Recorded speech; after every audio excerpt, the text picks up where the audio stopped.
This Honourable House now resume its sitting. Call of the roll.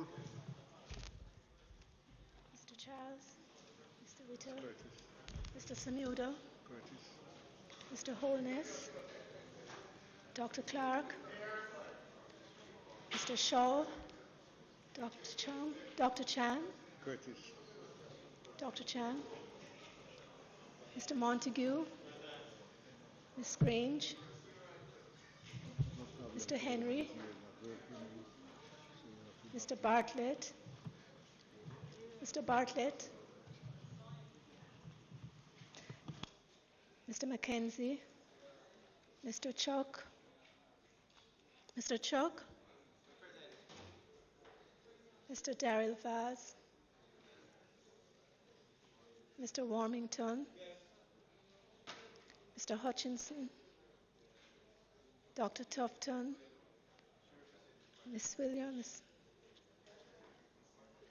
Mr. Campbell, Mrs. Malahoo Ford, Dr. Green, Mr. Green, pardon me, Mr. Green, Mr. Terrelong, Mr. Main, Mr. Arscott, Mr. Azan, Mr. Brown, Mr. Brown,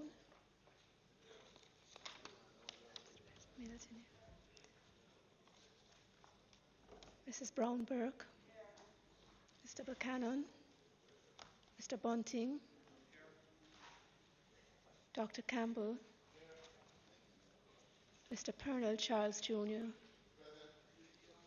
Mr. Clark, Mrs. Cuthbert Flynn, Miss Daly, Mr. Daly, Mrs. Dalrymple Philibert, Dr. Dunn, Mr. Fagan,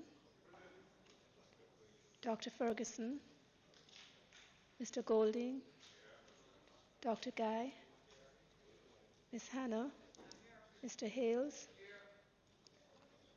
Mrs. Holness, Mr. Hilton, Mr. Jackson, Mr. Kellier, Dr. McNeil, Ms. Nita, Mr. Paulwell, Mr. Michael Phillips, Dr. Phillips, Mr. Pickersgill, Mr. Redmond, Mr. Robertson, Mr. Robinson, Mr. Stewart, Reverend Thwaites, Reverend Thwaites, pretty sure I saw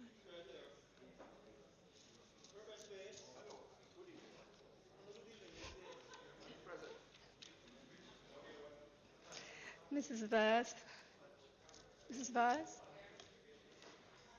Mr. Dwayne Vaz, Dr. Wheatley, Mr. Wright, Mr. Azan, Mr. Azan, didn't come. Mr. Brown, oh, here. Okay. That's it.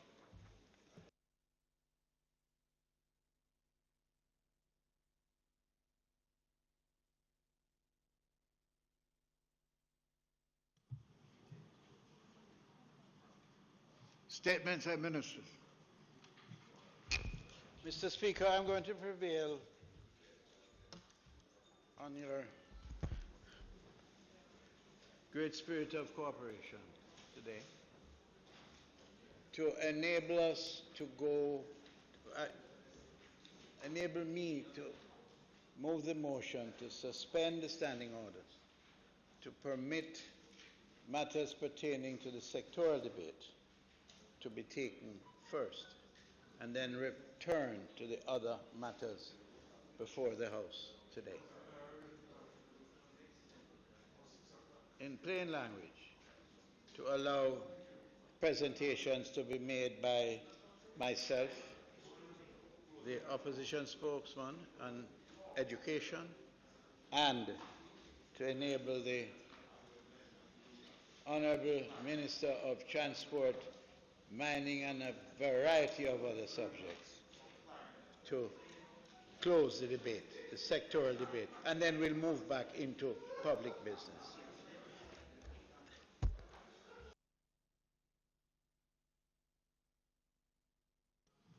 Those in favor? Those against? As have it. Ministers.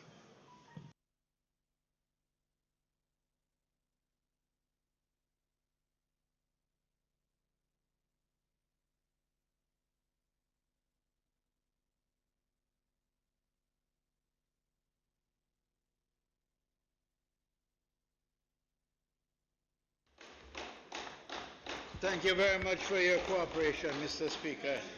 I appreciate it. Finally.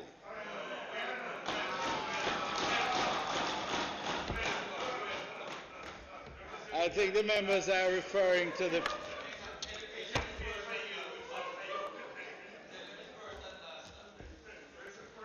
Well, the fact of the matter, Mr. Speaker, is that it is fine that I say finally, but the other title had more words in it. But, Mr. Speaker, I'm very happy to address this Honourable House as Minister of Education. I rise today to make my contribution to the sectoral debates of 2020-21 financial year. I consider it a great honour and privilege to have served the people of Jamaica as a Member of Parliament in this Honourable House for the past 40 consecutive years. And I wish to thank the Prime Minister, the Most Honourable Andrew Holness, for allowing me the opportunity to continue doing so as Minister of Education, Youth and Sport. Over these many years, Mr. Speaker, I have had the great honour of serving in this House with 8 of the total 10 Prime Ministers that this country has had. I want to once again extend my most sincere thanks to the people of the great constituency of North Central St. Andrew who have made this all possible. Without them, there would be no me. Some may say that would have been a good thing.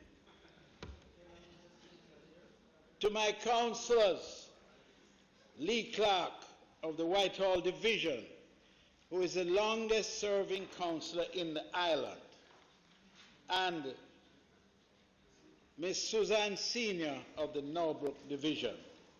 May they continue to serve the people of those divisions for as long as they so desire. To my staff at the office on Red Hills Road, Mr. Mika Ferron and Ms. Janet Reynolds, who have served tirelessly for over 20 years. And finally, to my dear wife, Pauline, who is not here with us today because of the situation as it exists today, and quite frankly, she's busy about the people's business on Red Hills Road as we speak.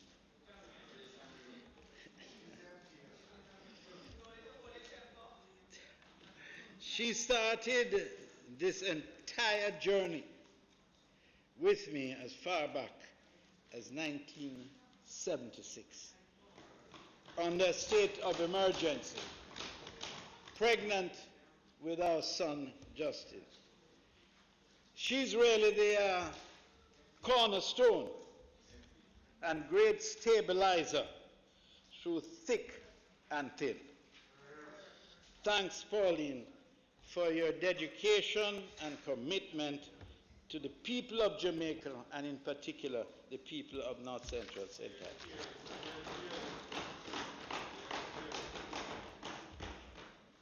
Since assuming oversight responsibility of the ministry, I have developed a deeper appreciation of the tremendous challenges confronting the educational sector as well as the opportunities for making significant changes in the circumstances of the lives of our children across the island. Mr. Speaker, I wish to thank my Minister of State, Alanda Terrelong,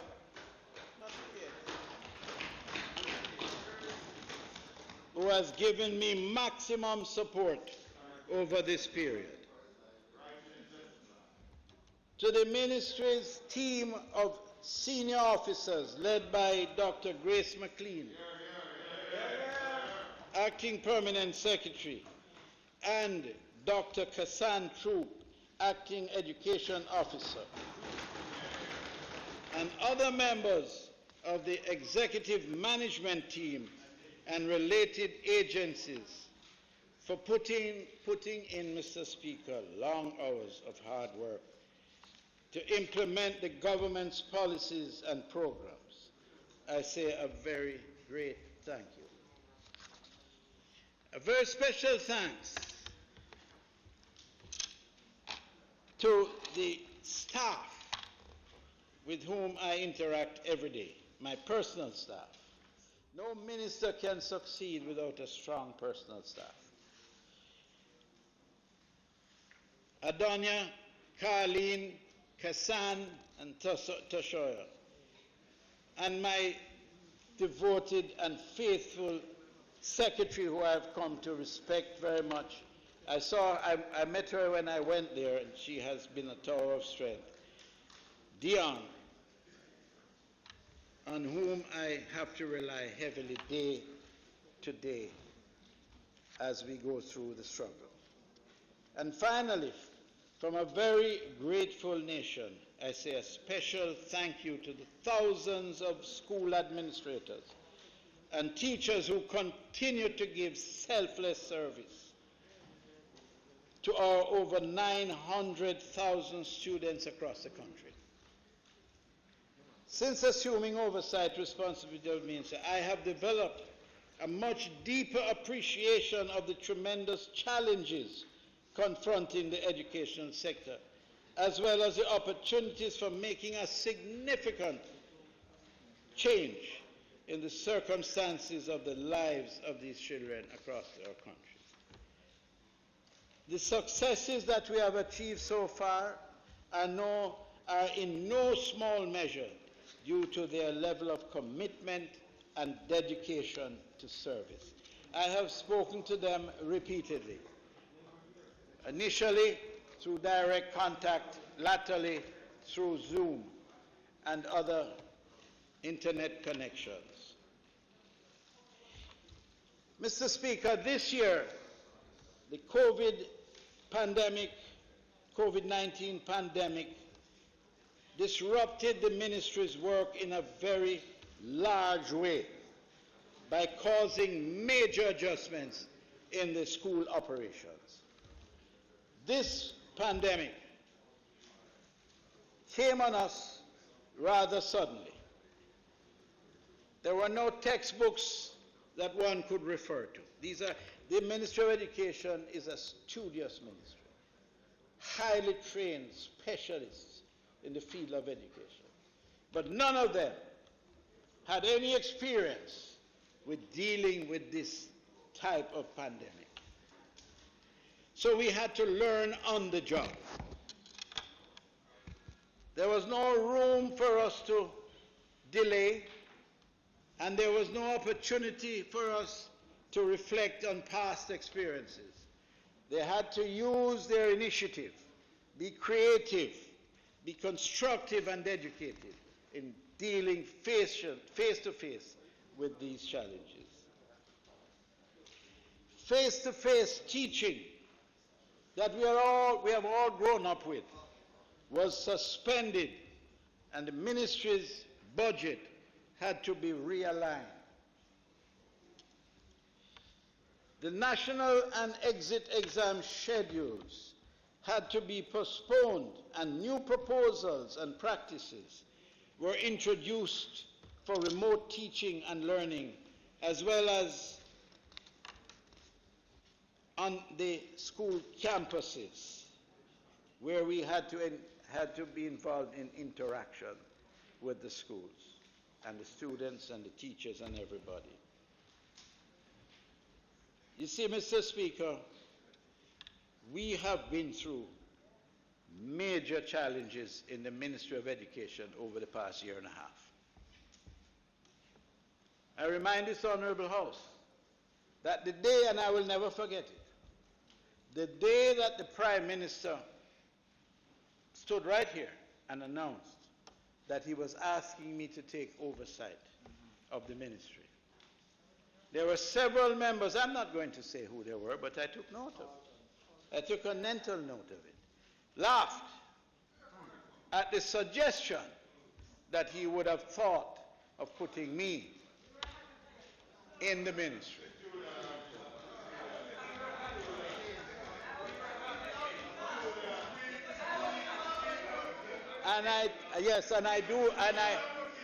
You advocated for me only when you were convinced that I was not going to be an embarrassment.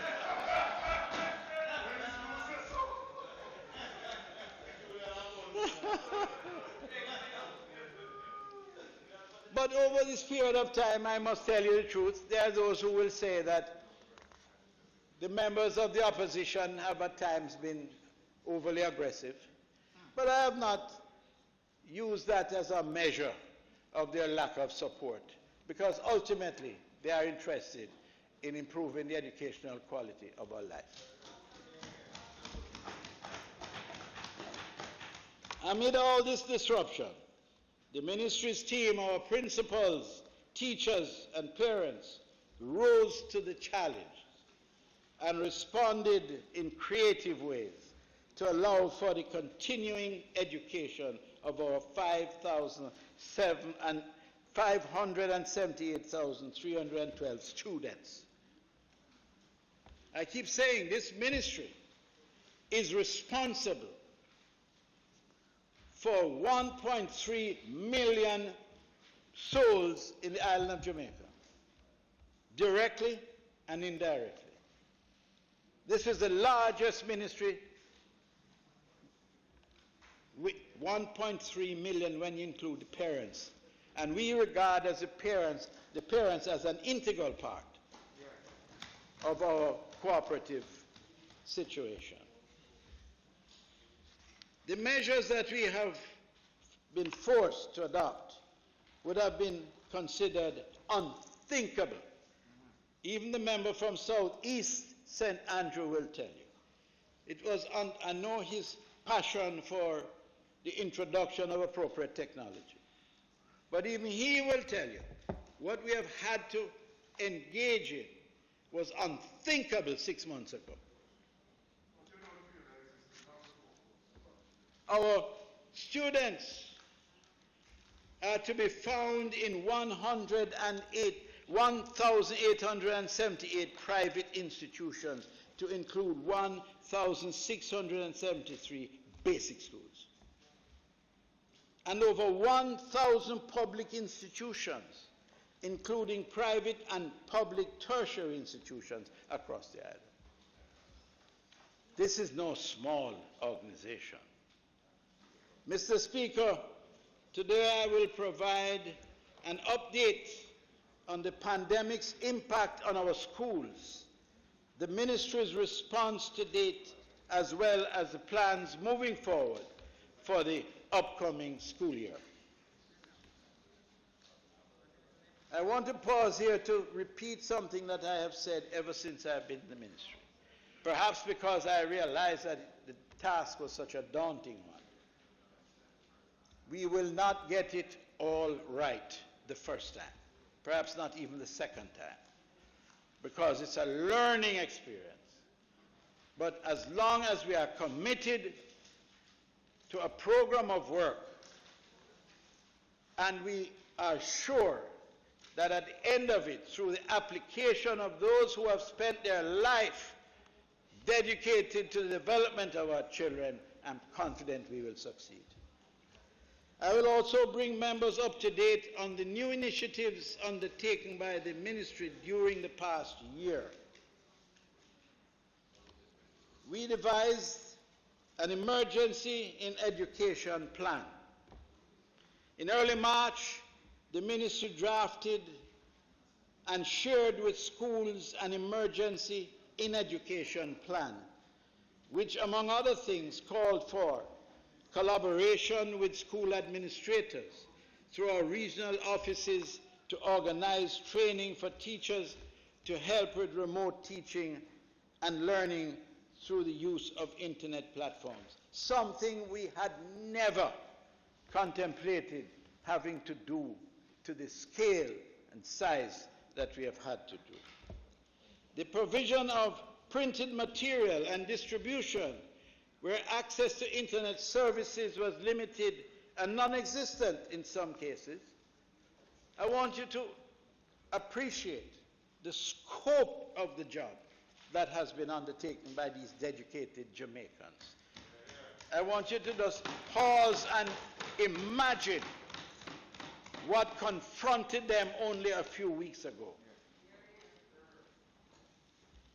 And they did it with sincerity and efficiency. The establishment of partnerships with internet service providers for lower data fees or zero-rated data to allow for greater access. And I pause here to indicate that this will not succeed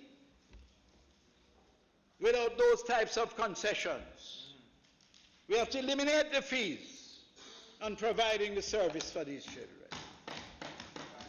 We simply cannot afford to have anything of that sort interfere with our objectives of providing access island-wide. We are working with the private providers of educational material for the development of online sessions. I have been exposed to a young Jamaican who has developed an app which illustrates what is possible, developed right here in Jamaica by our own Jamaican computer specialists, that is going to go a long way in revolutionizing the way we train our students. So remember, when the leader of opposition business speaks about the need for the introduction of technology, we are a bit ahead of you because we have already recognized, and anyone who sees and grasps the scope of work that has to be done must appreciate the need to apply technology to all that we do. We also engage in producing material for radio and television educational broadcasts. Mr. Speaker, we had to do the almost unthinkable. We had to cancel the PEP exams. The assessment of our youngsters to prepare them to go into high school, we had to cancel it because of this pandemic. The ministry took the decision when canceling that we knew that performance tasks and the curriculum-based tests this year, that cancellation was due entirely to the COVID pandemic. 6 performance tasks.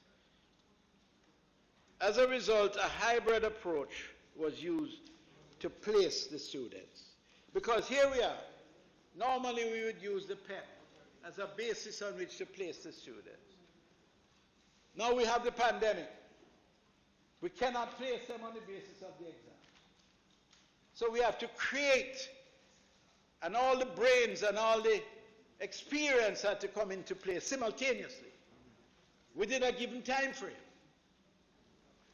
to arrive at a solution to this problem.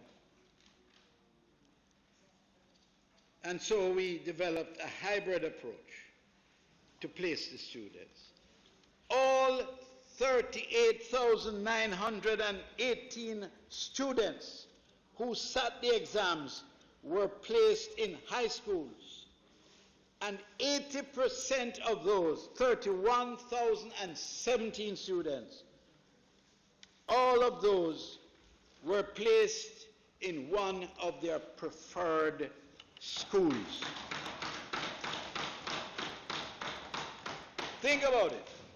Think about the logistical challenges. But they were all done.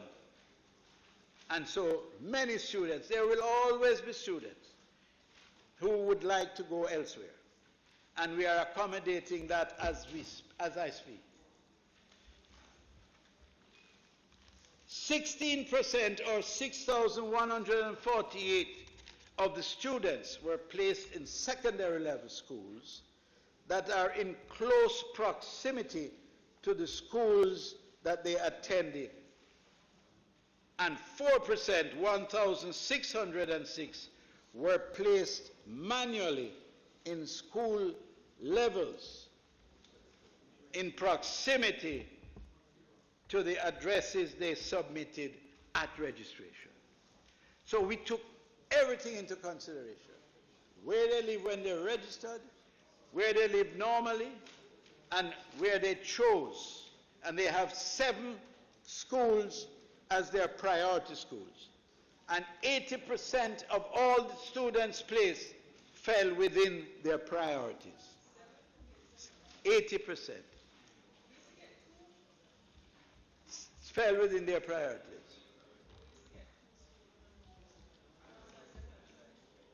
An online parent portal. An online parent portal was developed and implemented. This allowed parents to access details on reports regarding the performances of their children. Never before. Never before. But these are things we had to do and do in a hurry. Over 30,000 parents logged on to the portal, because when it comes to determining, when we come in to the determination as to where their children have to go to school, there's nothing more important to a parent.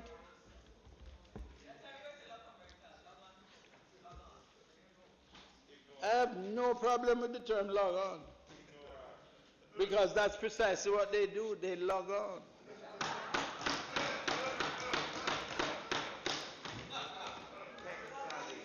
Mr. Speaker, with the extension of the school closure, we recognized that we needed to provide opportunities for refresher, face-to-face instruction for students within the parameters of the COVID-19 physical distances and other protocols. We needed to provide those opportunities for refresher. You couldn't just bring them into the school and say, well, go sit down. So we had to prep them, to protect them, to train the people who are going to work with them. In consultation with the stakeholders across the island, we decided to reopen schools for the period June 8th to July 3rd to facilitate preparation of students registered to sit CSEC, CAPE, and other examinations. So we gave them an opportunity to come in, to review and to prepare for the exams, get familiar with the new environment, social spacing, and all that goes with that, sanitation, strategies, everything, to give them the best chance. Remember now, people are concerned about CSET, but understanding the curriculum on which CSET is set were almost completed by the time the COVID and the radical measures had to be adopted took place. In most cases, students only had 2 weeks left of the curriculum. Am I right, Aranda? Yes, that is correct. 2 weeks. So, Denise, I am confident that the results of CSEC this year, I may be sticking out my neck too far, but I don't think it's going to be less than last year, despite the challenges, because our people are very adaptable. And they were almost completed with the curriculum heading into these halls. And they're ready to go. As we speak, CSET is being written. The students are writing their exams. We're going to be out of this exam business by August the 4th. We're going to be out of this exam business, so we'd have passed one of the major hurdles. One of the great hurdles. Mr. Speaker, we prepared a manual for schools to guide their preparations for students returning to the classroom. We didn't only tell them to go, but we prepared a manual. School leaders, principals, and boards participated in a rigorous virtual training exercise with the Ministry of Health and Welfare. Thank you very much, Mr. Minister of Health. They were very helpful in guiding us. Every single thing we do in the educational system, all the procedures, all the best practices, we were trained by the Ministry of Health. All. The ministry provided the necessary personal protective gear and support to enable schools to sanitize ahead of the reopening. We did not wait for the reopening date. Get that? We did not wait for the reopening date. We were proactive. So we sanitized ahead of time on the advice of the Ministry of Health.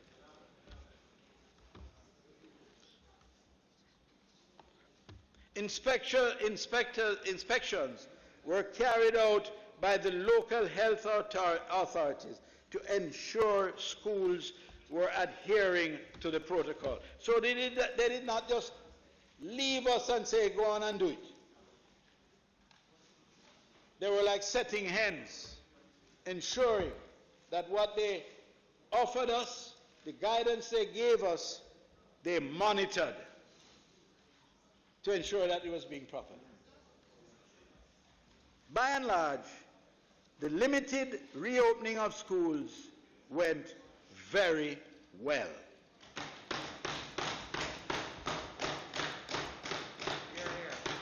We haven't heard any fallout.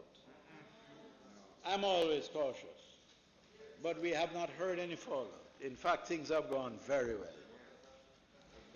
Students and teachers wore their masks. Persons entering school compounds had their temperatures checked. Schools installed hand washing stations. Desks and chairs were spaced to adhere to the physical distances required in classrooms. You can see the level of distancing that we had to undergo. And we have coped with it, and we are going to cope with it, and all is going to be just well.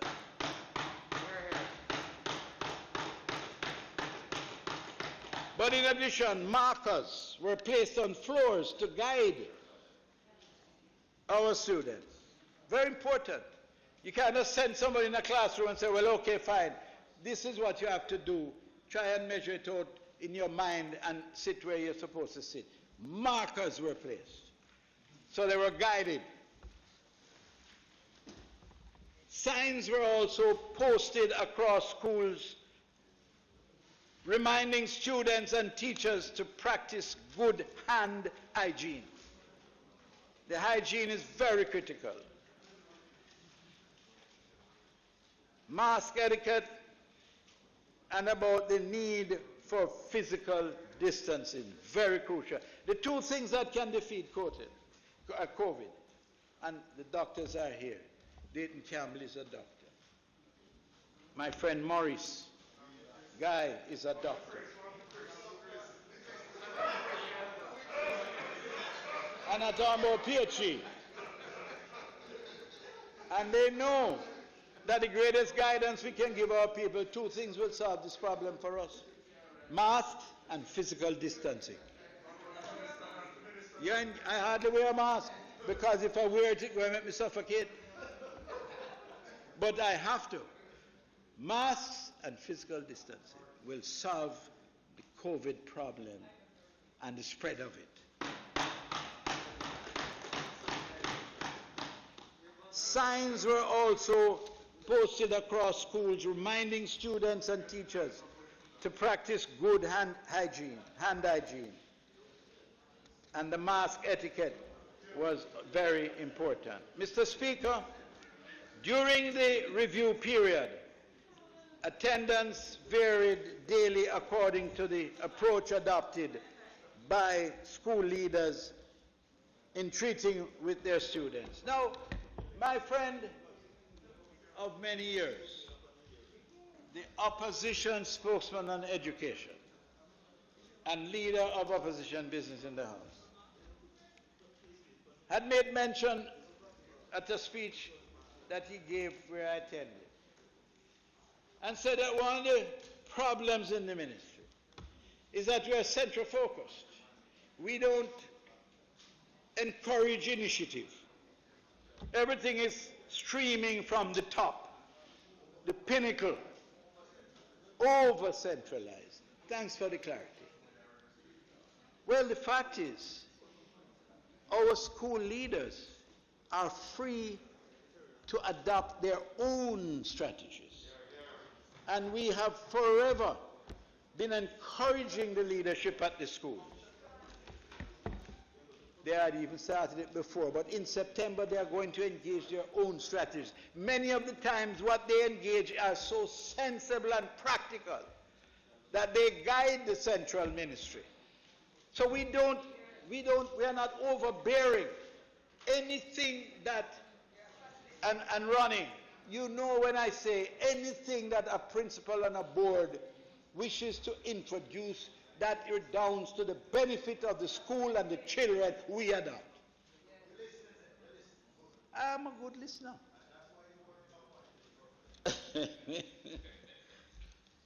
During the review period, attendance varied daily according to the approach adopted by school leaders in treating with their students. So how they treat the students influences the level of attentiveness.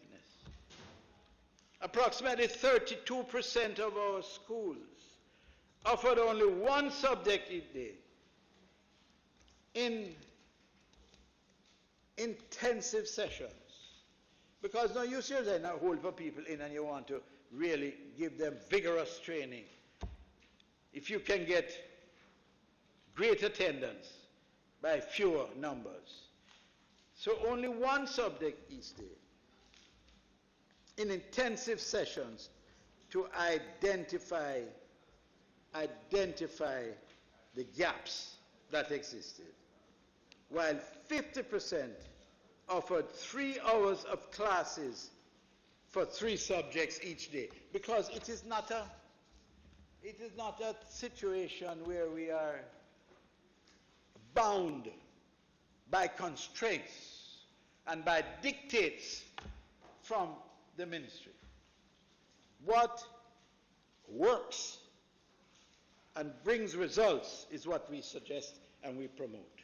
So 50% offered 3 hours of classes for 3 subjects each day, while 32% of our schools offered only 1 subject. Again, depending on the capacity of the school and the acceptance of the strategy. Other schools organize consultations based on selected topics in each subject to include virtual experiences. Can I get a glass of water,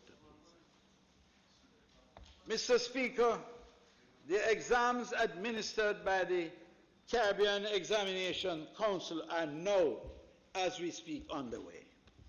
So I heard coming this morning from Bogwa a commentary on a very popular radio station and suggesting that the parents are apprehensive and nervous and jittery about the outcome of our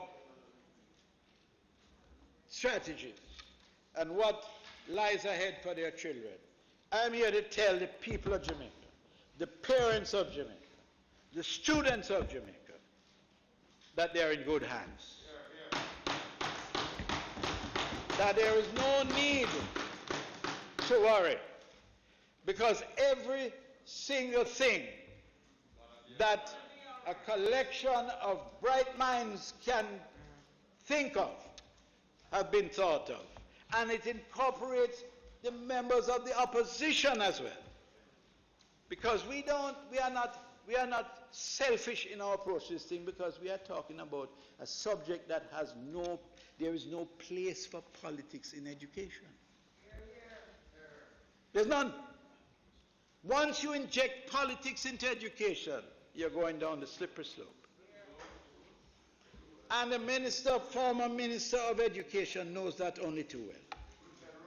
When he came and met with me and he suggested something that was deep in my heart. He suggested the twinning of schools to reduce the imbalance. I accepted it right away. And we've been working ever since. Because this is Jamaica. And we are here all for one, one for all. And that is why I say to the parents, don't worry, you're in good hands.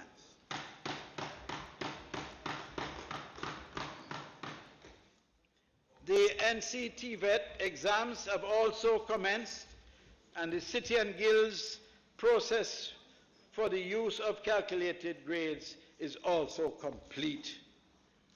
So far, the reports indicate that the arrangements put in place are working very well. We wish all our students taking exams the very best.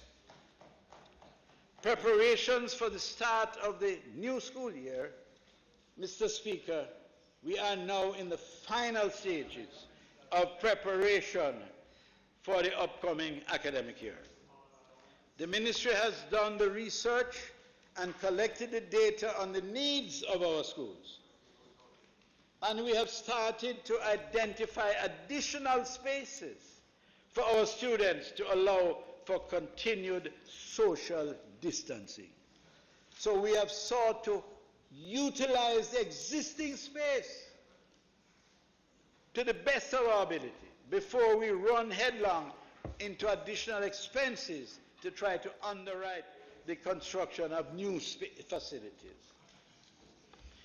We have been in dialogue with a number of churches to use their halls and other available spaces, and we want to thank our church leaders for responding to this national need, and they have responded admirably, and we intend to work with them.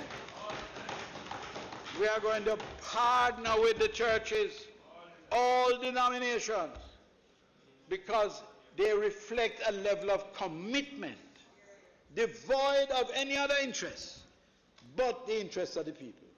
And we're going to partner with them.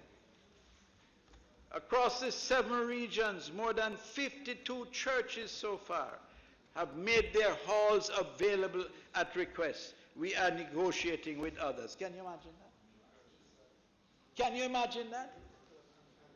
When I came here and said we had challenges, yes, we did. We weren't 100% sure, but now we are.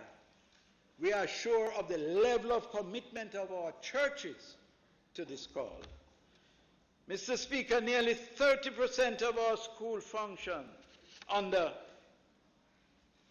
in an undercapacity. And we can therefore operate with existing space that they have, while others have opted to use tents.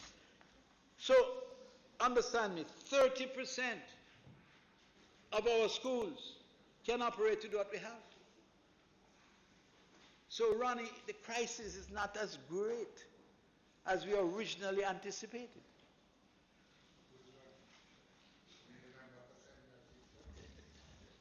The important thing is identification. And he recognizes the identification I placed on him. The Ministry has also entered into partnership agreements with 39 private institutions so far. to accommodate some students. Schools are developing their individual plans. Member from Central Manchester. Schools are developing their individual plans for reopening in September, and school administrators have been guided to rearrange the seating in all classrooms in keeping with the social physical distancing guidelines. Their individual plans, Mr. Leader of Opposition Business, not by instructions from head office. They have also modified the timetable to ensure that teachers are appropriately deployed to attend to the students.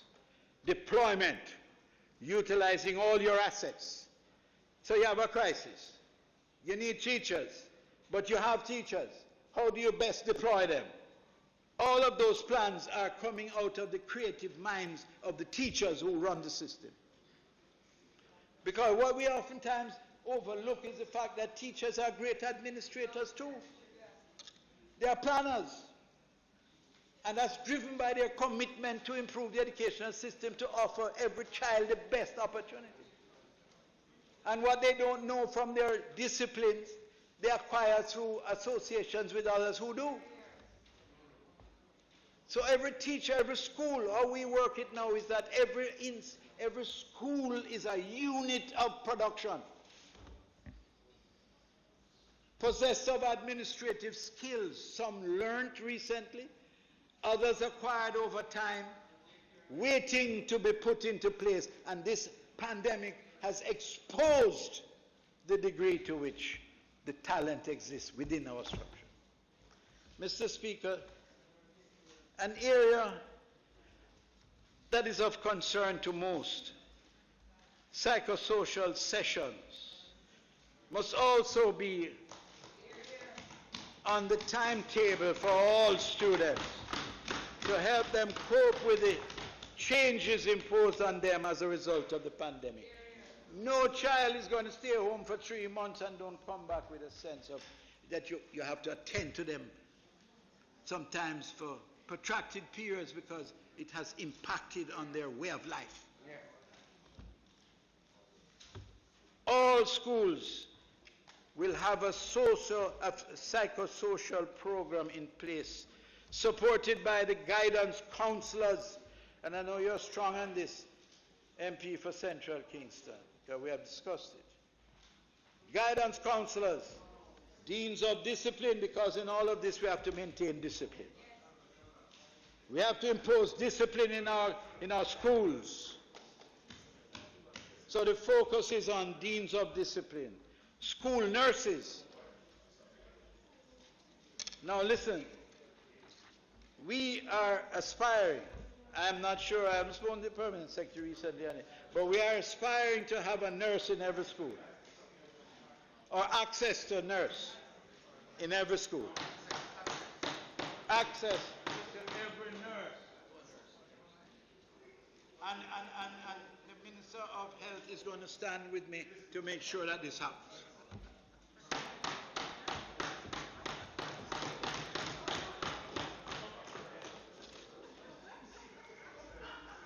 We also need social workers. We need people who understand, people who can work with the families and the children. Students will be immersed in this program for the first month of school. So before they start getting down to the nitty-gritty of the books and the studies and what have you, this is going to be a critical role that has to be played by the ministry. Preparing them.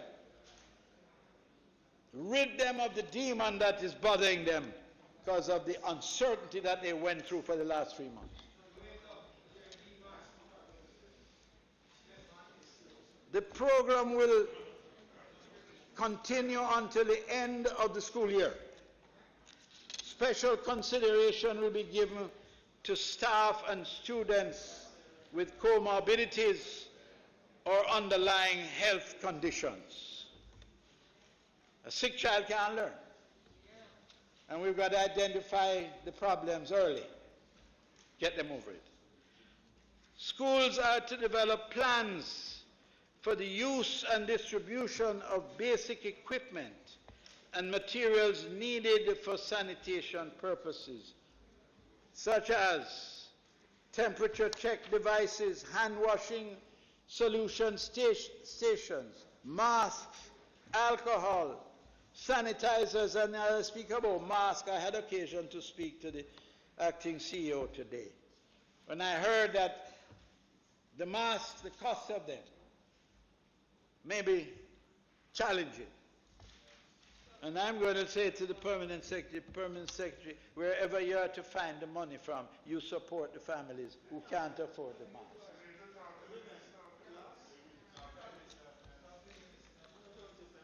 Minister of Finance is preoccupied with other matters.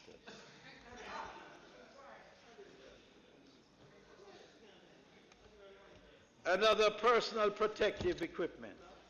Staff will be deployed to clean and sanitize school buildings, classrooms, and other facilities prior to the resumption of school and according to a daily routine while school is in operation. Staff and students will receive training on the importance of social, physical distances and other precautionary hygiene practices to prevent the spread of this vile virus.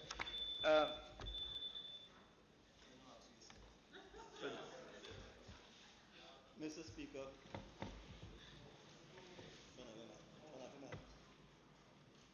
the other one.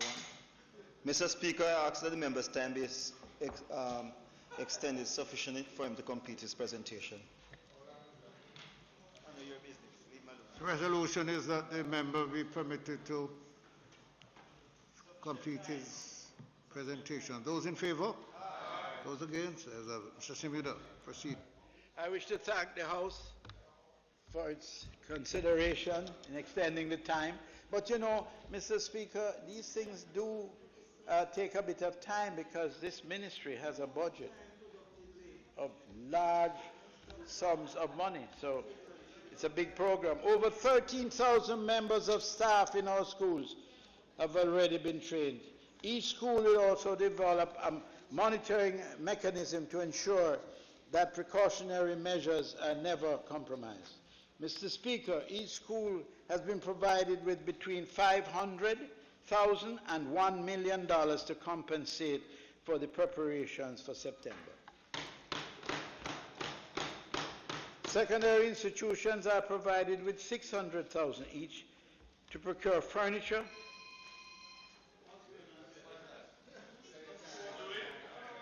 while the ministry has commenced the procurement of furniture Order, please. for primary school.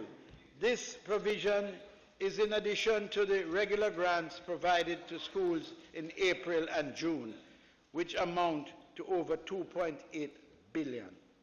Schools are being encouraged to contact their regional offices if there are further needs identified. Mr. Speaker, the assessments to be administered in September are being prepared and curricular modifications have commenced. A phased approach will be utilized for the reopening commencing September the 7th to allow for full care of all students and the prevention and preventing the likelihood of any special virus that may inflict their evil on them. Tertiary institutions will determine their own schedule. Mr. Speaker, this afternoon I tabled a ministry paper which outlines in greater detail the plans being made for the beginning of the reopening of schools. We are adopting a blended educational approach. Mr. Speaker, based on extensive research, we believe that quality education can be provided for all students in the new school year using an appropriate blended educational approach. The model adopted will allow for all students to benefit from meaningful and appropriate learning experiences. We intend to reach students by providing them with diverse learning opportunities and resources using that mix. And here is the mix. Online instructions, interactive television programs provided through the e-homeschool network provided by Ready TV. Ready TV, the owners of Ready TV are the only group of people. I'm a total internet dunce. I know nothing about the makeup of internet, how it's applied, and all its various ramifications. But this particular individual for Ready TV, I reached out to him and he spent the time explaining to me what the possibilities are. And I immediately grasped them. If you look on the screen, you will see. I'm sorry you don't have the voice, but you saw the video. Well, the member from Western St. Mary would not allow you not to see the video. Right?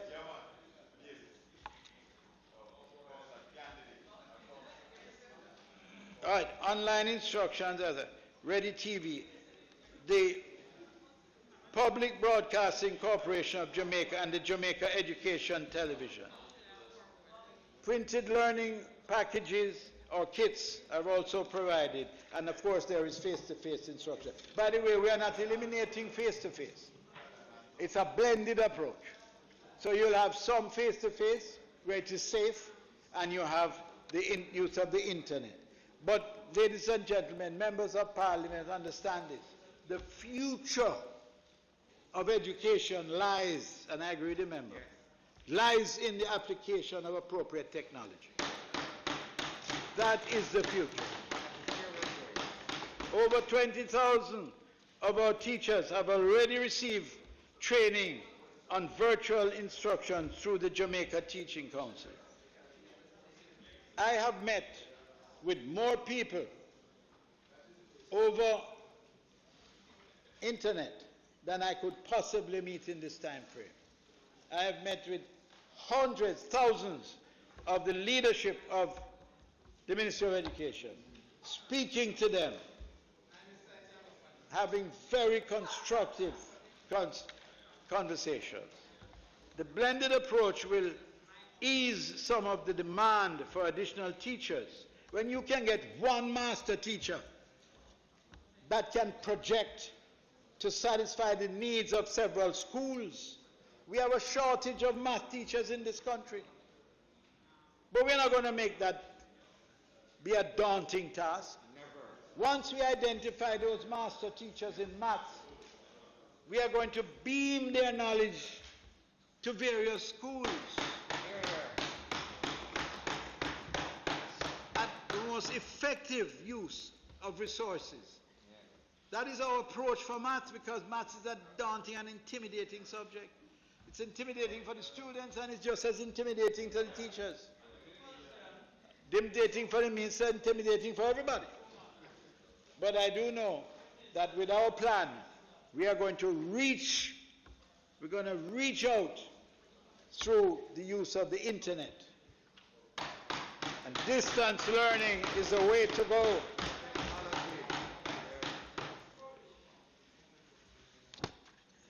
Schools will be able to craft the approach that best suits their needs. And I want you again, member, not to lose sight of this. Schools will be able to craft the approach that best suits their needs. I'm glad, well, the beauty with, my friend, the beauty with the member is that you say to somebody who's going to go in the water, before you go in there, you have to learn to swim. After this person goes and learns to swim, and he jumps in the water, he says, you see that? You're only able to do that because I told you to go and learn to swim. The two may be unrelated, but he takes the credit. He says, now, at last I've taken his advice. and made the individual schools independent. You ever hear anything like that from your boss?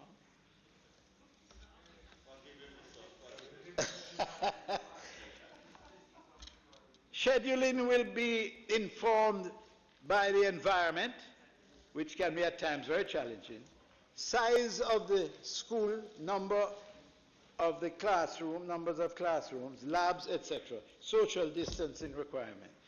Mr. Speaker, we come to a point where I know the member from Southeast St. Andrew is keen on it, and I share your concern.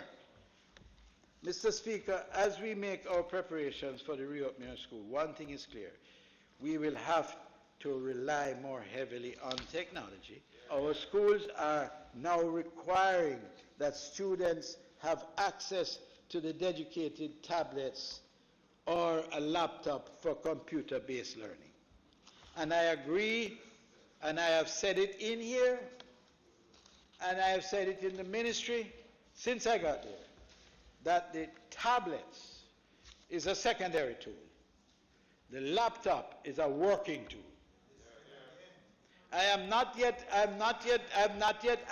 cannot yet determine why in the world would the teaching fraternity through the JTA choose to purchase as part of their compensation tablets for themselves.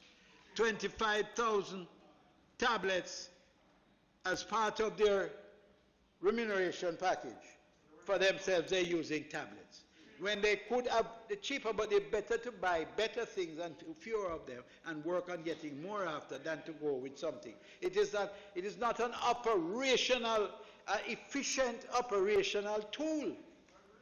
And I've said that in the ministry from long ago. So I share your views on the matter of laptops. As a government, we recognize that not all children will have access to these devices. That is why we are in the process of procuring over 100,000 laptops and tablets for our most vulnerable students. We have commenced the procurement. We have commenced the procurement for 77,000 tablets for students up to grade 9, and I want you to take note of this. And if you feel that the mix is inappropriate and you would like to make a recommendation, don't hesitate. But the formula at the moment is procurement of 77,000 tablets for students up to grade 9 and 25,000 tablets for students from grade 10 to 13.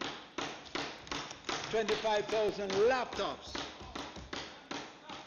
25,000 laptops for students from grade 10 to 13.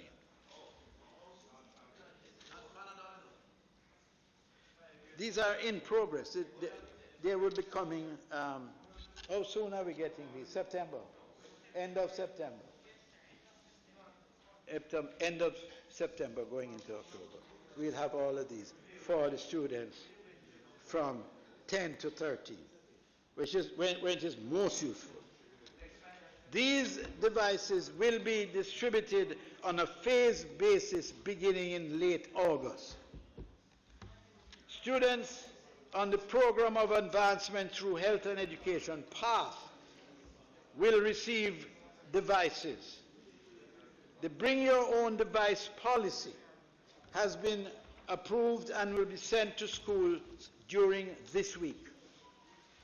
This will allow parents to purchase computers based on provided specifications.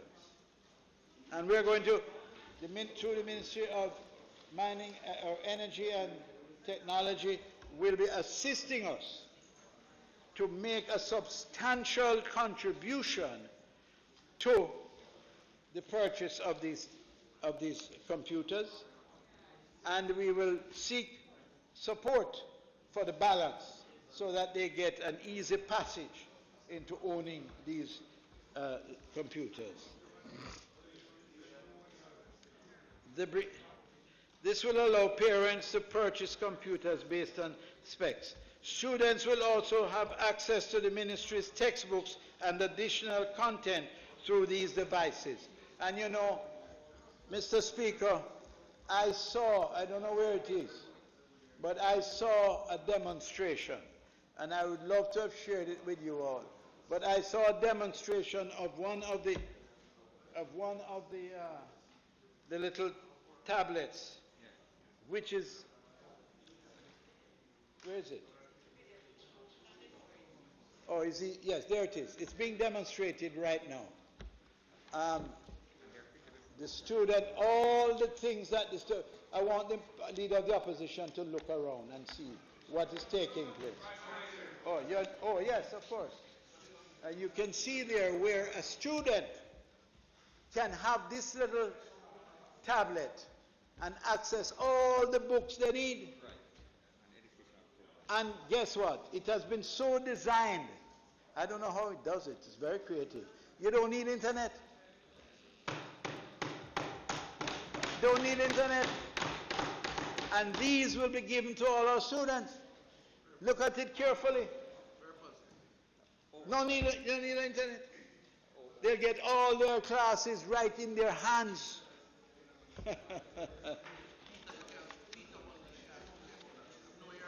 You said that you wanted us to deal with technology. I don't say nothing when you make the suggestion. But as you know, from the time you said that and the time you're looking at that, there is a difference there. It will be challenging to say it is your example.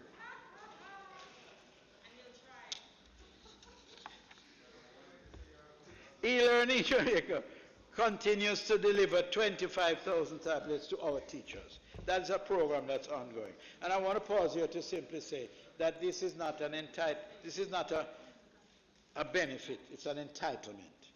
The teachers were entitled to that as part of their negotiated agreement, and I spoke to the JTA president and indicated to them that it was not our intention to engage in any sort of ceremonial handover, because there's nothing ceremonial about it.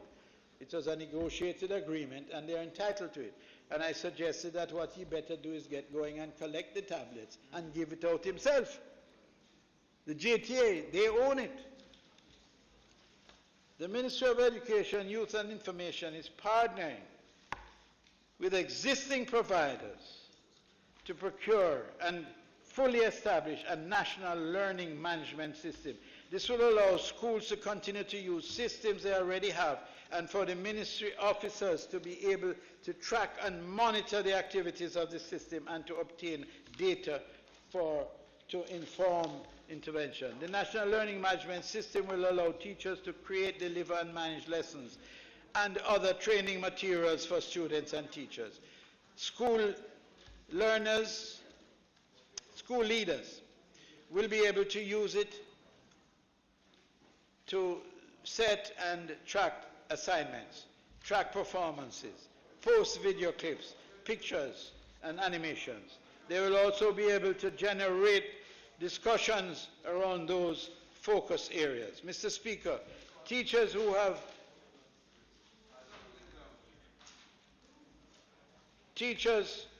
comorbidities can use the LMS to deliver their lessons, and children who are homeschooled because of comorbidities can also access the LMS during our transition period. We are making every effort to eliminate the shift system. Make no mistake, but we are challenged by financial constraints. But we will continue to strive to get as many schools off shift as possible, as soon. Yes, we're going to we're working at all. I'm encouraging everyone to assist in any means possible by which we can get rid of this shift system. And it includes the provision for the shift schools of internet connectivity and online learning. So we can have a mixture where you have face-to-face and you have internet, so that we can reduce the number of students who have to go to the classroom. So those are the plans we have. The distance between success of the program and where we are is a function of resources.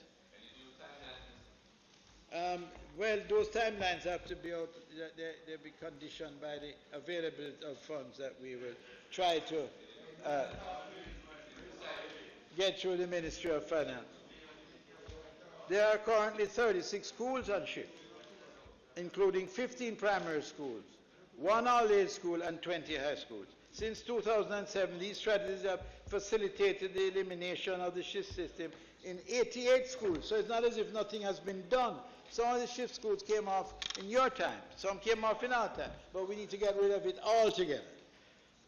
The procurement has started for Cedric Titus, Mushet High, Albert Turn High, Old Harbor High, Friendship Primary, using funds in the 2019-2020 budget. The timetable has been affected by the COVID crisis, but the ministry plans to eliminate the shift system entirely within the next 3 to 4 years.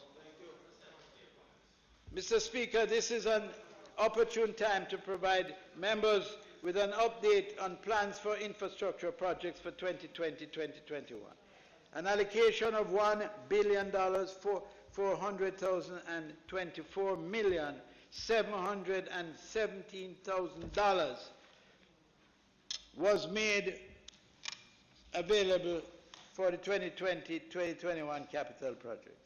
As a result of the COVID, of course, we had to cut back, and the government of Jamaica had to recast the budget to deal with this crisis. Therefore, the budget for capital projects have reduced by approximately 60%, or by $857 million.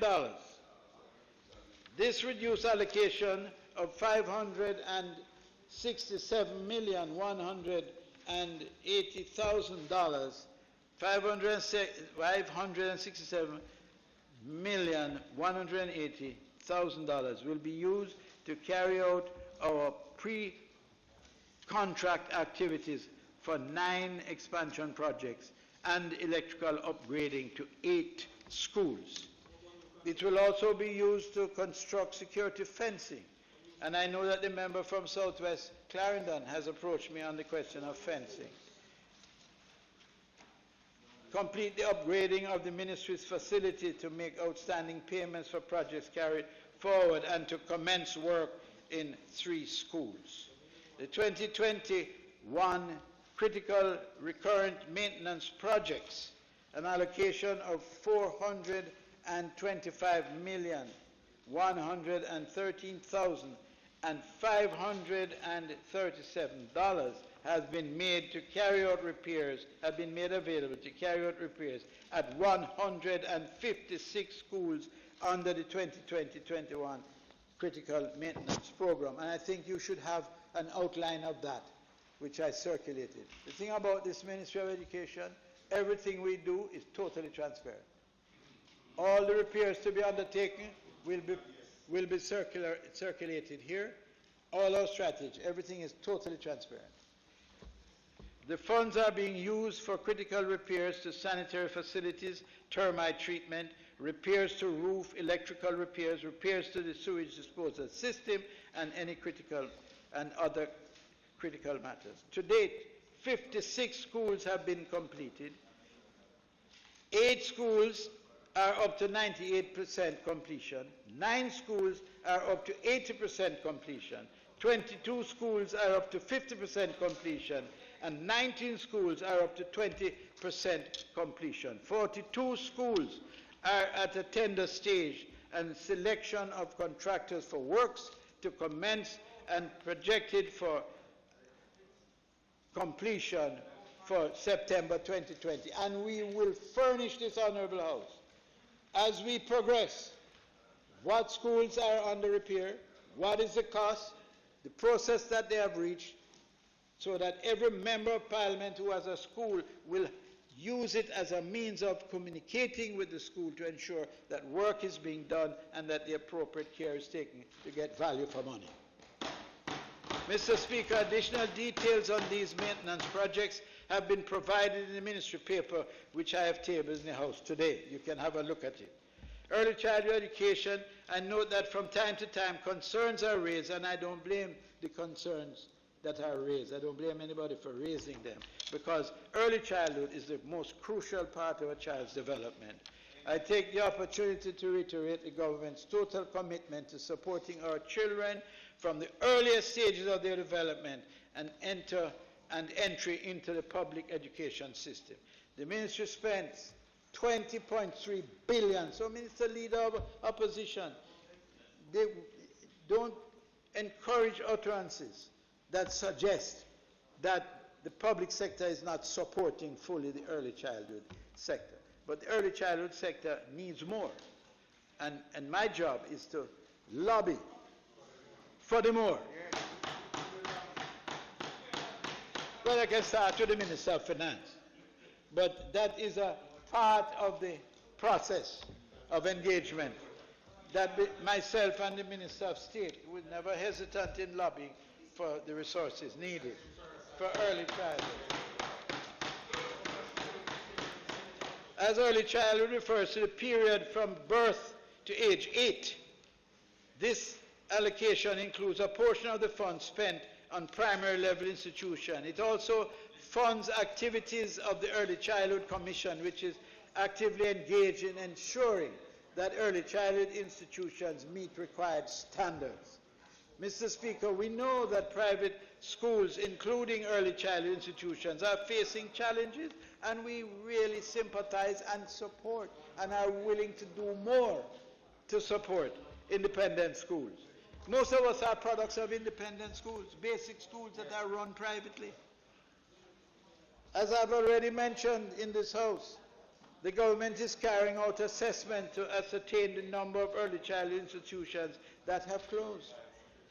A sanitation grant will be given to assist early childhood institutions, and during the course of this month, July, the early childhood field staff have been providing sensitization and training regarding new protocols. As a government, we continue to discuss the matter to see if additional support can be given to the sector.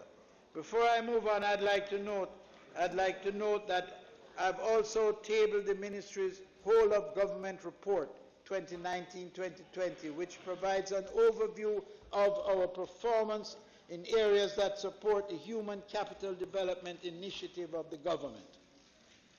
These areas include access to early childhood education, student support, differentiated instruction for effective teaching and learning, and youth development and career advancement. And we have introduced in the ministry quality management systems into the educational system, the ISO 9001. Mr. Speaker, I'm pleased to tell you that we are introducing the ISO 9001 quality management system into our educational system, so that anywhere in the world you go, and I maintain that Jamaica can teach the world a lot about this business of education. We can teach the world a lot about it. And the management of education under the COVID pandemic is something that the rest of the world will be looking on closely to see what they can adopt from our strategies. The ISO 9001 quality management system is an international standard which assists an organization to produce high-quality goods and services which are demanded by the market. We need that, and we have put it in, and we expect to see results that are very positive. Implementing this standard means putting in place a system that will focus on the improvement in the quality of output from our educational institutions. Mr. Speaker, under our ISO 9001 program, we will be focusing on these: quality of behavior and the quality of students' academic performances. There's a correlation between behavior and performance. We are now implementing the standard, and we expect the ministry to be ISO 9001 certified before December 2021. In addition to the ministry, we are implementing the ISO 9001 standard information, and let me tell you, when you say you are 9001 standard ISO certified, it gives you an international perspective and respect, and it reflects on the development of your country. Very important. The Jamaica Tertiary Education Commission, the Council of Community Colleges of Jamaica, the Overseas Examination Commission, the Excelsior Community College, the Management Institute of National Development. These are all who are going to be certified under the ISO. I must remind you that the University Council of Jamaica is already ISO 9001 certified. Mr. Speaker, with these key educational institutions becoming ISO 9001 certified, this will usher in a new era in the Jamaican educational system, where greater focus will be placed on the quality of our graduates at all levels. Mr. Speaker, I am pleased finally to announce that we have established another region. We had 6 regions when you were there running. We now have 7 regions because we have split off Clarendon to pay special attention to Clarendon and St. Catherine as 2 regions. To have them both together was putting too much pressure on the ministry. And so we weren't able to do justice to all. So now we will be able to focus on each. As you know, previously, Region 6 included both Clarendon and St. Catherine. Together they have the largest number of schools, 228, and the highest number of student enrollment, 115,846, geographically dispersed in urban, rural, and remote rural areas. So we've got to tighten up, control the fragmentation that takes place when you're so spread apart. The size and dispersion of the schools in these 2 parishes made it difficult for staff at the region office to serve their constituents as effectively as they should. It was decided that for efficient and effective delivery of services, we need to establish the 7th region. I am very happy to announce that as of June 1, 2020, the new region is now operational. So, Mike, you have a new regional director dedicated to Clarendon, and member from Central St. Catherine, and South and East Central St. Catherine. You have a new regional director guiding the affairs for education. That's an affectionate gesture. You have to be familiar with it to know. Mr. Speaker, as I close my presentation, I must make special mention of the many stakeholder groups that have worked with us in this last several months as we have faced this unprecedented threat. We entered here under great challenge. We had to streamline our operations, make changes where necessary.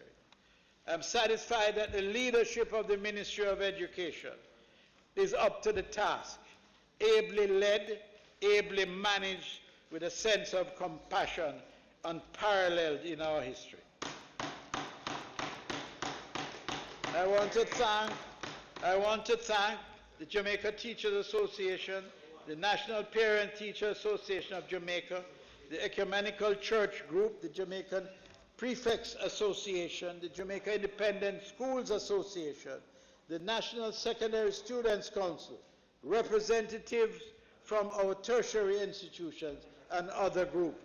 The only thing I don't see here, what about the Young Students Association? They are there? Okay. Through countless consultations and meetings, we have developed a response to the COVID-19 crisis that we believe to be the best, would be in the best interest of our students. To our parents and students, I know it has been a rough time, difficult time. Thank you for your patience when we don't. Thank you for your patience when we don't always get it right. We will always make mistakes. It is not the mistake that is overly challenging, it's the methods you use to correct them. And we are seeking to do that to the best of our abilities. Thank you for your support. Notwithstanding the challenges, I can confidently say that we are moving in the right direction when it comes to education. Thank you very much, Mr. Speaker.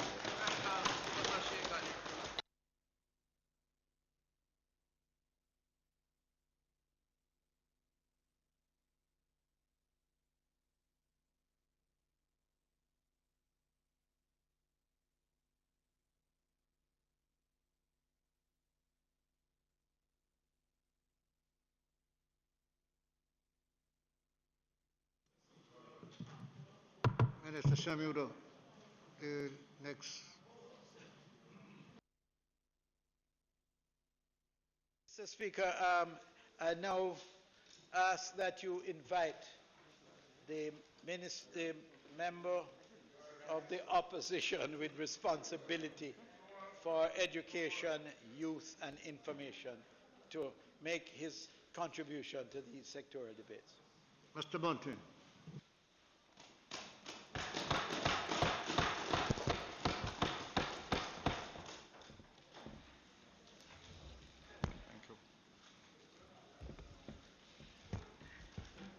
Thank you, Mr. Speaker.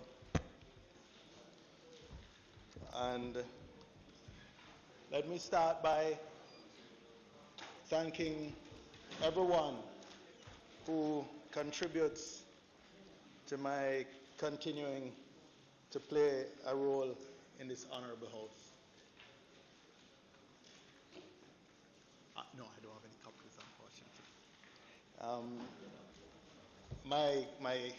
To the leader of the opposition and my colleagues, to my family, to the teams that support me in the constituency and my office in Kingston, and most importantly, to the constituents who have sent me back, the constituents of Central Manchester who have sent me back here 3 times in a row, and who are preparing to send me back for a 4th.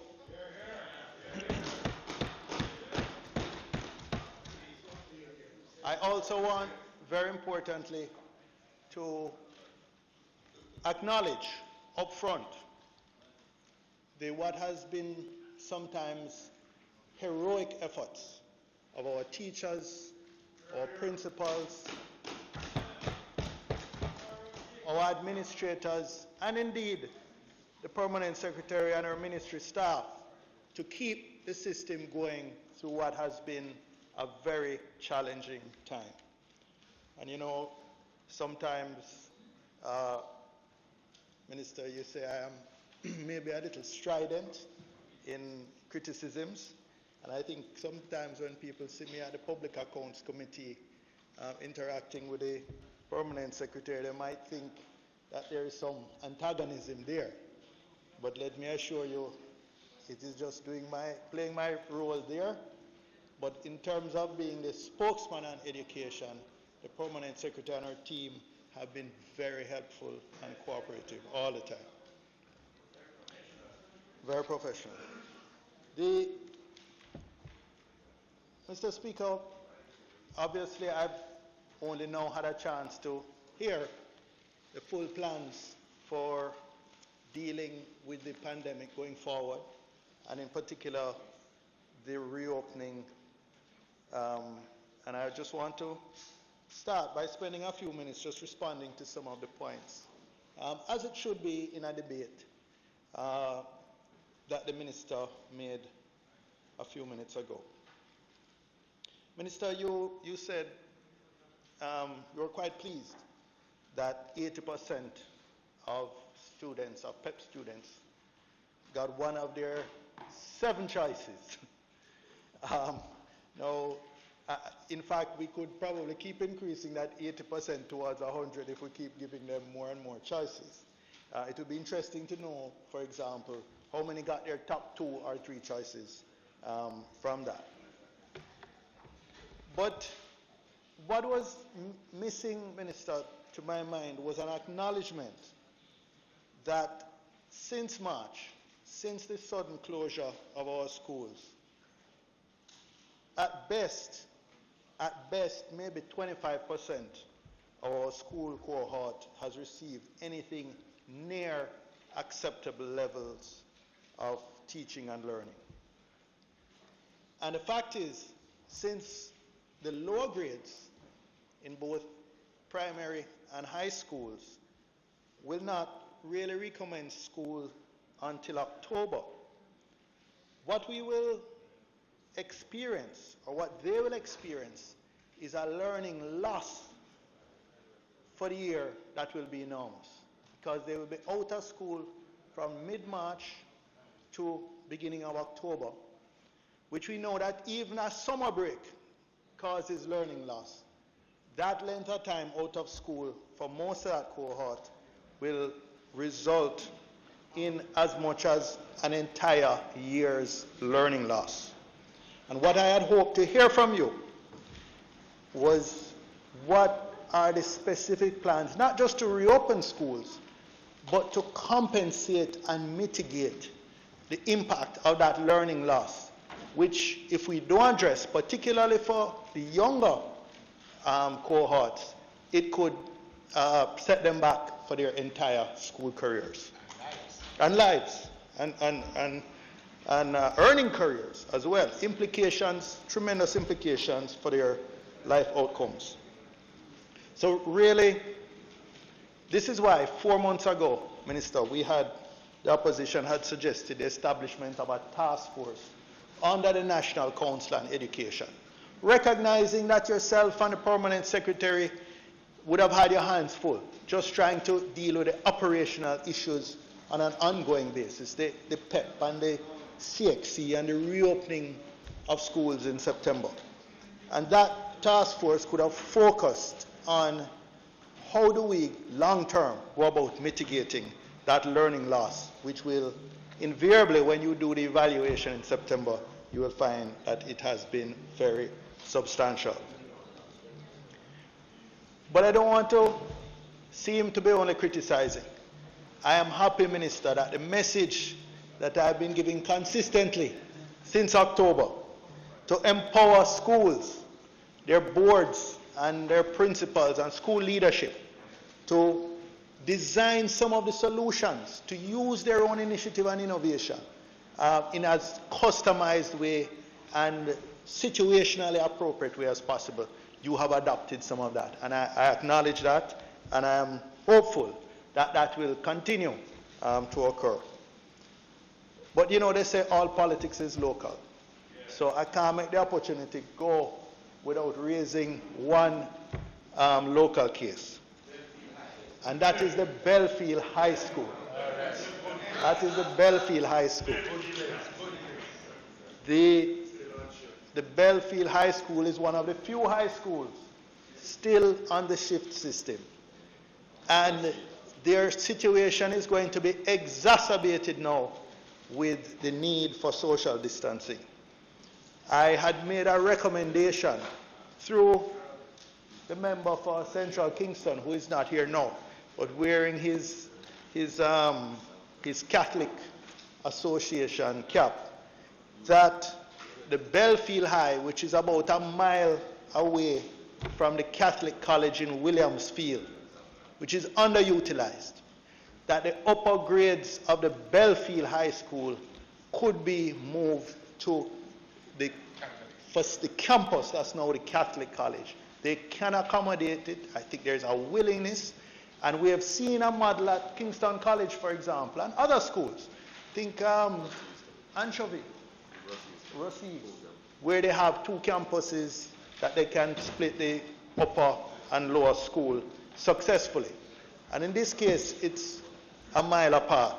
So it would be remiss of me to not once again, Minister, make representation. And I know there's some engagement there's some engagement between the ministry and the diocese, and I am hopeful that we can come to a successful arrangement prior to the reopening in September.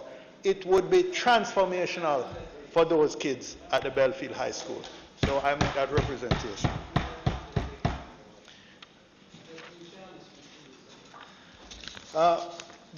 Minister, it's true that the education system is large and complex.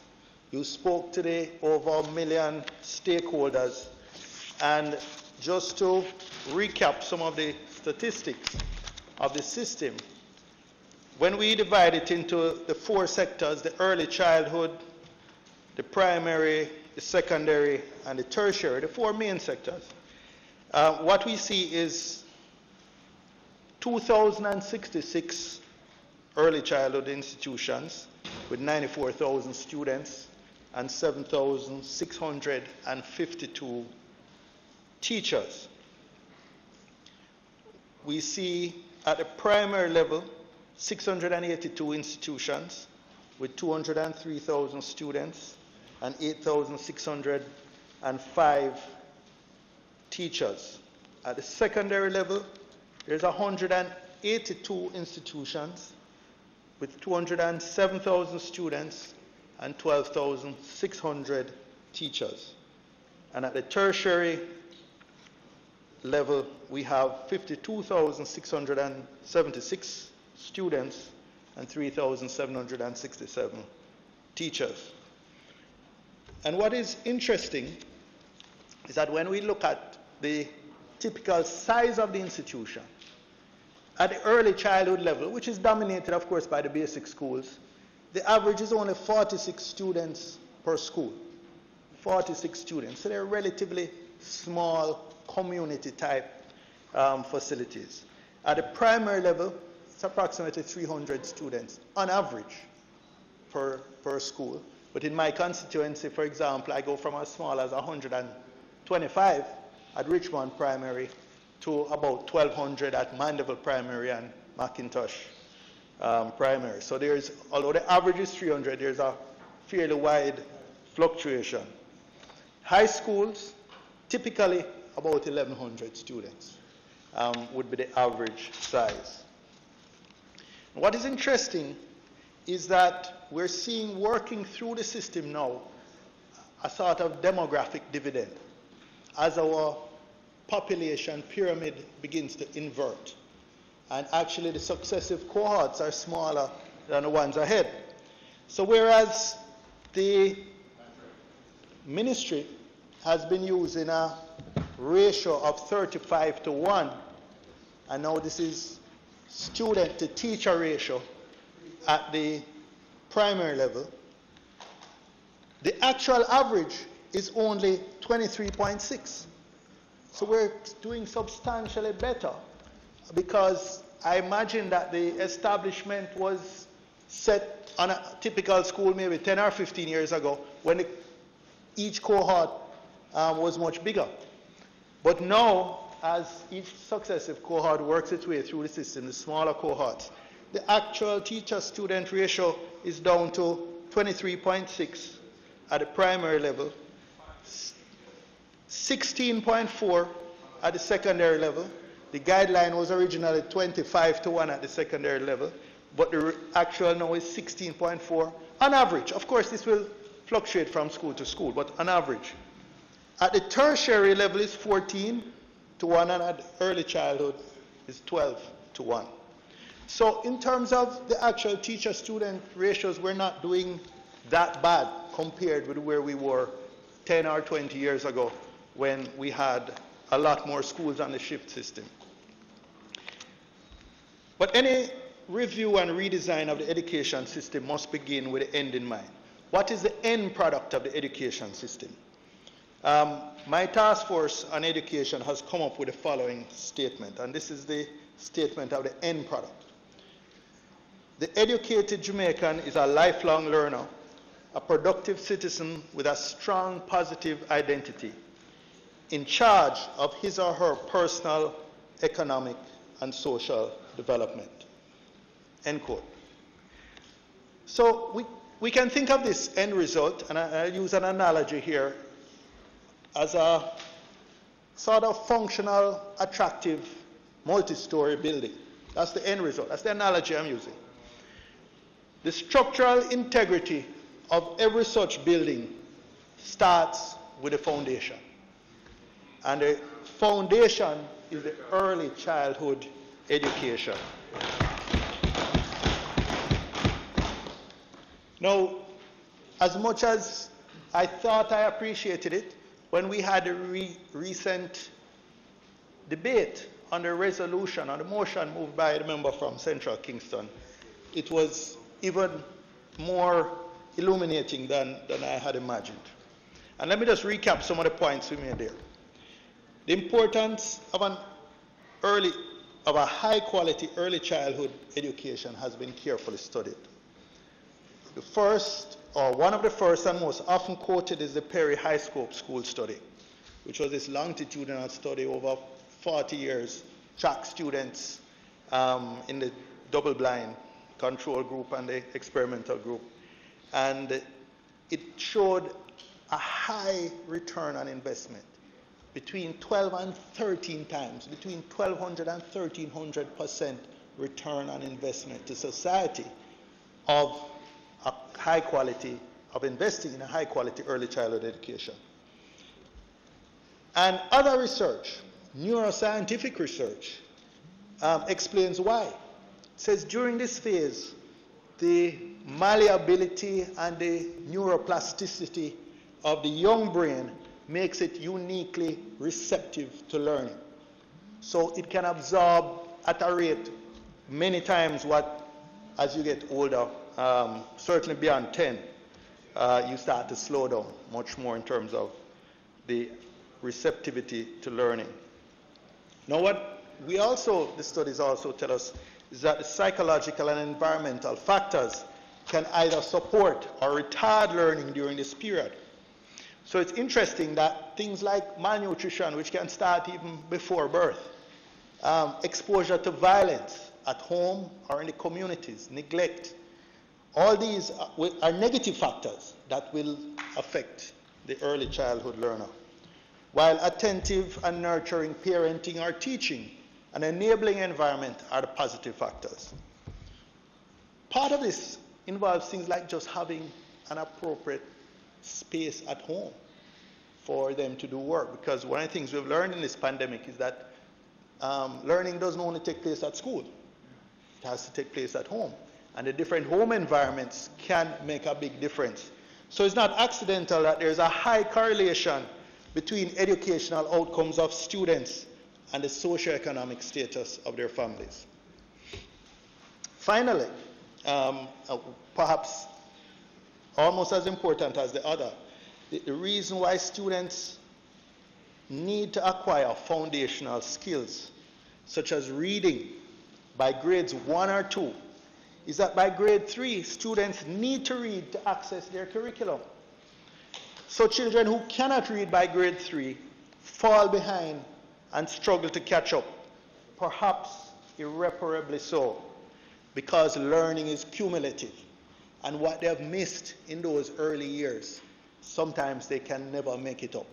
And this comes back to the risk I was saying of the learning loss.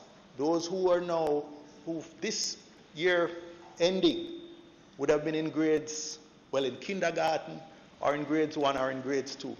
If they have lost a grade of learning, this is learning as distinct from schooling. If they've lost a year of learning, it risks irreparably setting them back or harming their school careers.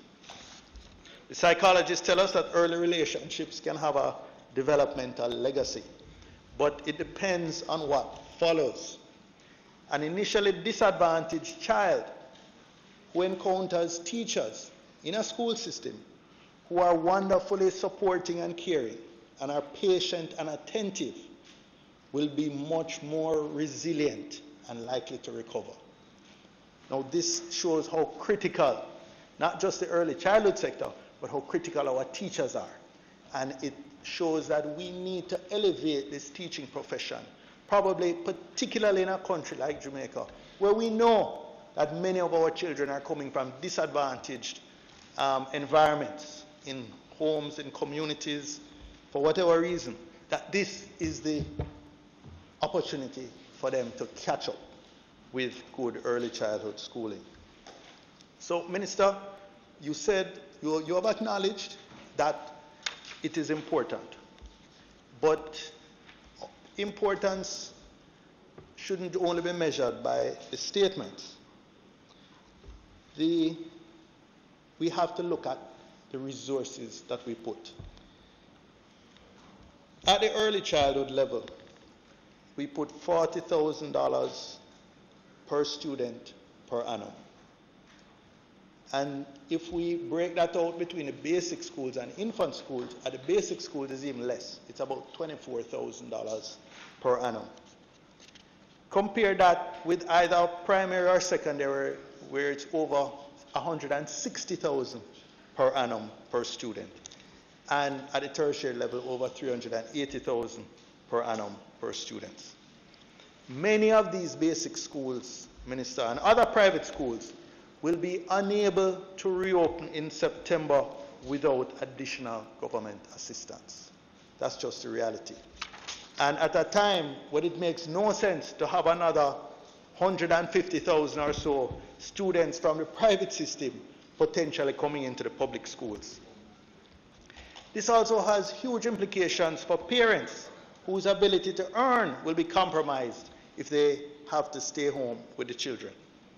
So all of the above points to the reason why investments in early childhood education are high yielding, why we need to examine the ministry's budget to figure out how we can move the per annum allocation per child per annum from only 25% of the average of primary and high school into something that starts approximating the average of the primary and high school. And we don't have to do it in 1 year, but we need to do it over a period of time. And that I'm going to use that also to point to, in the ministry paper you tabled today, you spoke to a partnership initiative with private schools, where you're offering them $80,000 per student per year. But I asked, why $80,000? If it costs you, you know it costs you between $160,000 and $175,000 per student per year in either primary or high school. What is the logic to ask the private school who is taking a public student to subsidize half of the cost? And I think you should relook at that. It's in the ministry paper you just tabled today, and it's $80,000 per student. So, Minister, if you look on the chart, if you can make out the figures on the slide, moving from left to right, the yellow bar, it's the budget allocation. Well, all the bars are the budget allocation per student per annum at the different levels of the system. Again, $40,000 for early childhood, $161,000 for primary, $168,000 for secondary, and $382,000 for tertiary. And these are averages across the system. So I want to move now, Minister, from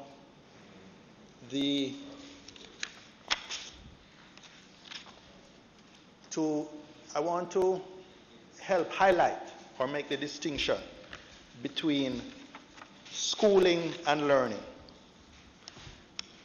In spite of being afforded universal access to early childhood primary, in fact, at secondary levels, the economic and social surveys say we have 106% enrollment. I don't know, I'm not quite sure how you exceed 100%. Maybe children are attending more than one secondary school. I'm not sure how you achieve that. But it is exceeding universal now. But in spite of that, 70% of Jamaica's workforce has no educational or work certification, and only 15% possess tertiary credentials. as a former Minister of Investment, you would know the implications of that. It's locking us into a low-skill, low-wage, job-creating investment destination. That's not acceptable. And a significant number of even those who graduate from tertiary institutions end up with a skills mismatch. University graduates working at call centers or in jobs that only require a secondary education. Our socializing institutions, the family, the church, the community, are failing us. And teachers are being called upon to spend a great deal of their time compensating, socializing children rather than trying to teach them. Just maintaining order in the classroom is leading to a high level of teacher frustration and stress and impacting the performance of the students. I accept that the silver lining from this pandemic is that it has accelerated the ministry's adoption of technology into the teaching and learning process. But we shouldn't fool ourselves, Minister, to think that we're well along in that regard. While we must modernize the environment to use a variety of these physical and digital tools, you made a point that tablets are a secondary instrument, something I've been saying for a long time. And laptops is really what we need. Integrated learning management systems is what we need, and you're now talking about implementing that. But you left out one thing: high-speed internet access. High-speed internet access. In the 70s, Michael Manley introduced the Rural Electrification Program. It brought electricity to many of the communities that we collectively, many of us collectively, represent here. Today, we need an equivalent of a rural, high-speed internet access program.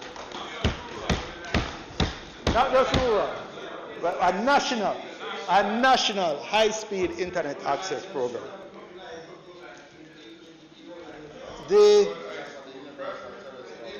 One of the things, Minister, and this is not, I'm speaking not to you just as Minister of Education, but I'm speaking to the government. One of the things we should be looking at using the balances in the Universal Service Fund is to use it to build out that high-speed internet infrastructure.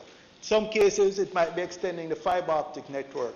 Some cases it might be more cost-effective to use the 5G cellular. I'm not the technical person, but whatever is the most efficient way to do it is something we should be looking at doing. Even more important than the instruments is having it wide accessibility and having it at affordable prices. That's how we can really make use of remote learning and all the opportunities that technology in the classroom offers. Universal Service Fund is a start. So, Minister, our education and training policies and strategies must be developed in the context of the forces of disruption and innovation that are shaping our future. We've spoken about it here in Parliament before: the artificial intelligence, the big data, the augmented reality, the robotics and the Internet of Things. The students, what do they call youngsters today, Generation Z? Yes. The children of the millennials, the Generation Z, they are going to matriculate from school into jobs that don't even exist now, jobs that have not yet been invented. So we need to prepare them with a mindset to do anything, a skill set and a mindset to do anything, rather than preparing them to be doctors, lawyers, police, nurses, as we have in the past. Creativity, critical thinking, and collaboration skills will be valued even more than technical skills by our employers in future. the system of post-secondary education. And this is, again, this trend is going to be accelerated by the pandemic. The system of post-secondary education will have to focus on lifelong education, developing shorter programs delivered throughout the working lives of individuals and delivered much more cost-effectively than the traditional university structure, where people used to be willing to pay a lot of money to go and listen to lecturers and professors who were repositories of information. All that information is now a mouse click away, easily accessible to anybody who has high-speed internet access. So the premiums that people used to be willing to pay for tertiary education is going to be reduced, and technology is going to democratize and splinter the way that tertiary education is offered. Now, I want to spend 2 minutes on our talk priority versus our real priority, because there is no area of politics, there is no sector of the economy where there are more oft-stated truisms and platitudes than in education. My colleague from Northwest St. Anne likes to say that education is a vaccine against poverty. In fact, I heard the Prime Minister saying education is a vaccine against COVID as well. And it is true, because if you have an appropriate public health education, it will help you. So it may not be a literal vaccine, but it certainly will have some of the same prophylactic effect. We hear all the time, our children are the future. Education is a top priority for both productive and social outcomes. House Leader. It's a unique situation here, you know, Mr. Speaker.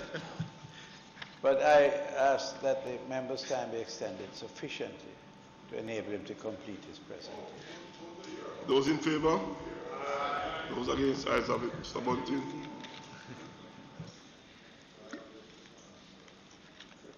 Thank you, Mr. Speaker. As I was saying, education, as it is often stated to be a top priority for both our productive and social outcomes. But, Mr. Speaker, if we measure the commitment by action and results rather than by just talk, we get an entirely different story. So, for example, the PM announced with great fanfare last week the establishment of a high-level education transformation commission, something with which, in principle, we have no objection to. But he did so without acknowledging the failure to adopt the recommendations or achieve the targets of the 2004 Education Transformation Report. Similar high-level commission, similar objectives. Now, for 9 of the last 16 years since that report, the PM has been in charge of education directly or as the Prime Minister. So why was there no evaluation of the reasons the last report had little impact? 9 of the 16. 9 of the 16 since that report. The PM has been either personally in charge of education or in charge of the government, which would have overseen education.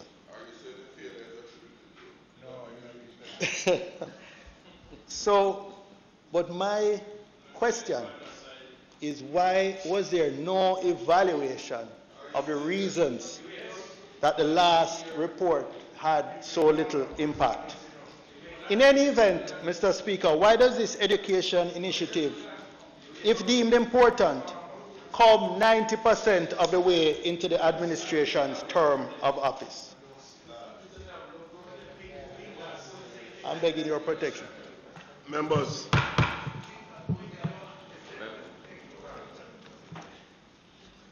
Shouldn't this have been one of those first 100 days initiatives? Now, one of the recommendations of that 2004 report was to increase the financial resources from the budget. For years, it could have been argued that there was no fiscal space. However, when fiscal space became available, how was it spent? Mr. Speaker, the chart on the slide there shows the growth in the Ministry of Education's budget in the blue line versus the Ministry of National Security in the red line. What you will see is that between 2014-15 and 2020-21, the Ministry of Education's budget, both capital and recurrent, grew from 85 to 118. The Ministry of National Security, meanwhile, grew from 52 billion, these are billions, from 85 billion to 118 billion. The Ministry of National Security went from 52 billion to 93 billion. But what is even more dramatic is when we look at the capital budget, which is what is really within a government's control in the short term, since most of the recurrent budget is for salaries. What we see is that in 2015-16, both education and national security had about the same capital budget, 2.4 billion. However, by 2019-20, the Ministry of Education's capital budget had fallen to 1.2 billion, while the Ministry of National Security had increased to 20 billion, 19.9 billion to be precise. So what we see here is that when you accept that a budget is really a statement of priorities, what you see that education is not a priority.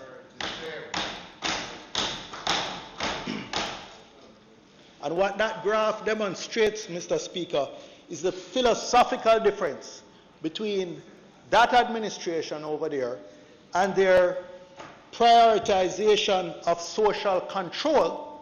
They invest in social control through the Ministry of National Security, and the priorities of this side, which is to invest in social investment in developing our people.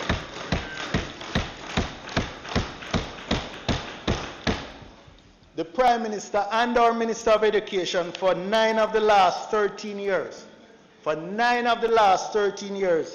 says glibly at the launch last week, and I quote, "We have succeeded in placing people in school, but what they are learning isn't much to be desired." End quote. Daycare. This is the Prime Minister who has been, for 9 of the last 13 years, either the Minister of Education or the Prime Minister across 2 administrations. And he says, we have succeeded in placing people in school, but what they're learning is much to be desired. Many of them are just daycare centers. Mr. Speaker, it's as if the Prime Minister doesn't realize that the statement is an indictment of himself and the 2 administrations he has led. And remember, he had 2 stints as Minister of Education during that time.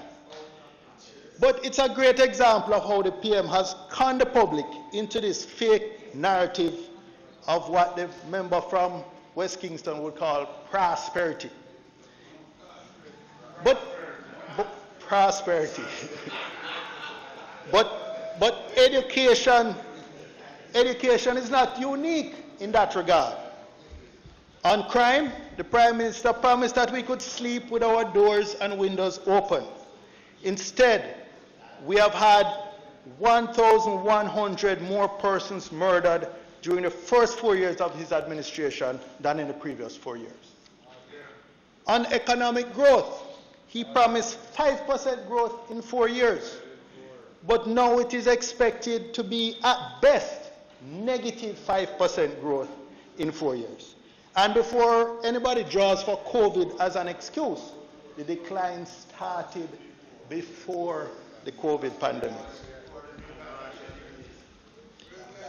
In health, The Prime Minister, when he was on the campaign trail, was haunted by the cries of dead babies. Yet the neonatal mortality rates have increased during this administration. It has increased, but the Prime Minister sleeps soundly now to the gentle rocking of Jamaica moves. On corruption, the Prime Minister promised within 100 days of his administration to start the legislative process to institute impeachment proceedings. And I quote, to ensure that only members of Parliament, that only members of unquestioned integrity sit in Parliament. End quote. Not to mention cabinet. Well, he didn't mention cabinet specifically. Yet it appears that the PM has now had a change of heart in that regard. I like what you said. Petrojam, I like what you Nessa, You like it too. CMU, Moon Palace, Hollywell, Holland Estates, all of those has only precipitated the shuffling of the deck.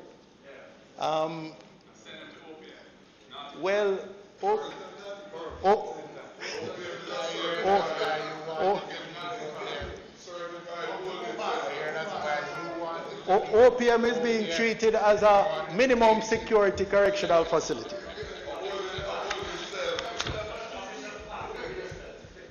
So, Mr. Speaker, in conclusion, the pandemic has forced all of us to have a better appreciation of the role of various actors in the education system. Parents who are now struggling to support students at home have a better appreciation of how demanding and challenging the teacher's job is.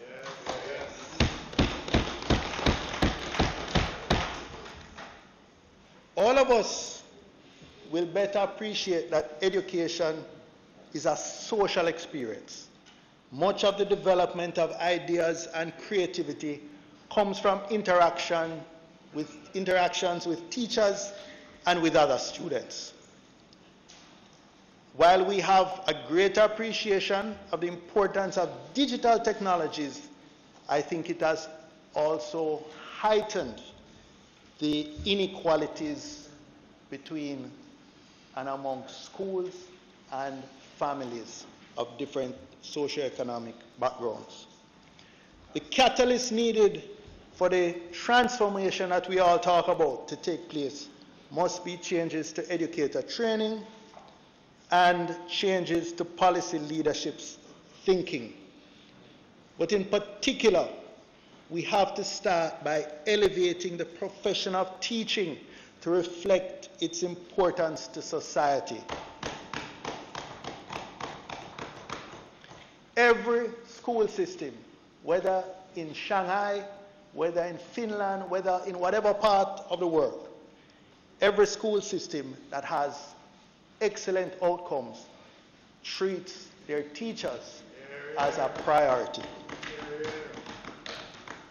And finally, we must focus on getting our early childhood education right, as it is the foundation on which the rest of the education system is built. I thank you, Mr. Speaker.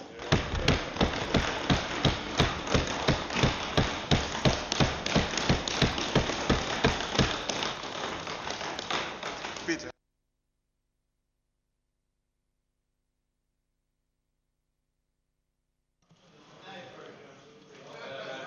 Mr. Montague.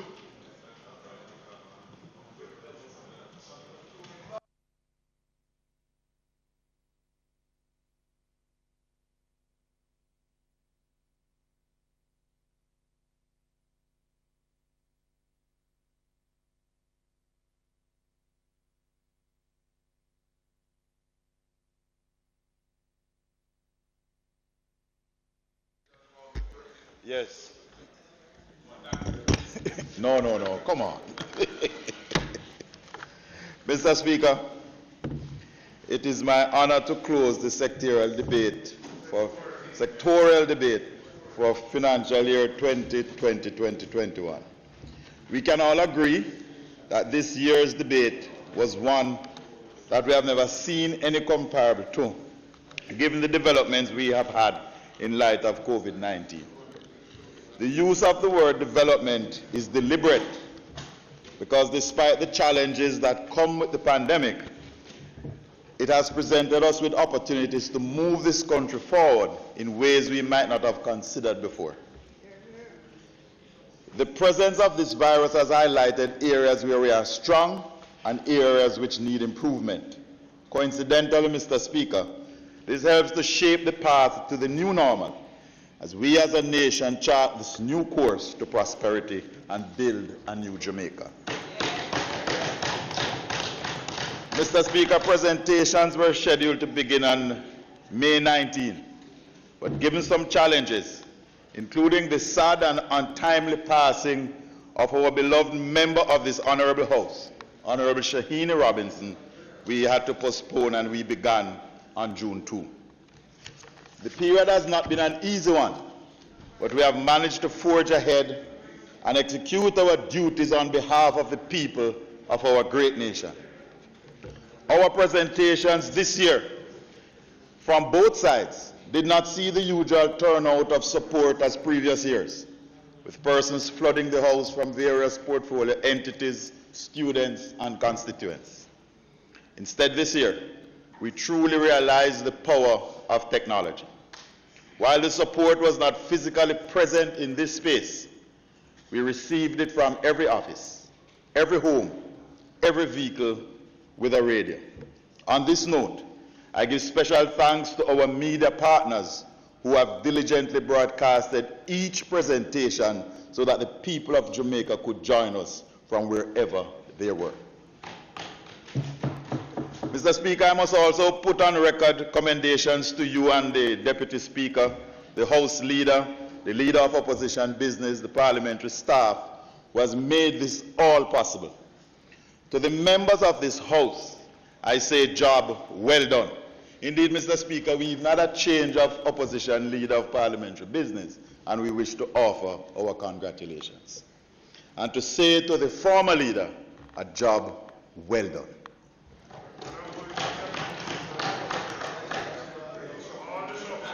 I could not leave here today without, of course, thanking the Lord Almighty for providing us with the strength, guidance, knowledge, vigor to make it through this time.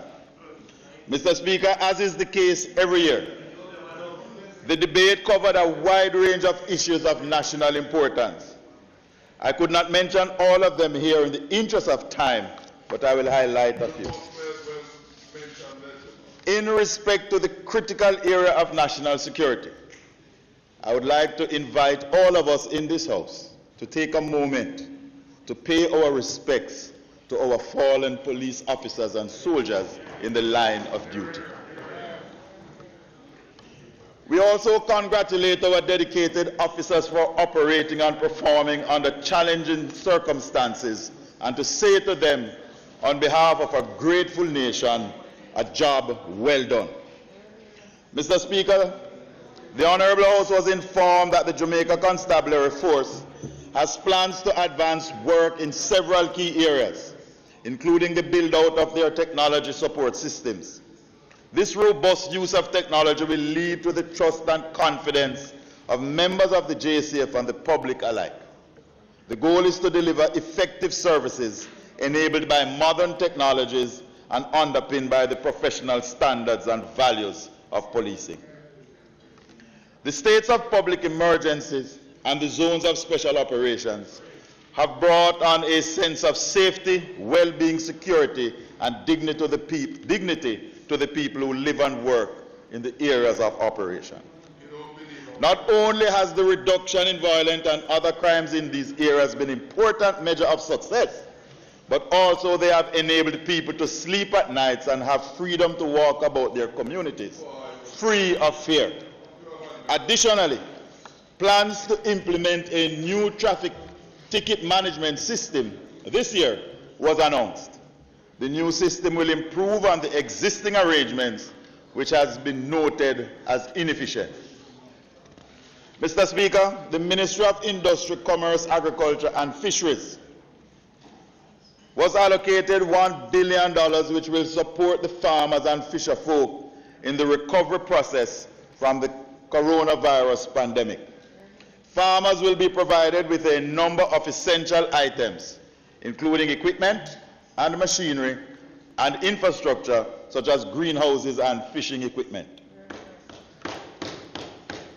They will also be given refrigerated containers for storage for the use by fishermen and fisherwomen.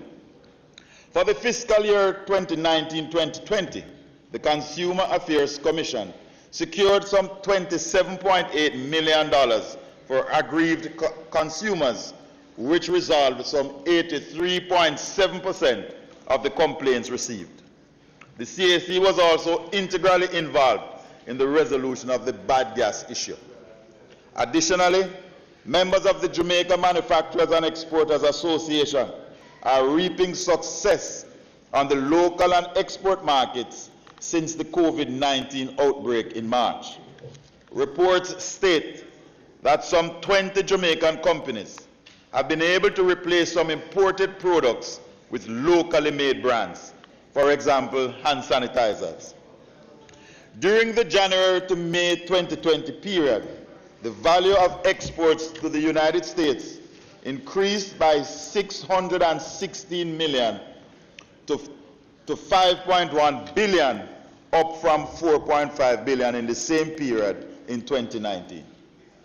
Mr. Speaker, the English proverb says, necessity is the mother of invention. But we Jamaicans know that when we are faced with challenges, we will take our hands and make fashion. Because we are an innovative people forging ahead towards Jamaica's prosperity. Under the Drought Mitigation Program, some 136 farmers in 22 communities across the island received 275,000 gallons of chuck irrigation water, while the procurement of 500 water tanks is also in progress. And 2,000 quarter-acre drip irrigation kits are to be provided as well. The purchase of drones valued at $230 million will be among other equipment and machinery that will serve to enhance the modernization of the agricultural and fisheries sector and facilitate increased production and productivity. The march to food security, Mr. Speaker, is well underway. Mr. Speaker, this government recognizes the importance of developing and improving the country's justice facilities. And between January 2019 and March 2020, the Ministry of Justice extended $1 billion Jamaican dollars to renovate and retrofit justice facilities across the island. Never before, Mr. Speaker, this happened. Included in the upgrades were Victim Services Division offices completed in Trelawney and a Justice Center in St. Elizabeth. Victims of crimes, both adults and children, benefited from the assistance through the Victim Services Division in the financial year. And the victims included some 4,244 children, 533 adults, and developed a missing children risk assessment tool to assist parents in identifying various risks associated with missing children. Progress is also being made in the implementation of the National Child Diversion Program. And so far, 13 child diversion parish offices have been established. Core staff of the program appointed, and 13 child diversion parish committee selected. Additionally, non-governmental and community-based organizations have been engaged to bridge the gap between communities and the program. Mentors are being trained to bolster the work of the program, and a national education campaign for the sensitization of all stakeholders have been executed. Mr. Speaker, some $287 million was paid out in judgment and debts and settlements under the Attorney General's office for the 2019-2020 financial year. This has gone a long way, a very long way, in alleviating the distress of those who have gotten judgments and those who have been wronged by the agents of the state. Mr. Speaker, in tourism, 13 public beaches across 7 parishes are to benefit from major improvements. Changing rooms, restrooms, perimeter fencing, parking, gazebos, bandstands, children playing areas, seating, lighting, walkways, electricity, water, sewage treatment facilities are among the amenities to be put in place. Small and medium enterprises will also be provided with funding to secure personal protective equipment in response to COVID-19. The Jamaica National Group Limited and the National Export-Import Bank combined have more than $500 million available to lend to these small businesses. The phased reopening of our borders have gone very well, Mr. Speaker. The world-class protocols developed by the Ministry of Health and Wellness and made compliant by the Tourism Product Development Company have satisfied entry protocols under JAM COVID. We have been able to devise and implement a strategy for the safety and security of members of the hotel industry, but one which allows for them to feed themselves and their families. In 2016, Jamaica was retaining 30 cents out of every dollar spent in the tourism industry. Today, it has now moved to 40.8 cents, a 36% increase, which is among the highest in the region. At the end of 2019, tourism was projected to create some 41,000 new jobs. However, with the impact of COVID, this will result in a change of that estimate. But the fact still remains that tourism is one of the most critical catalysts for job creation in the Jamaican economy. During the temporary suspension of the tourism industry, the Ministry of Tourism offered skill certification to key tourism players to ensure that when the industry opened, that our workforce would be fit for the task. Mr. Speaker, the stakeholders in the workforce participated in the workshops, and they have all been certified. Mr. Speaker, tourism workers and businesses have benefited from the COVID allocation of resources for employees care program. Additionally, the registration of tourism workers to receive a pension has been intensified. The Ministry of Finance and the Public Service will further be providing $1.2 billion in COVID-19 tourism grants to support small operators in the industry and related sectors, inclusive of hotels, attractions, transportation, and tours, which are registered with TPDCO. Mr. Speaker, in respect to the mining sector, which proved to be the biggest contributor to the country's economy during the COVID-19 pandemic, we understand that some 5,000 families are set to receive land titles for properties as a result of being relocated from bauxite lands.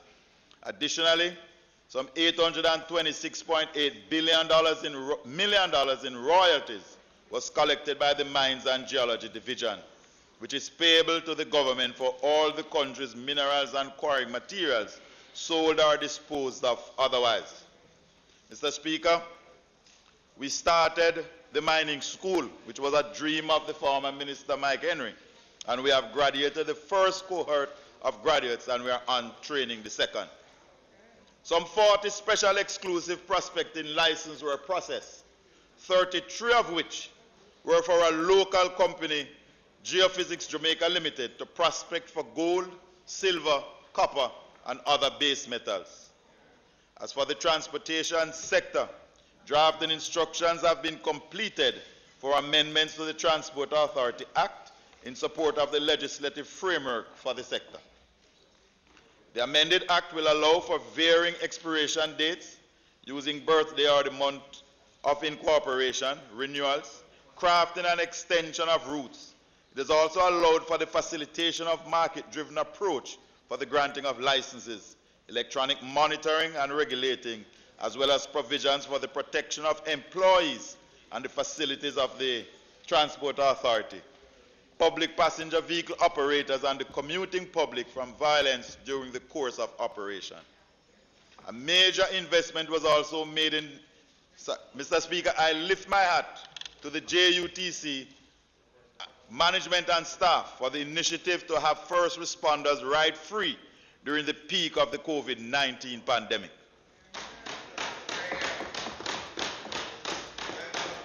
Additionally, workers continued to work during the entire period, providing much needed service to the people of Jamaica. In the same breath, Mr. Speaker, we salute all the workers and investors in the public passenger industry, because they too, like the JUTC staffers, worked right throughout the period. Furthermore, the Ministry will intensify discussions with the Office of Utilities Regulation to help with the determination of fares within the public transportation sector. Mr. Speaker, the Forestry Department, we were told, will embark on a reforestation of some 150 hectares of land and the maintenance of parcels comprising 588 hectares during the 2021 financial year. 109 hectares of denuded lands have been reforested across the island, surpassing the 100 hectares target. As the country slowly starts to reopen and regain some normalcy, a total of 3,300 employees in the business processing outsourcing sector have regained jobs lost due to the impact of COVID-19. Through the special economic zone regime, new investments in Jamaica were successful and are projected to exceed some $3.1 billion US. With the BPO being one of the fastest growing sectors, new technologies are being employed to expand the sector, including work-at-home stations, so that less persons will be concentrated in one building.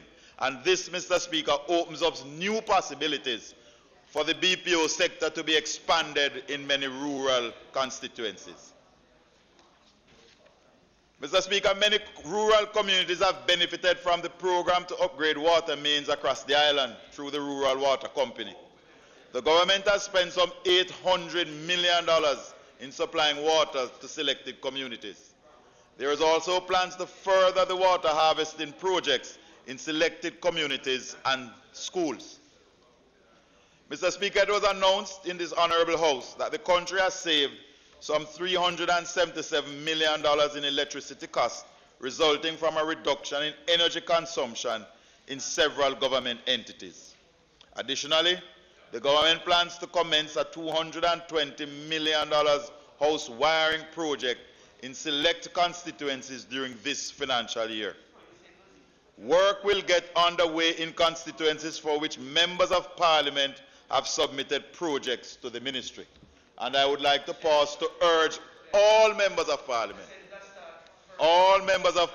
including the gentleman from North Clarendon, to submit his projects. Good, excellent. Furthermore, citizens will soon be able to connect with the government and provide a voice under the pilot of the technology framework, My Government JM, which will be launched soon.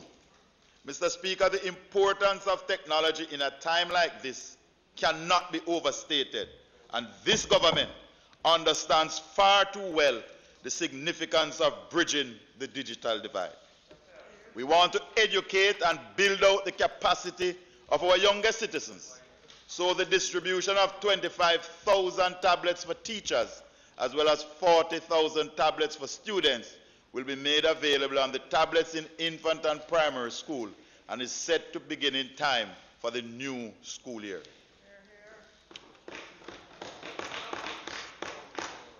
Mr. Speaker, in the health and wellness portfolio, we must salute our healthcare workers and first responders for the stellar job they have done and continue to do during this challenging period.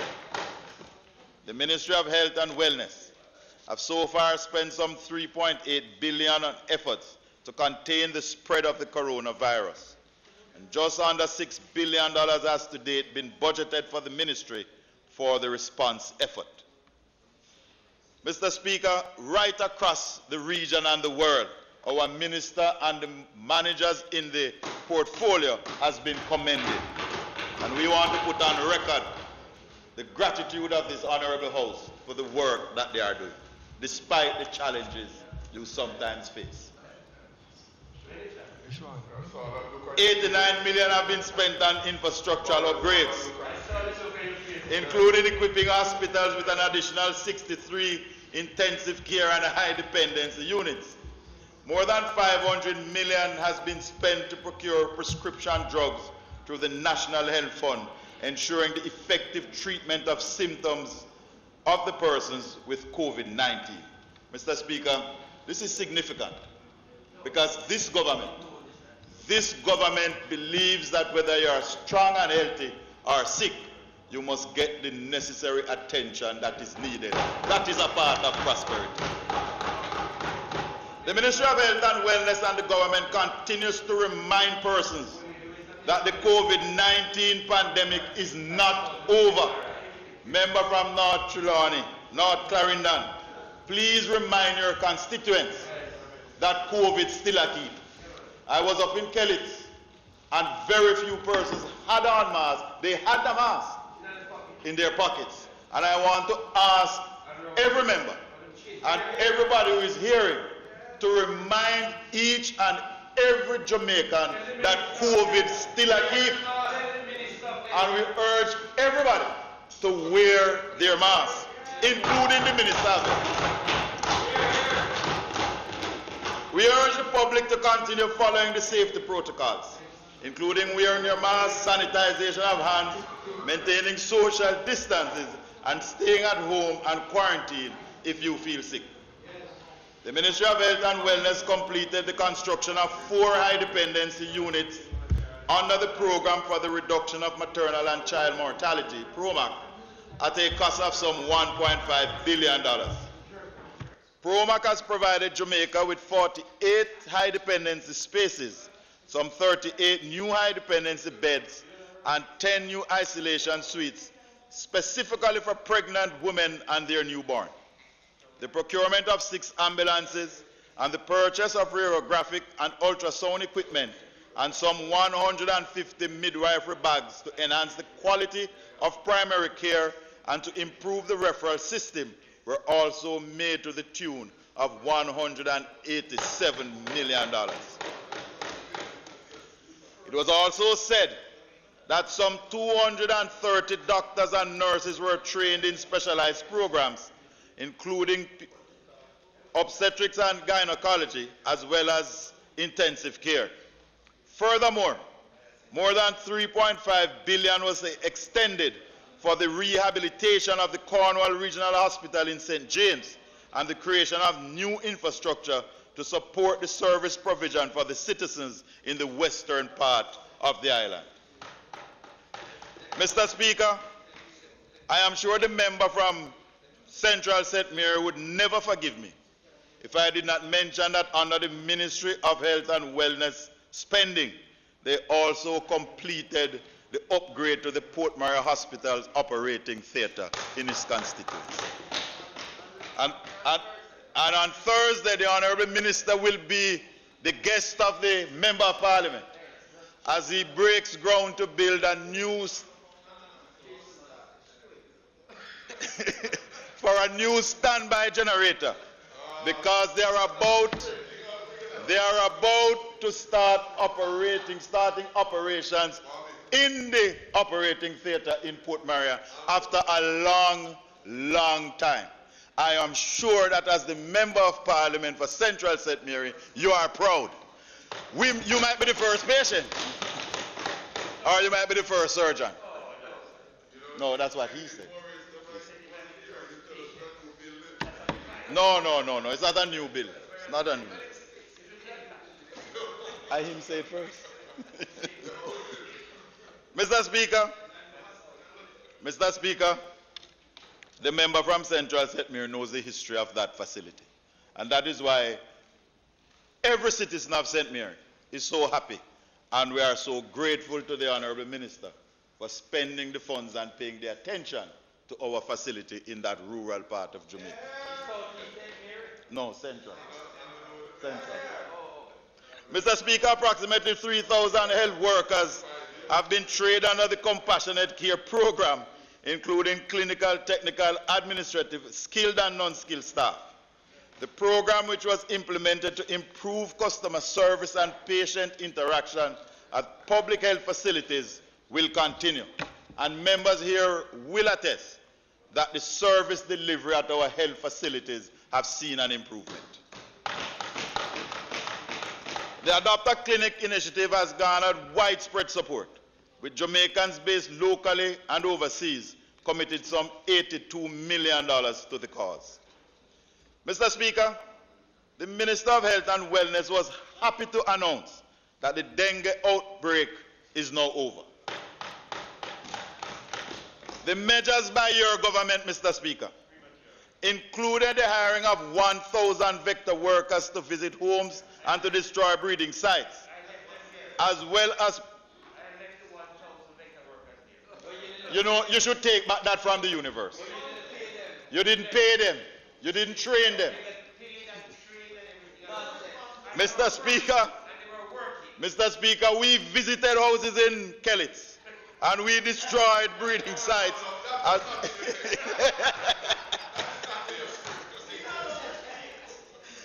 As well as public education, renewing the fleet of pickups and fogging machines to the tune of $250 million. We extended opening hours for the health centers and clinics, and we had more staff in the field in accident and emergency. All, Mr. Speaker, all have contributed to the taming of the spread of the dengue virus, and to that we say thanks to the healthcare workers for a job well done. Mr. Speaker, in August, Jamaica will open its first national shelter for victims of domestic abuse. Work has resumed on 2 of the 3 shelters which will be opened across the island. The first shelter will serve mid-island communities, while the other 2 will address the needs of those in the eastern and western regions. Anti-sexual harassment training of managers and other workers in the public and private sector will be implemented through a MOU with the University of the West Indies, Open Campus. It was also noted that research will be conducted on sexual harassment and workplace violence. Mr. Speaker, some $40 million has been approved by the Ministry of Finance and the Public Service for a special support package for the creative and the athletic practitioners who have been adversely affected by the COVID-19 pandemic. And Mr. Speaker, I need to congratulate the Honourable Minister on this initiative. Many of our sports persons and creative persons have seen their income fallen to zero. And this initiative, spearheaded by the Honourable Minister Babsy Grange, is one that is well deserving. And we wish we could have given more funds to this industry, but it is what we can afford at this time. And they are conscious of the fact that this government cares. Mr. Speaker, the Entertainment Ministry hosted a fundraising initiative dubbed Telethon Jamaica, Together We Stand, towards providing additional resources to health services in the wake of the COVID-19.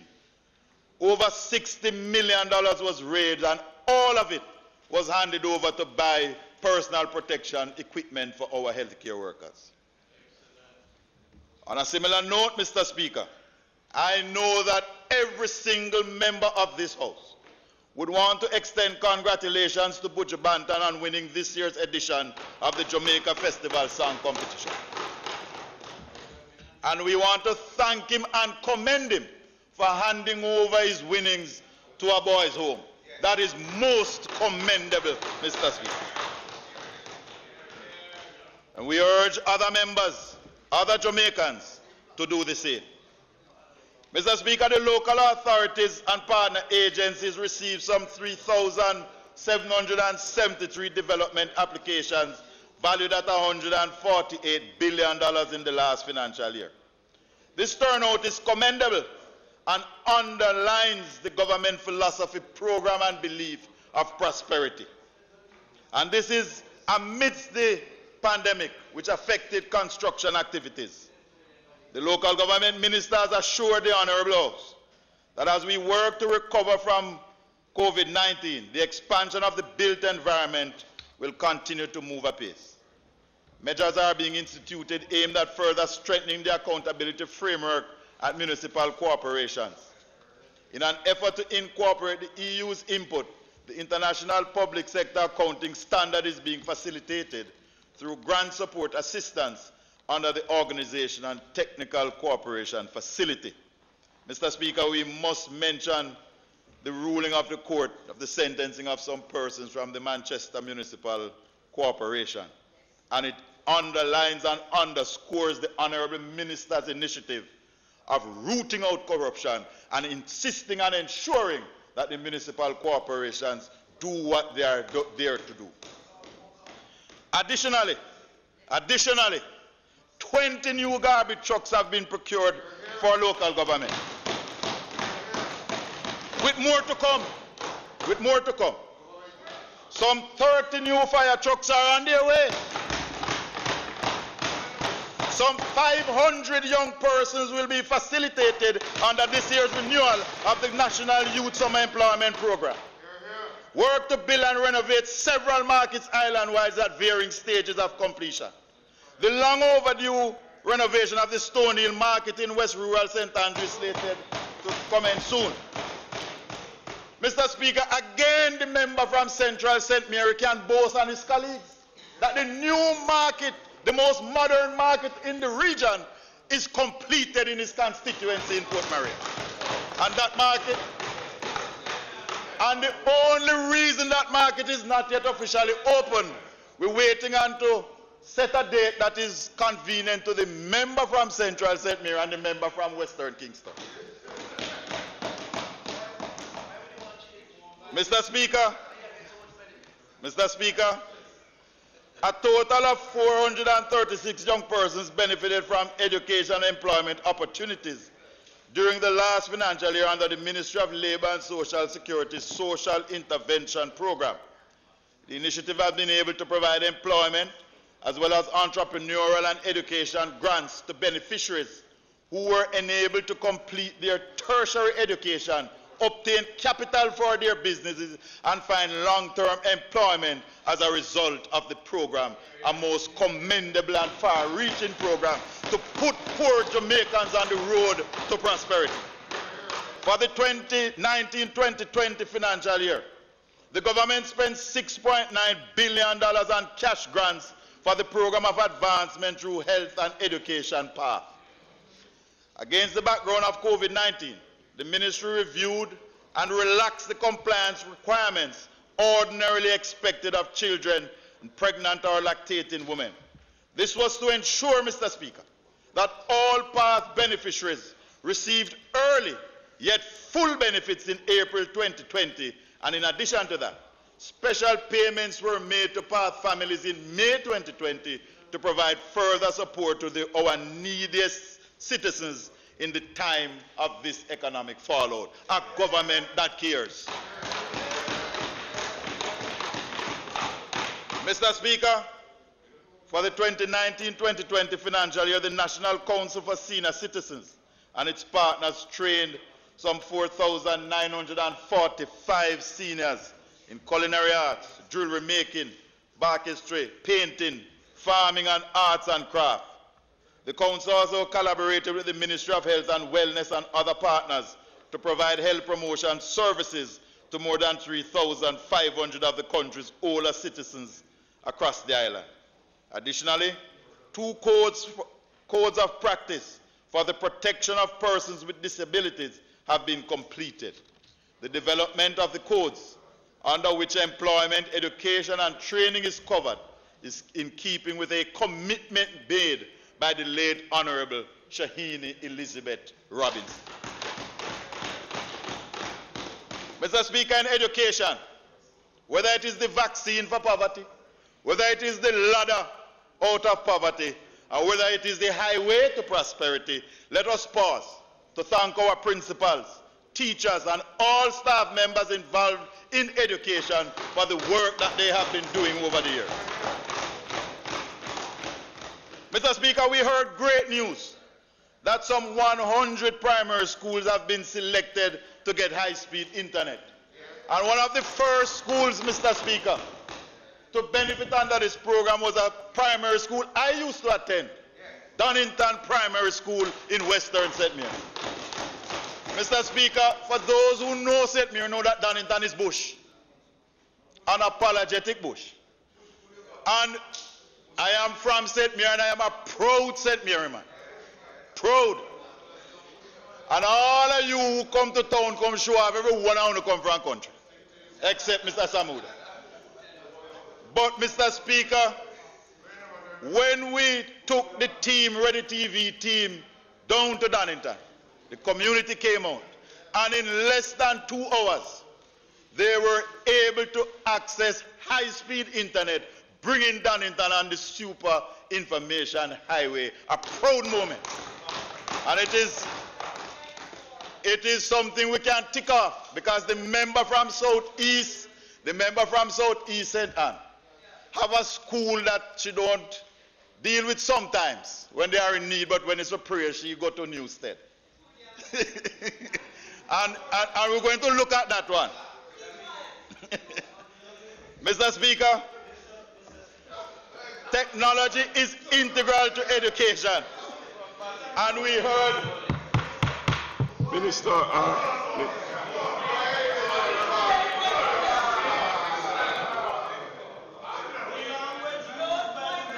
you might not work in, Mr. Now work. Turn on your mic. The language used.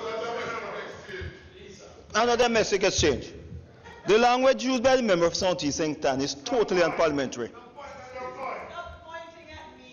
Don't tell me what you just said a while ago. Again, you come back with it. Riffraff is down there. But that member should know better than that. I expect, no, you're, Mr. I'm on my Speaker. feet. No, I'm on my feet upon the border. I really love the MP. Take your seat on my feet. I love Speaker, you, I'm on my sir. feet.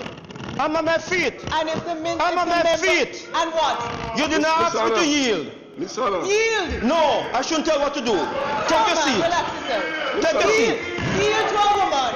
The member, Yield to a woman. I will, but I'm saying the language you use is non-parliamentary. Which You one know is that. Say it again. You don't want me to say it. Go on, man. Stop it. Do it, man. You know better than that. All right. I expect that from you. You say Riffraff Daddy? Riffraff Daddy, you saying that? Mr. Speaker. Yes. In the spirit of the Parliament, and because the gentleman, the Member of Parliament, is my good friend, if he feels that I may have been unparliamentary, I retract whatever statement he believes I had made. Thank you.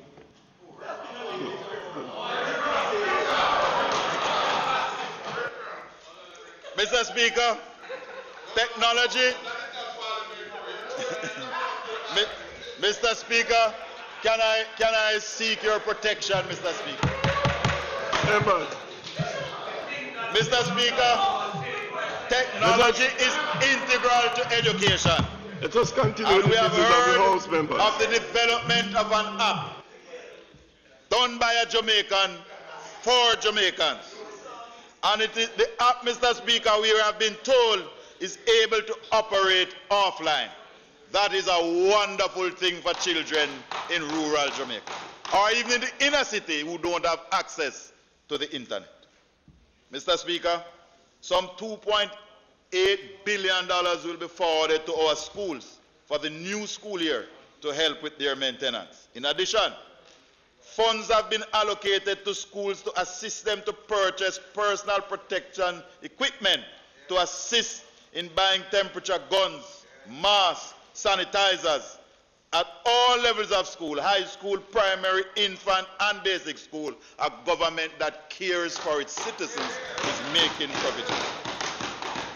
Mr. Speaker, we are making education great again. Mr. Speaker, this debate has been very productive exercise.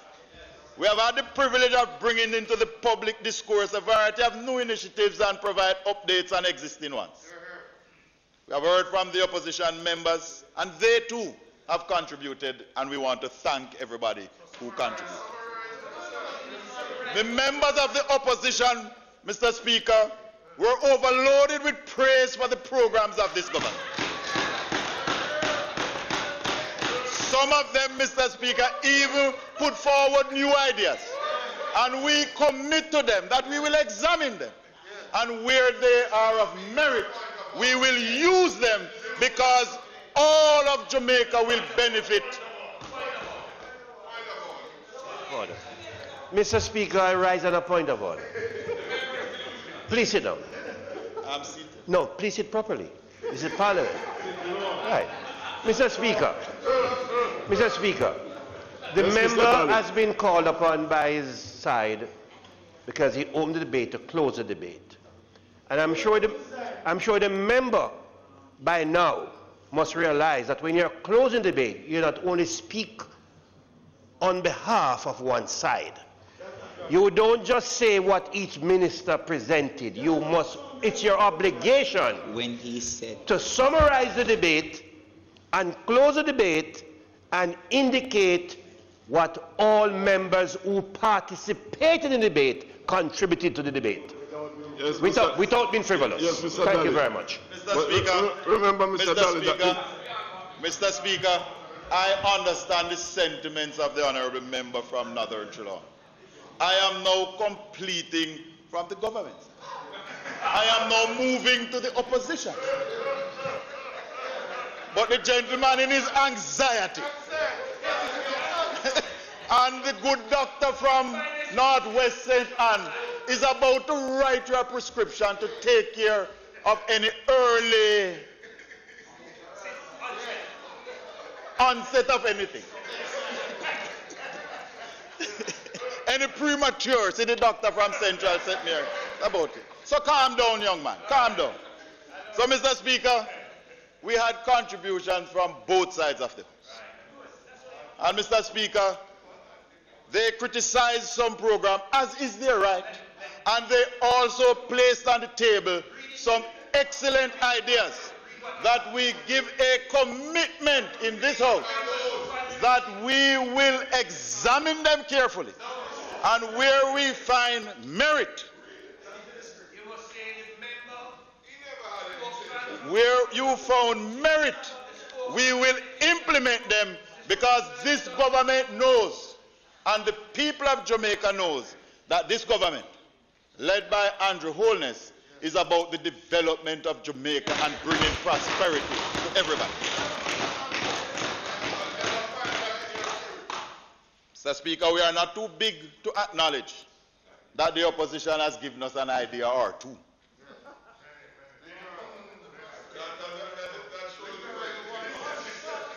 Mr. Speaker, the different portfolios have had their own action plans, which are designed to lead this nation into a new day as we operate in a new normal and as we go onto the road to prosperity. We are not there yet, Mr. Speaker, but we are on the right path. Despite the challenges, we have given our people more access to water, more access to the internet, improved roads. We have given them more houses. We have even given members of parliament more allocation to help your communities. Mr. Speaker, I am glad that we are being led through this period by none other than our Prime Minister, the most Honourable Andrew Holness. Indeed, Mr. Speaker, when you go on the highways and the byways, when you climb the mountains and go in the valleys, when you go on the street corners, they call him the most Honourable Brogard. And Mr. Speaker, I am confident that with continued effort and cooperation, we will be able to surmount the challenges and chart the course to Jamaica's prosperity. Mr. Speaker, it has been a pleasure. It has been historic, this debate. And Mr. Speaker, it gives me great pleasure to ask that the motion be approved at this time.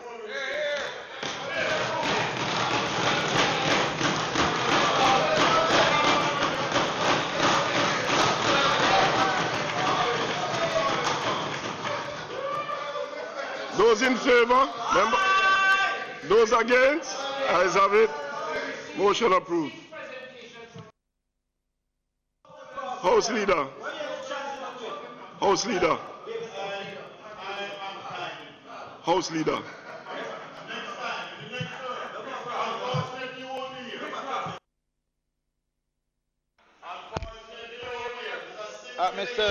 Mr. Speaker, nobody has to go to public business.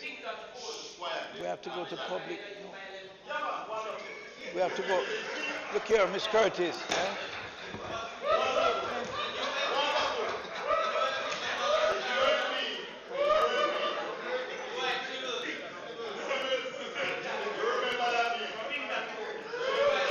Mr. Speaker,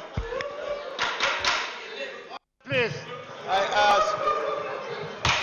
I ask for a recommittal of statements by ministers. Members, I would like to hear from the leader of government business. Let's have some order, please. Mr. Samuda, you are...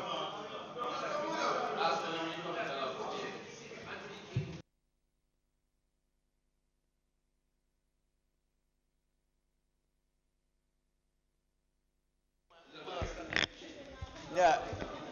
You have a resolution for the recommitment No, of I just statement indicated. by Minister? I'm just indicating, Mr. Speaker, that the mask really serves very little purpose under your chin. Don't put it on over your mouth, because you will not be able to communicate well. Good. Excellent. Excellent. So, Mr. Speaker, I had asked for recommittal of the item statement by ministers. Those in favor?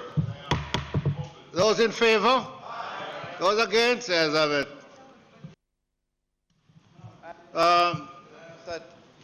That you invite the member from Northeast. Member from Northeast, St. Catherine, the Ministerial portfolio and the Ministry of Industry.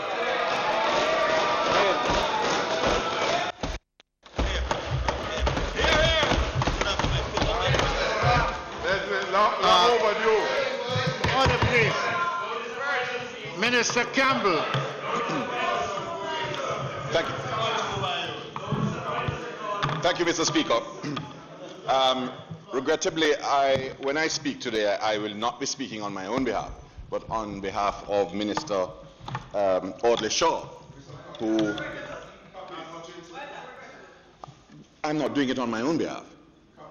I'm doing so on behalf of the member from Northeast Manchester, who has a disability, albeit a very small one. And,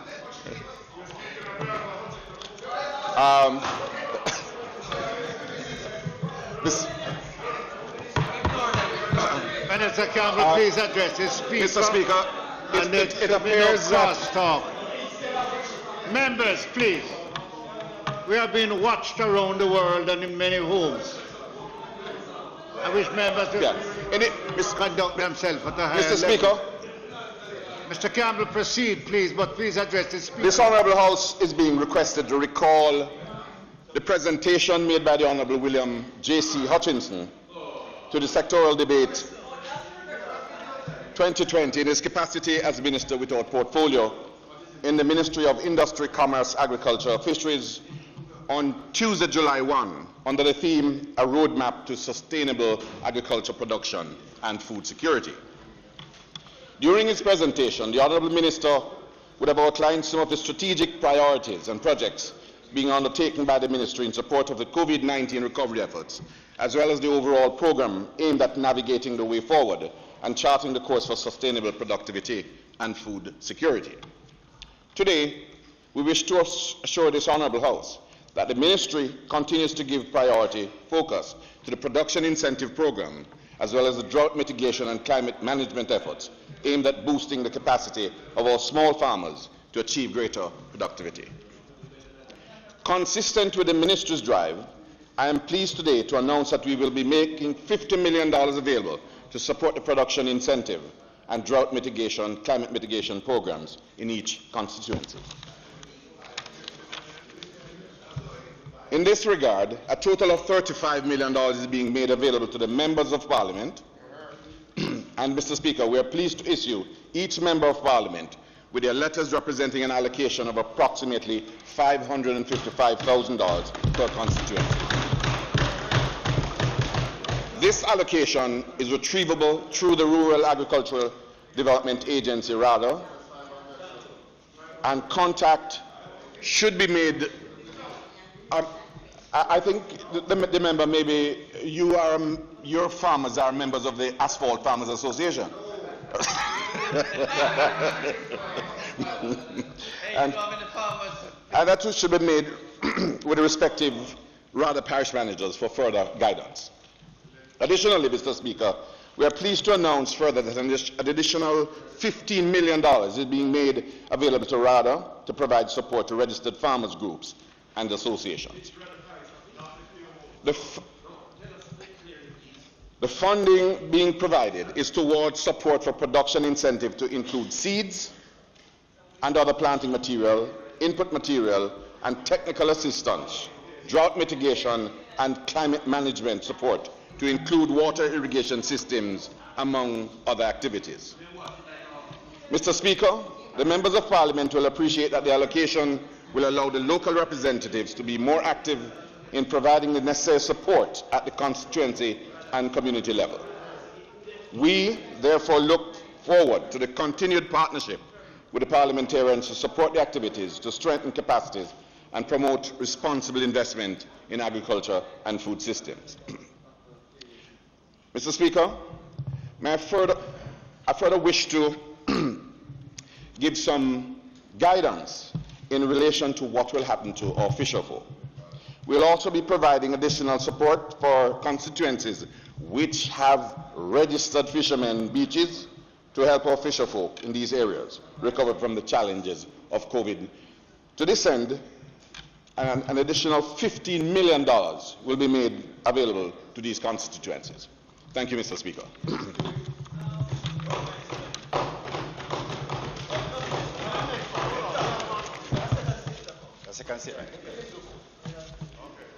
Yes. Mr. Speaker, may I be allowed to proceed to...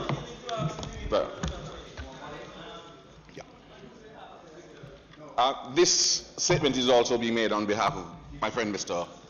Oatley Shaw, Minister in charge.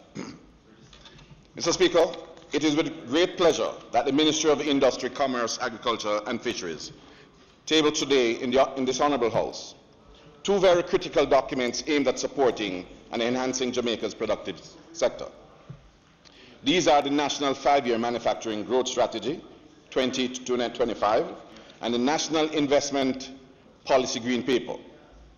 The two documents seek to provide a framework for creating the enabling business environment necessary to attract local and foreign direct investments and to grow Jamaica's manufacturing industry.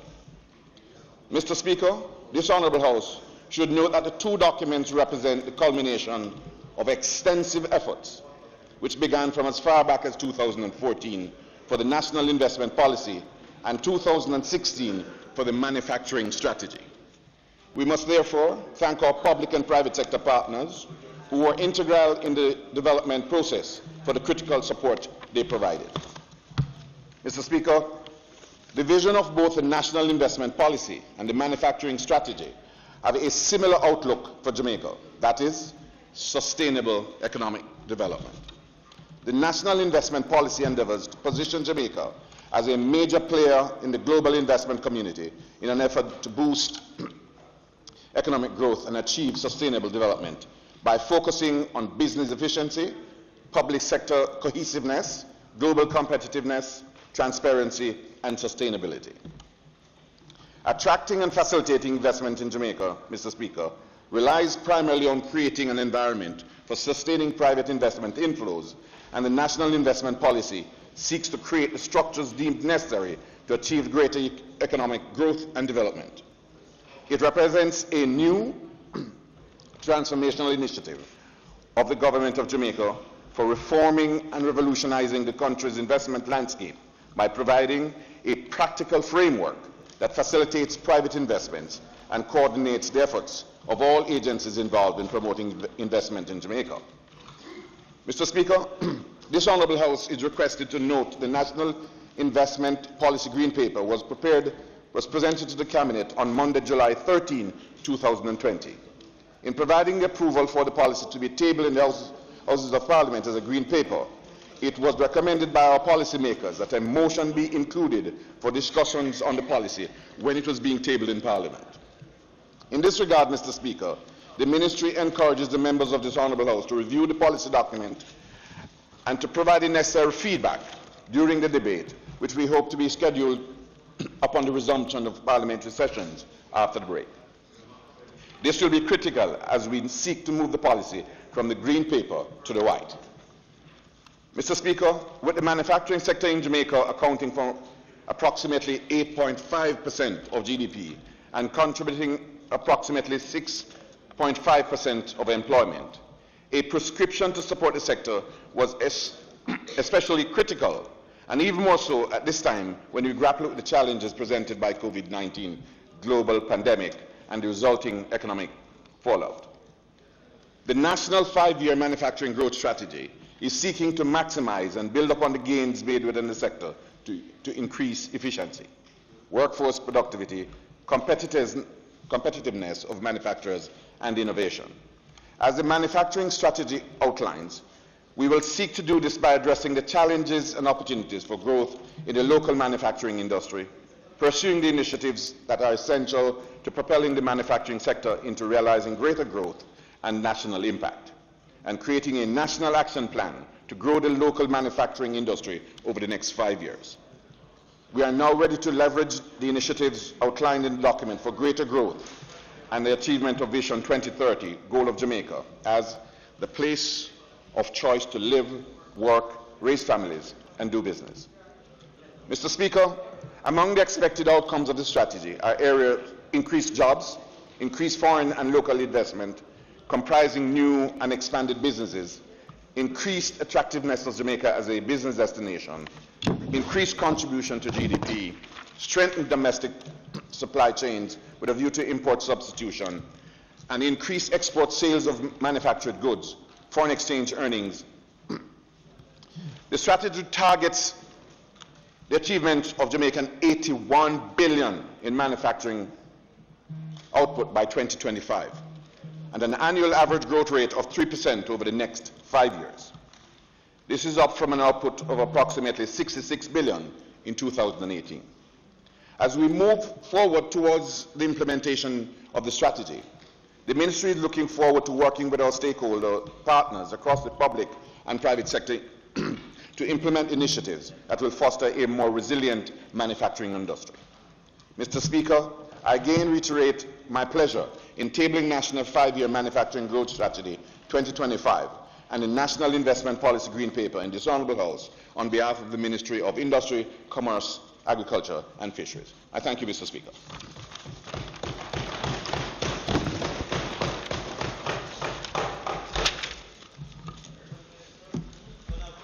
Let me have a copy of your statement. Mr. Speaker, you didn't we didn't benefit from copies of the statement, Minister. You have copies? You have copies? But I'll respond nonetheless. Mr. Speaker, it is timely that the Minister address the House on the issue of the productivity incentive and the drought mitigation. I'm sure that members of Parliament, as outlined in the first statement, would really do great with this 500,000 allocation. But notwithstanding, Mr. Speaker, over time we have heard a number of announcements as it relates to things that could have been done to assist with drought mitigation and to provide a boost in the sector. There was an announcement for 200 million, and there was a second announcement for 800 million, which this $50 million pales in comparison to those allocations. An update on how these funds are allocated and how they are being attributed to benefit the sector would be good for us in the House. Also, Mr. Speaker, there's a also, Mr. Speaker, on the issue of drought, I would urge the minister that, you know, for the productivity incentive, one of the major things that happens is that we have to do something about the supply of irrigation water in the various areas. And Mr. Speaker, there are projects that would assist.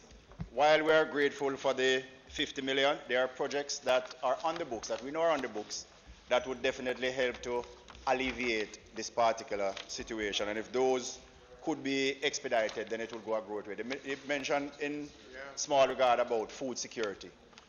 Building out these systems would definitely add to our food security in terms of ensuring that there's adequate irrigation. Minister, you were not very clear on how the $15 million that would be allocated to the constituencies with Fishing Beach. If it's per constituency, would it come through RADA? Would it come through the members of parliament? I would like if you could expand a little further on that. And also the $15 million that would be given to RADA, would it be for RADA to on lend, or would they be consulting with who are the stakeholders in the constituencies or across the zones that they will be consulting with? If you could expand on those, that would be great.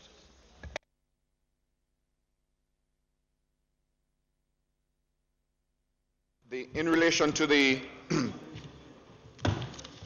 $15 million for the fisher folks, we're still we haven't settled yet, but we have identified about 30 constituencies which are directly impacted. So we estimate that each constituency, 30. Yes, if you think the entire south coast, as it were, and some on the north, but we have identified about 30 constituencies which are directly impacted. So a rough estimate is that each constituency, each fishing community or constituency that is, should benefit from about $500,000, an additional $500,000. And we're not certain yet exactly who is going to, and that's why I couldn't tell you today that exactly who will administer the funds. But sufficient to say that it will be allocated. Insofar as the you spoke about irrigation and all that.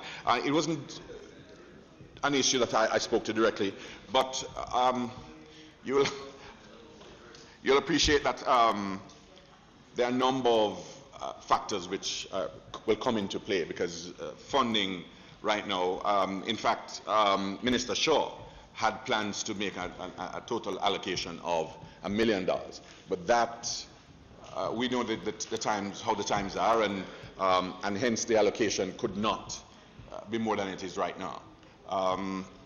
But if the economy, gets a little more buoyant, then we'd be able to contemplate taking on making the further allocation. I'd say that in so far as you speak about mitigation, I think about irrigation. Those farming communities which are suffering more severely from the drought, from the drought conditions, I think you may want to contemplate doing large excavations and putting liners and that kind of thing. That is something that we'll have to look to in the future because the budget does not facilitate us doing that presently. Even don't know if you explain that.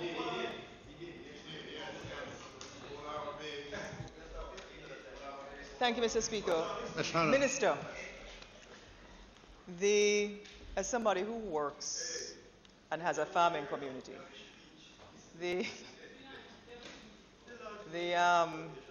when Minister Hutchinson announced the production incentive program, I believe he announced it at $50 million in his sectoral debate. And I was keen and pleased because coming out of COVID, especially when the farmers lost their markets to the schools and the hotels, they really had crops that they had to keep that burnt up, and there was no value-added processing plants in many of the constituencies to be able to take that load off of them. Minister Green is very well aware of my thoughts regarding how to facilitate making farmers more productive. The concern I have, Mr. Speaker, is when I reached out to RADA in my constituency, even before this announcement of the 500,000 was made, and very excited about the production incentive. What was made clear was that it was a number of hybrid seeds that RADA would provide, as well as a training component, and they would have been able to take a group of farmers, perhaps no less than 25, from teaching them how to use potting mix, etc. The program is not designed for large-scale farming. It's not designed for farmers who have acres and acres of produce. It's really designed now, the way I understood it and the way it was articulated, for persons, for persons who they are also trying to get into farming. And then once the budget was done, what was interesting to me is that rather it seemed more of a joint program between the Member of Parliament and RADA. So RADA was going to provide the seeds, RADA was going to get the training agency to come in, but the Member of Parliament had to provide, from the budget I saw, the lunches, the fertilizer, the pesticide, and I found that now it became a situation, certainly post when we had submitted our CDF plans, and most of us would have sent in all our programs, whereby the program would not be able to be implemented if the Member of Parliament was not involved. So the question I really have, this new 500,000 is to be able to either, one, help with fertilizer and other things, buy black drums, or do what it is, chicken, etc. But here's what I'm asking you. You see, because right now people are desperate, and right now back to school, I don't know about anybody else in here, but education, transformation, and back to school are two different something. Huh? Right. And so if we're really going to incentivize our farmers to give them the chicken, the fertilizer to help them with the crops, to even be able to make a little something for send them children or to buy the books that they need, I need to be assured that RADA is not going to be saying, waiting all 1 month time before them get the list to issue the certain things. Because right now, in a situation, to even give an old lady a black drum in my community, if she's not a registered farmer, she can't get it. The second issue I want to ask you about this particular, I need some clarity on the production incentive programs.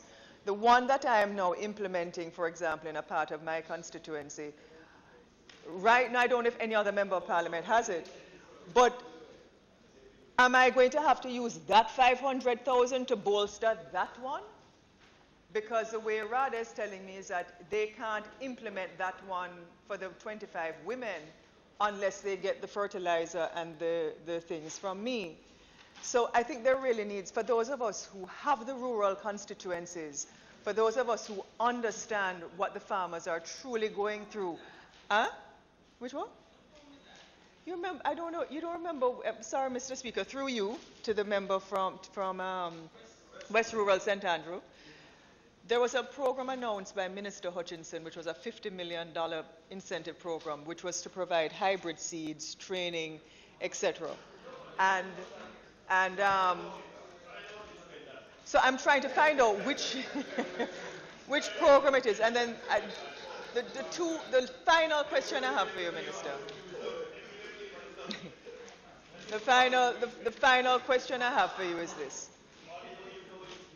I think,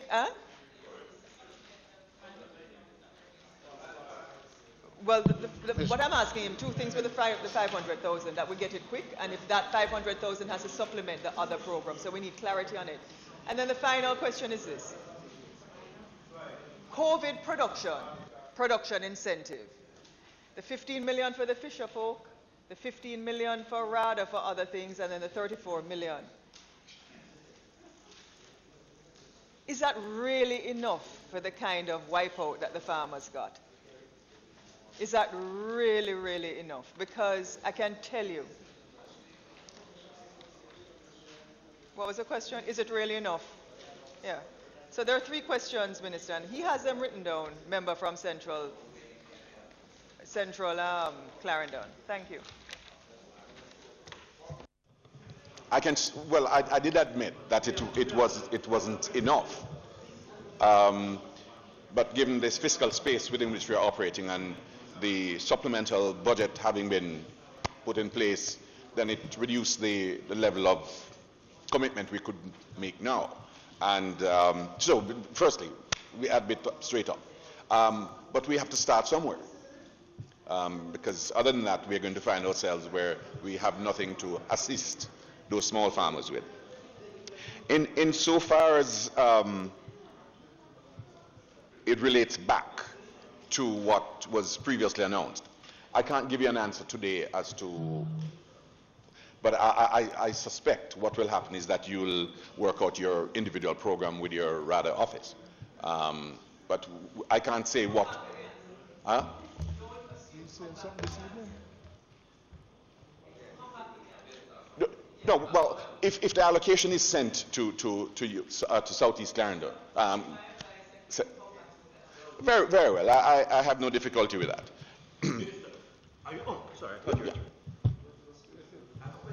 Yes. This allocation. Mr. Daly. Yes. The Speaker is in the chair. Mr. Speaker, this allocation.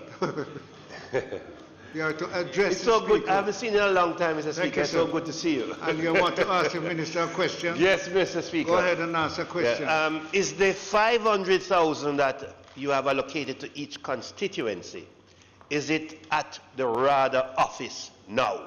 Or when will it be available? I can't say that it has been sent to, but I'll give you my undertaking that I will check on it tomorrow morning and it remember the minister is indicating that it will be done this week. This week, yes. Dr. Campbell. Yes, please. Mr. Speaker, through you, sir. Yes, Minister.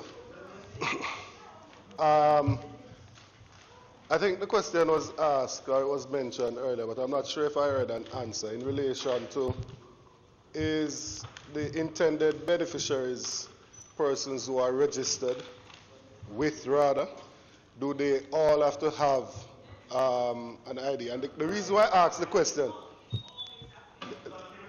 hold on a second. The reason why I'm asking the question, with the COVID virus and what it has caused on the economic reality of the persons out in the society, we have to try and be creative in coming up with measures that can cause them to be able to, one, generate some income.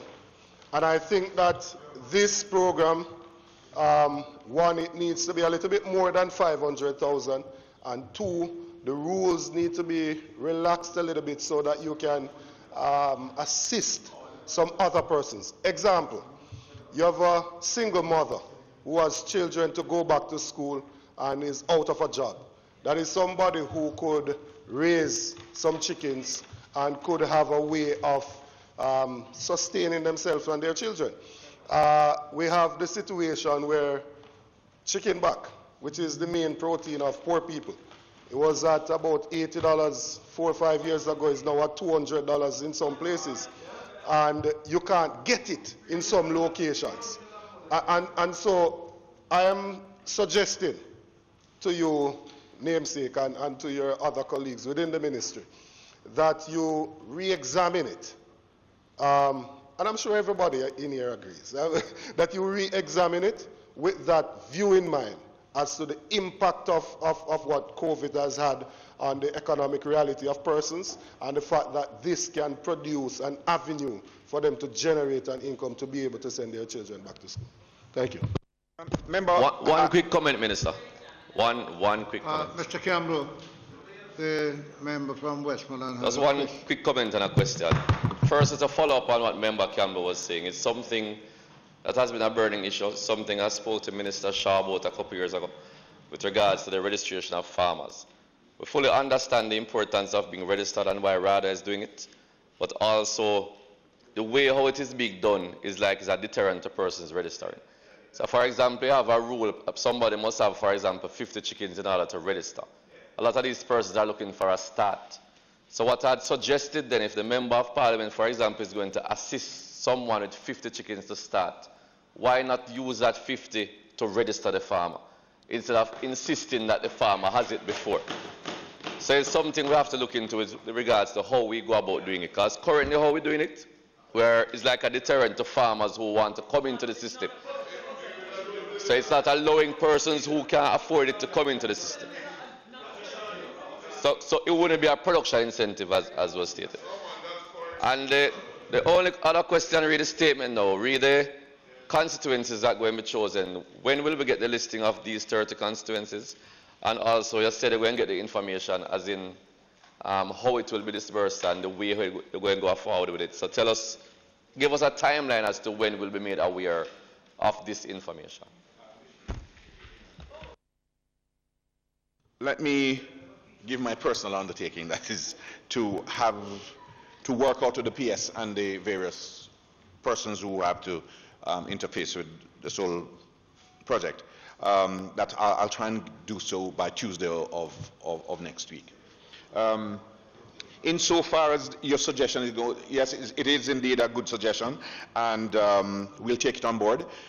But this has to be weighed against the background that we have an office known as the Auditor General's Office, which has set out what it is that we must do, and part in relation to these production incentives. And one of the recommendations is that we always use registered farmers.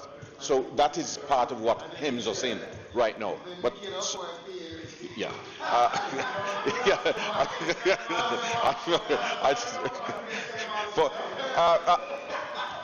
Your friend Mr. Phillips will, he knows that very well, that we're hemmed in by what the Auditor General says.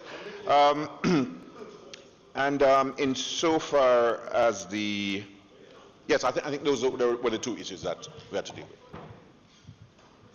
Speaker.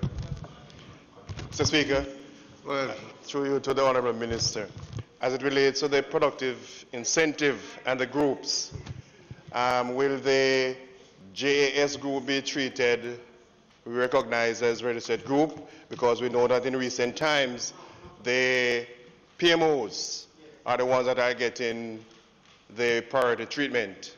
So will they be part of this group? I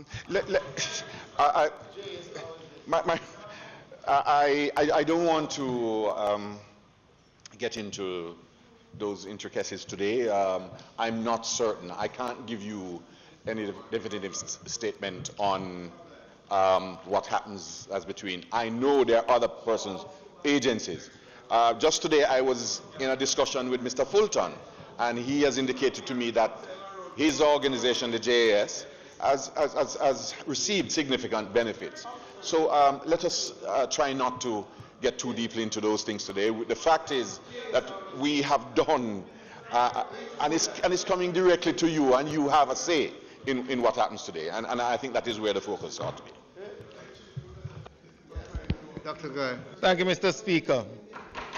Minister, I want to ask a few questions, but I also have a comment. And I think it is something, what I'm going to say, is something that is experienced by all members of Parliament in here. There is serious inefficiencies at RADA. And I'll give you examples. allocations from Constituency Development Fund, Minister, takes all 2 months before the farmers can get the benefits. Benefits coming from the CDF from members of Parliament. After disbursement from CDF. They have the money there. And when you put the allocation to RADA, it's sometimes 2-3 months down. My constituents are asking, what about the chicken I asked you about? Where is it? It was sent to RADA and they're sitting on it. You have some officers, Minister, who are some of the laziest people about. They don't go out and do what they're supposed to do. And even the suggestion made by the member from Central Westmoreland about doing the registration when you go to do the allocation to the particular farmer could be done. The other thing too is that they seem to live in the Stone Age, in that an invoice, the allocation from the farm from RADA to the farm store has to be physically presented instead of sending an email or a fax to the particular farm store so that farmers can have that allocation. They have to drive from the office in Port Maria to Highgate or to the other farm store in Port Maria to give the things. Now, you need, Minister, to ensure that there is this Auditor General doesn't come into this. There has to be some mindset and some change. And we're speaking about production incentive right now, which has to operate quickly if your purpose is to be achieved. So you have a lot of work there, both you and your other colleagues in that ministry, but rather needs overall in terms of what needs to happen, Minister. I agree that there are things which are needed to be done, and we give our undertaking that we'll do it. Mr. Samuda.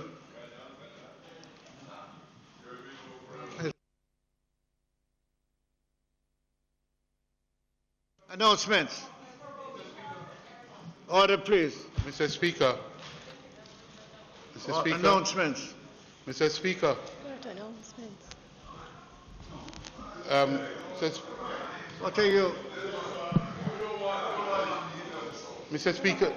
No, I'm Mr. Hilton. saying every time you get up the... Mr. Hilton. Look, I don't want me in no problem, I don't want me in no problem. Really? Well, you go and continue. Every time I get up, you come with them nasty foolishness. Order. Mr. Hilton, we are at announcements. Madam. Go ahead, Mr. Scoops. Mr. Speaker, the member... Laid on the table of the House Mr. Hilton. today are the following. Ministry paper number 39, entitled National 5-Year Manufacturing Growth Strategy Members, in Jamaica. we must be respectful to each other. But Mr. Hilton, the next item is announcement, because we had closed and we're going on to announcements. Speaker. Continuing. Mr. Speaker, I stood the minute the member spoke to and tabled a number of documents, including the production incentive. He tabled the draft policy. Mr. Hilton. The draft. Order. Go ahead, Mrs. Scoop. Ministry paper number 40, entitled Ministry of Education, Youth and Information, Update on 2020-2021 Infrastructure Projects. Ministry paper number 41, entitled The Whole of Government Report 2019-2010.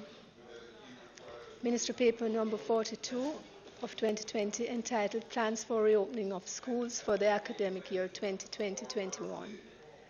Ministry paper numbers 43 through 57, entitled Cabinet Agenda Issues for the dates March 9, 16, 23, and 30, April 6, 14, 20, and 27, May 4, 11, 18, and 26, June 1, 8, 15, and 22. Green paper number 1 of 2020, entitled The National Investment Policy. Annual report and audited financial statements of the Jamaica Bauxite Institute Limited, JBI, for the year 2018-2019. Annual report of the Bath Corporation Bath Fountain Hotel and Spa for the year 2018-2019. Economic and Social Survey Jamaica 2019. the Auditor General's Department Performance Audit Report of the Management System for the Maintenance of Parochial Road, St. Catherine Municipal Corporation. Auditor General's Department Performance Audit Report of the Jamaica Urban Transit Corporation, JUTC Limited, Governance Protection and Operation Management. The Electricity Act. One more. The Electricity Act, Electricity, Electrical Work, Registration and Tailoring. Regulations 2020. Bills brought from the Senate. Petitions. Reports from committees. Notices of motion given orally.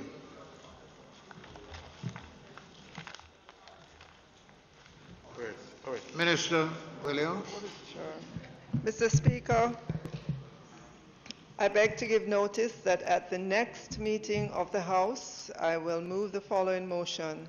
Whereas by virtue of Section 55 of the Electricity Act, hereinafter referred to as the Act, the Minister may, from time to time, make regulations under the Act. And whereas on the 28th day of July 2020, the Minister made the Electricity, Electrical Work, Registration and Licensing Regulations 2020, and whereas it is provided by Section 55(2) of the Act that regulations made under the Act shall be subject to affirmative resolution. Now therefore be it resolved by this Honourable House as follows. This resolution may be cited as the Electricity, Electrical Work, Registration and Licensing Regulations 2020 Resolution. 2. The Electricity, Electrical Work, Registration and Licensing Regulations 2020, which were laid on the table of the House on the 28th day of July 2020.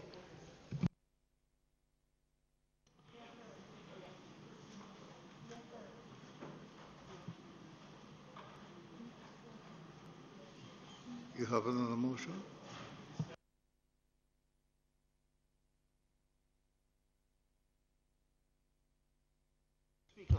Mr. Speaker. Mr. Speaker. Oh. Mr. Speaker. Mr. Yes. Speaker, I ask for the matter to be affirmed.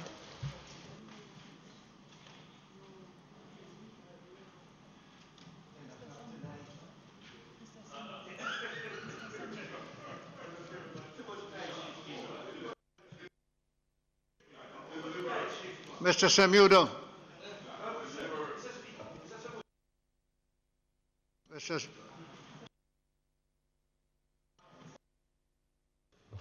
I would like to bring a matter to your attention.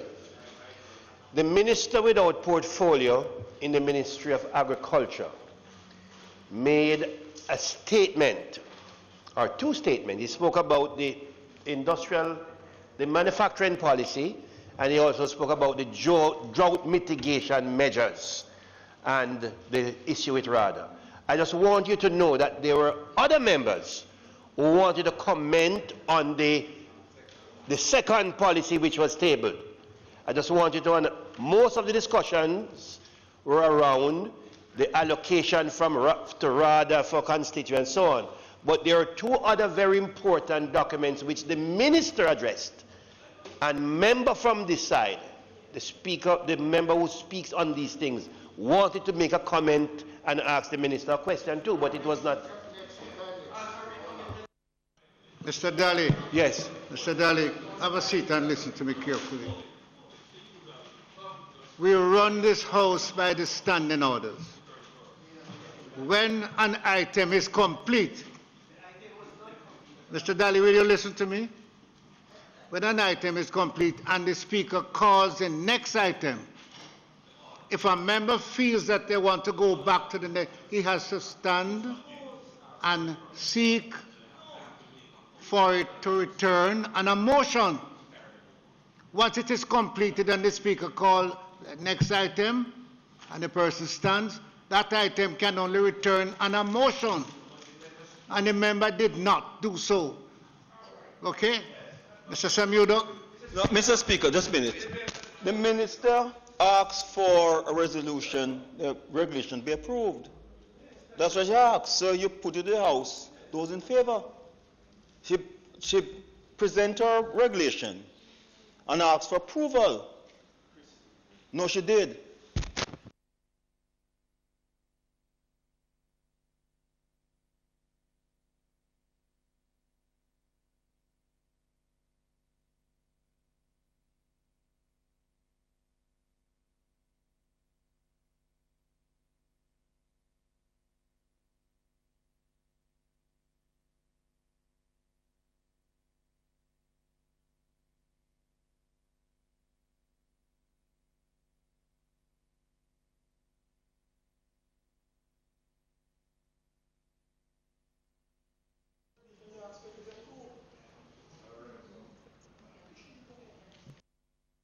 Wait a minute. So what do we do now, Mr. Williams, I understand you need to complete your presentation. Thank you, Mr. Speaker. Now, therefore, be it resolved by this Honourable House as follows. 1. This resolution may be cited as the Electricity, Electrical Work, Registration and Licensing Regulations 2020 Resolution. 2. The Electricity, Electrical Work, Registration and Licensing Regulations 2020, which were laid on the table of the House on the 28th day of July 2020, are affirmed. Thank you. Mr. Samuda.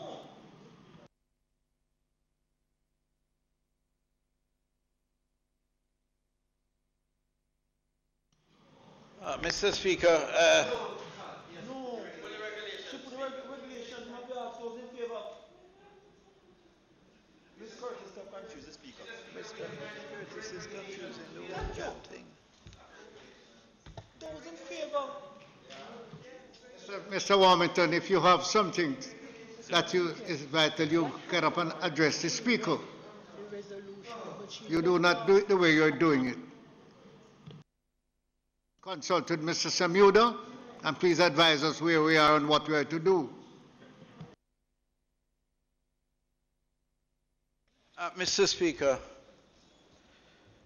in keeping with Standing Orders 87, I beg to give notice that at the expiration of 12 days, I will move the following motion. Be it resolved that Standing Orders 34DE be amended to bring the content into alignment with the provisions of the Integrity Commission Act, and be it further resolved that the motion be referred to the Standing Orders Committee of the House of Representatives for consideration and report.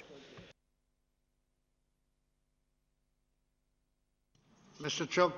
Mr. Speaker, I beg to give notice that at the next meeting of the House, I will move to introduce and have read the first time a bill short entitled the Authentication Foreign Public Documents Act 2020.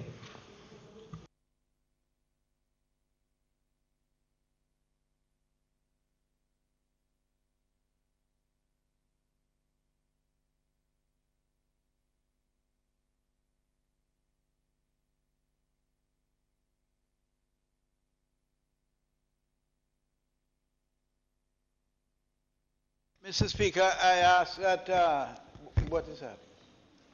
Regulation.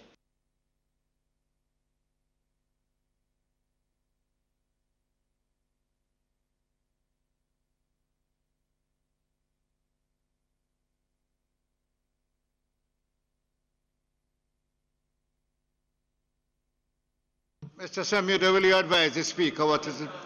Where do we proceed?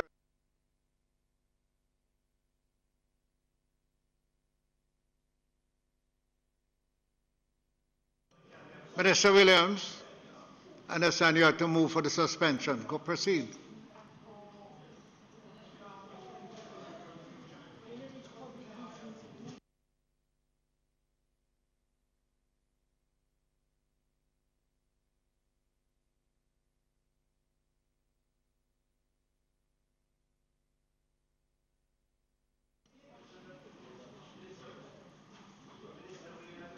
questions and answer the questions.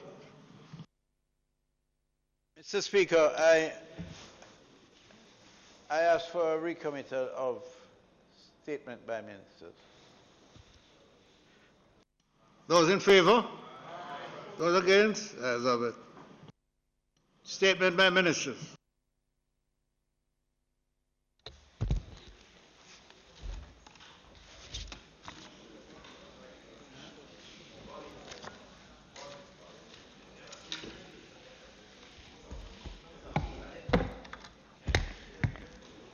Thank you, Mr. Speaker. Thank you, members.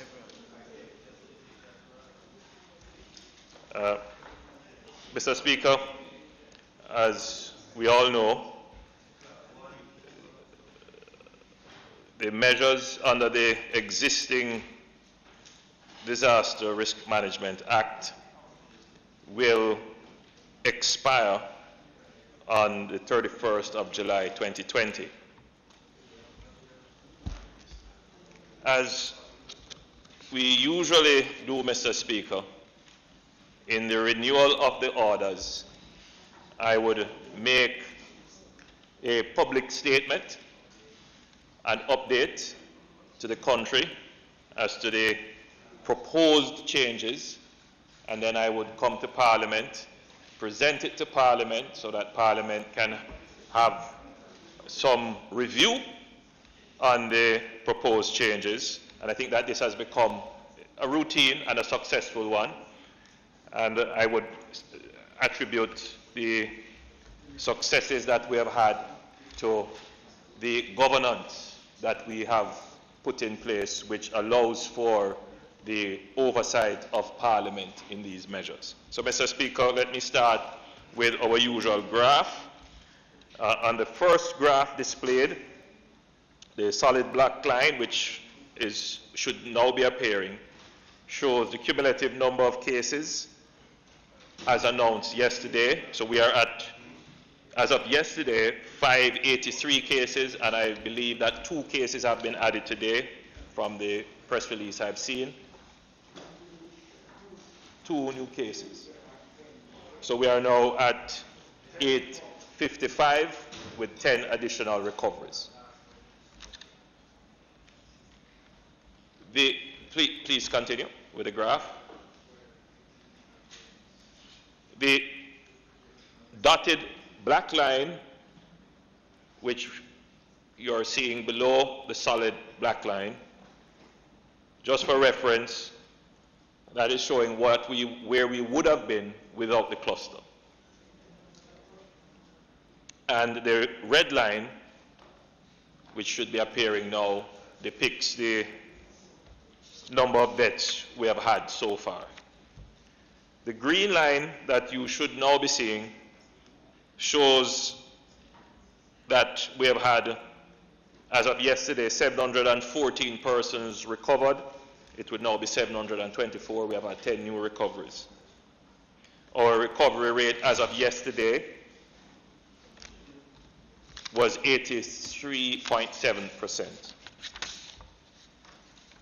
The final graph, which should be displayed now, well, the blue line shows the number of active cases. That is the number of persons who still have the virus. And I'm pleased to report, Mr. Speaker, that the number of active cases, even though showing a slight recent uptick from imported cases, remain below 100. So we are at 97.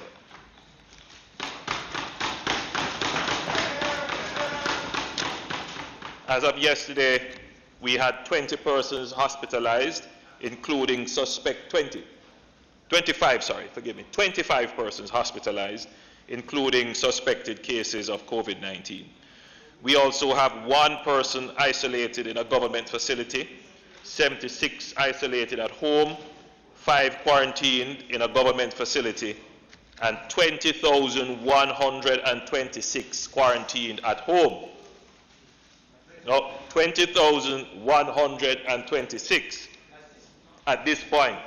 The appropriate way to read this is that we have issued 20,126 quarantine orders. As to whether or not they are quarantined at home, that's a whole different story. The second graph, please, shows the effect of the controlled re-entry program on our numbers. The dashed purple line shows the number of cases excluding positive cases from persons arriving under the controlled re-entry program. So without controlled re-entry, meaning if we had kept our borders closed, we would have been at somewhere in the region of about 549. That would be as of yesterday.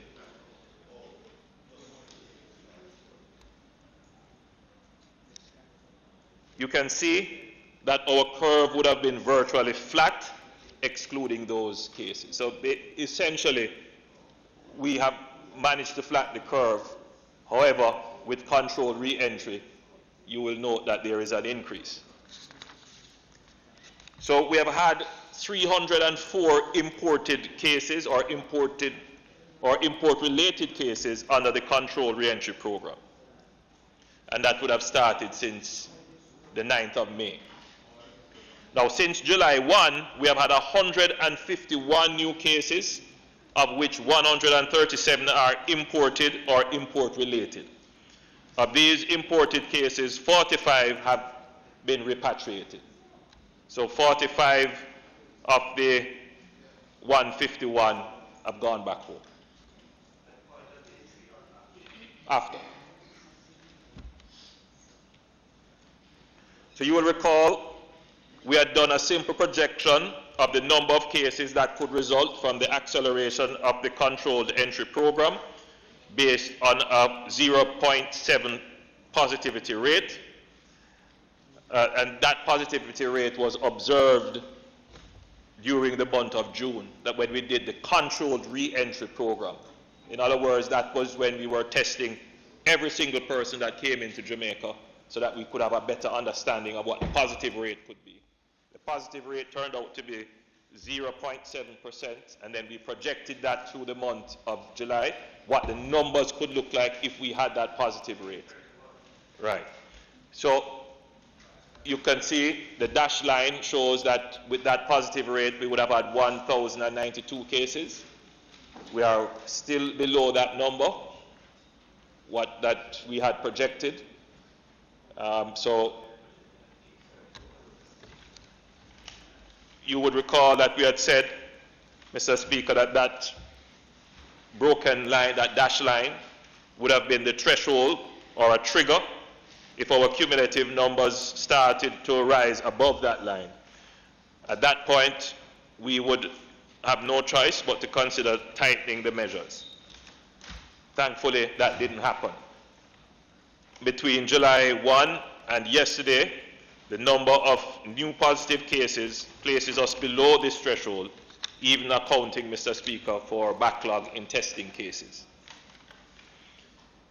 Our management of the tourism resilient corridor has worked quite well, and I must commend the tourism industry for their compliance with the protocols established. Our greatest risk now, Mr. Speaker, arises from the significant number of persons in home quarantine or who have been placed on home quarantine. I'm concerned that a number of persons are not strictly observing the home quarantine orders, and I have asked the JCF to exercise greater vigilance and charge persons who are found to be in breach. I have been informed that 50 cases of breaches are now under investigation and nearing completion, and we can expect the first set of charges within the next couple of days. All the successes we have had thus far can be undone by just one super spreader, as has been the case in many other countries. Mr. Speaker, I'll now speak to the measures. I'll first highlight any new measure and changes to existing measures, and then end by reminding of the measures that continue to be in effect. The majority of measures in the new order, number 11, will run from the period August 1, 2020 to September 30th, 2020. So this signals that we are in effect in what is called the new normal. The test period for the entertainment sector with new protocols has generally been successful. And the Minister of Local Government and the Minister of Culture, Gender, Entertainment and Sport will attest to that. The majority of persons in Jamaica have been compliant with the protocols and have been making great effort to adhere to the measures.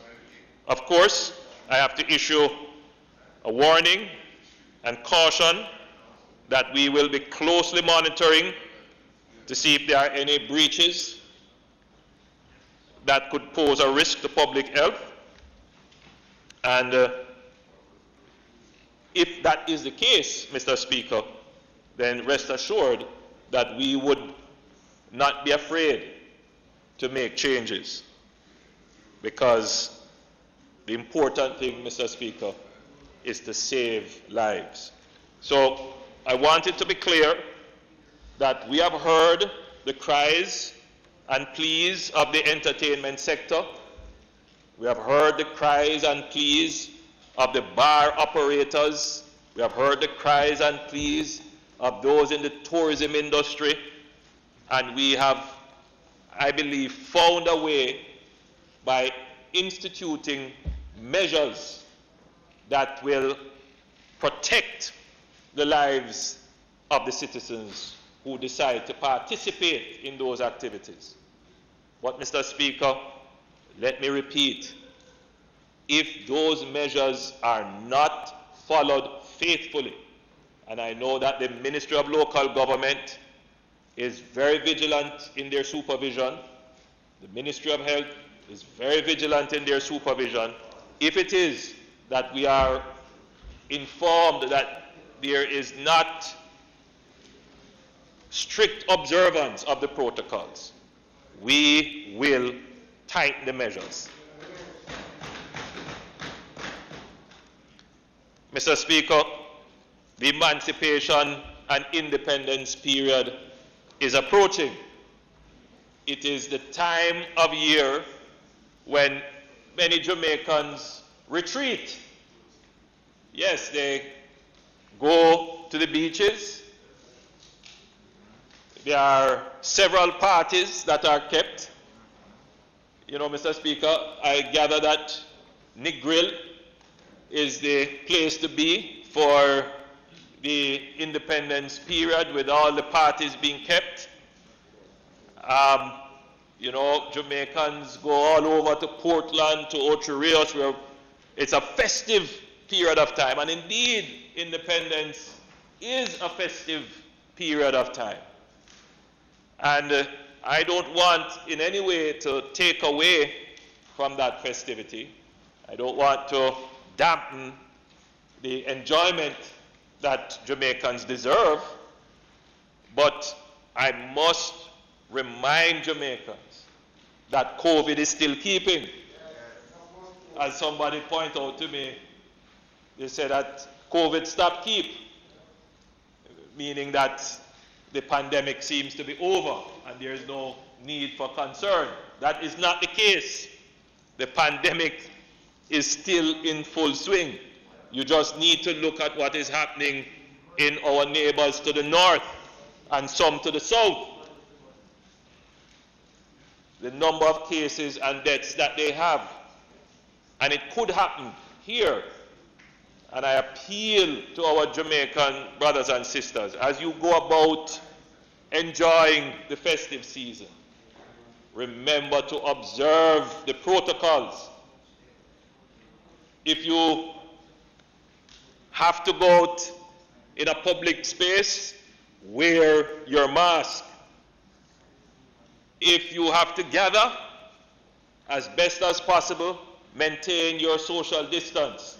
A good rule is to hold your hand out like this, and then have the other person next to you hold out their hands that's 6 feet apart.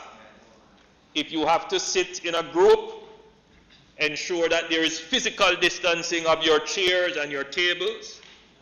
If you are touching surfaces that you are not certain about, sanitize your hands or wash your hands. Amen. If you are ill, if you have flu-like symptoms, if you are coughing, sneezing, sniffling, stay at home or tanna your yard.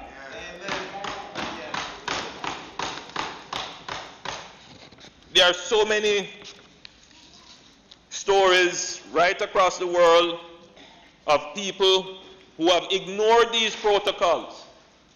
There's one case here that I was looking at in Texas, 4th of July celebration.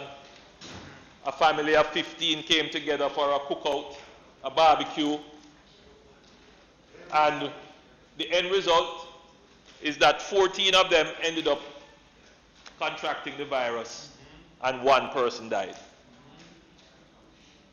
We simply just have to be very careful during this period. Mr. Speaker, we will continue as best as possible to balance lives and livelihoods. But we always remember, Mr. Speaker, we can resurrect the economy, but we can't resurrect the lifeless. Amen.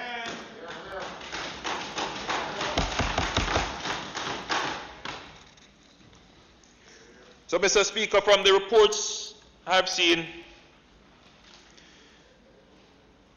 our returning Jamaicans are not observing the quarantine. They are moving about. And we are seeing the pictures on Facebook and Instagram. So unless you can prove to us that those pictures were taken 2 or 3 years ago, they become very good evidence for prosecution. You went away and came back and did not observe the protocol? Okay.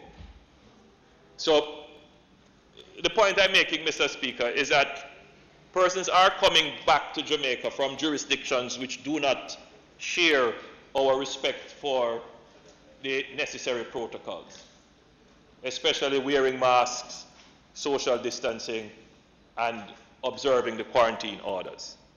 Because in some jurisdictions, these are not measures that are enforced. But we cannot take the risk because we know that our healthcare system would struggle to deal with any serious spike in severe cases. So again, I use this medium to say to those persons who are coming to Jamaica, coming to look for families and go to funerals, plan it so that you have 14 clear days to stay in quarantine before you can do these events. We will increase our prosecution of persons who are not observing the quarantine. And I think that this, Mr. Speaker, would be fair notice. Mr. Speaker, we have also gotten reports that our Jamaicans, our locals have been supporting the tourism industry greatly. Indeed, staycations are becoming a thing in Jamaica now. I gather that many of our hotels are receiving local patronage, and indeed the attractions are receiving significant local patronage. And I think that is good. I think it is very good that our Jamaicans get a chance to enjoy the beauty of our country. I gather that special prices have been arranged and Jamaicans have been taking advantage of it. And I'm very happy for that. But the reports that I've received as well is that the attractions and the hotels have implemented very impressive infection prevention and control measures. And the Jamaicans who have gone there have reported that they feel they're very satisfied with the way in which the hotels have put in place measures. So I think that that is a good thing which I should highlight. But Mr. Speaker, having said that, we should recognize that there are other attractions and businesses that are still struggling. And Mr. Speaker, we understand the issues that they face. And I want to say here that we have never taken our eyes off the economy. Mr. Speaker, we have never taken our eyes off the economy. Many of them are writing letters to me regarding potential redundancy claims that could come. Many of them are writing, Mr. Speaker, pointing out that their loans are being called. So we are very much aware of the economic challenges that we face. The recently released Consumer Confidence and Business Confidence report, the index, would show, as expected, that there is a fall. But I tell you, I share my own perspective, Mr. Speaker. I thought it would have been worse. But it shows that there is a residual resilience and a residual confidence in the future. That even with the pandemic, people are still taking an optimistic posture that Jamaica will recover from this stronger. And we look, Mr. Speaker, at the construction sector, and I must tell you that that sector continues to grow. We look at the numbers as it relates to the demand for cement, and basically the figures I have seen is that it is at pre-COVID levels, meaning that the demand has increased. The consumption of fuel is not at pre-COVID levels, but it has recovered and getting close to those levels. So those are good signs that the economy is turning.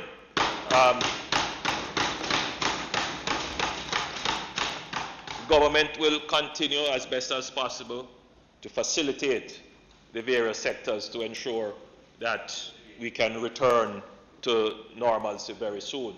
I don't have the figures on the tourism sector, but I will ask Minister Bartlett at a later stage to bring the country up to date as to the number of tourism workers that have returned to work and the number of visitors that have come into the island.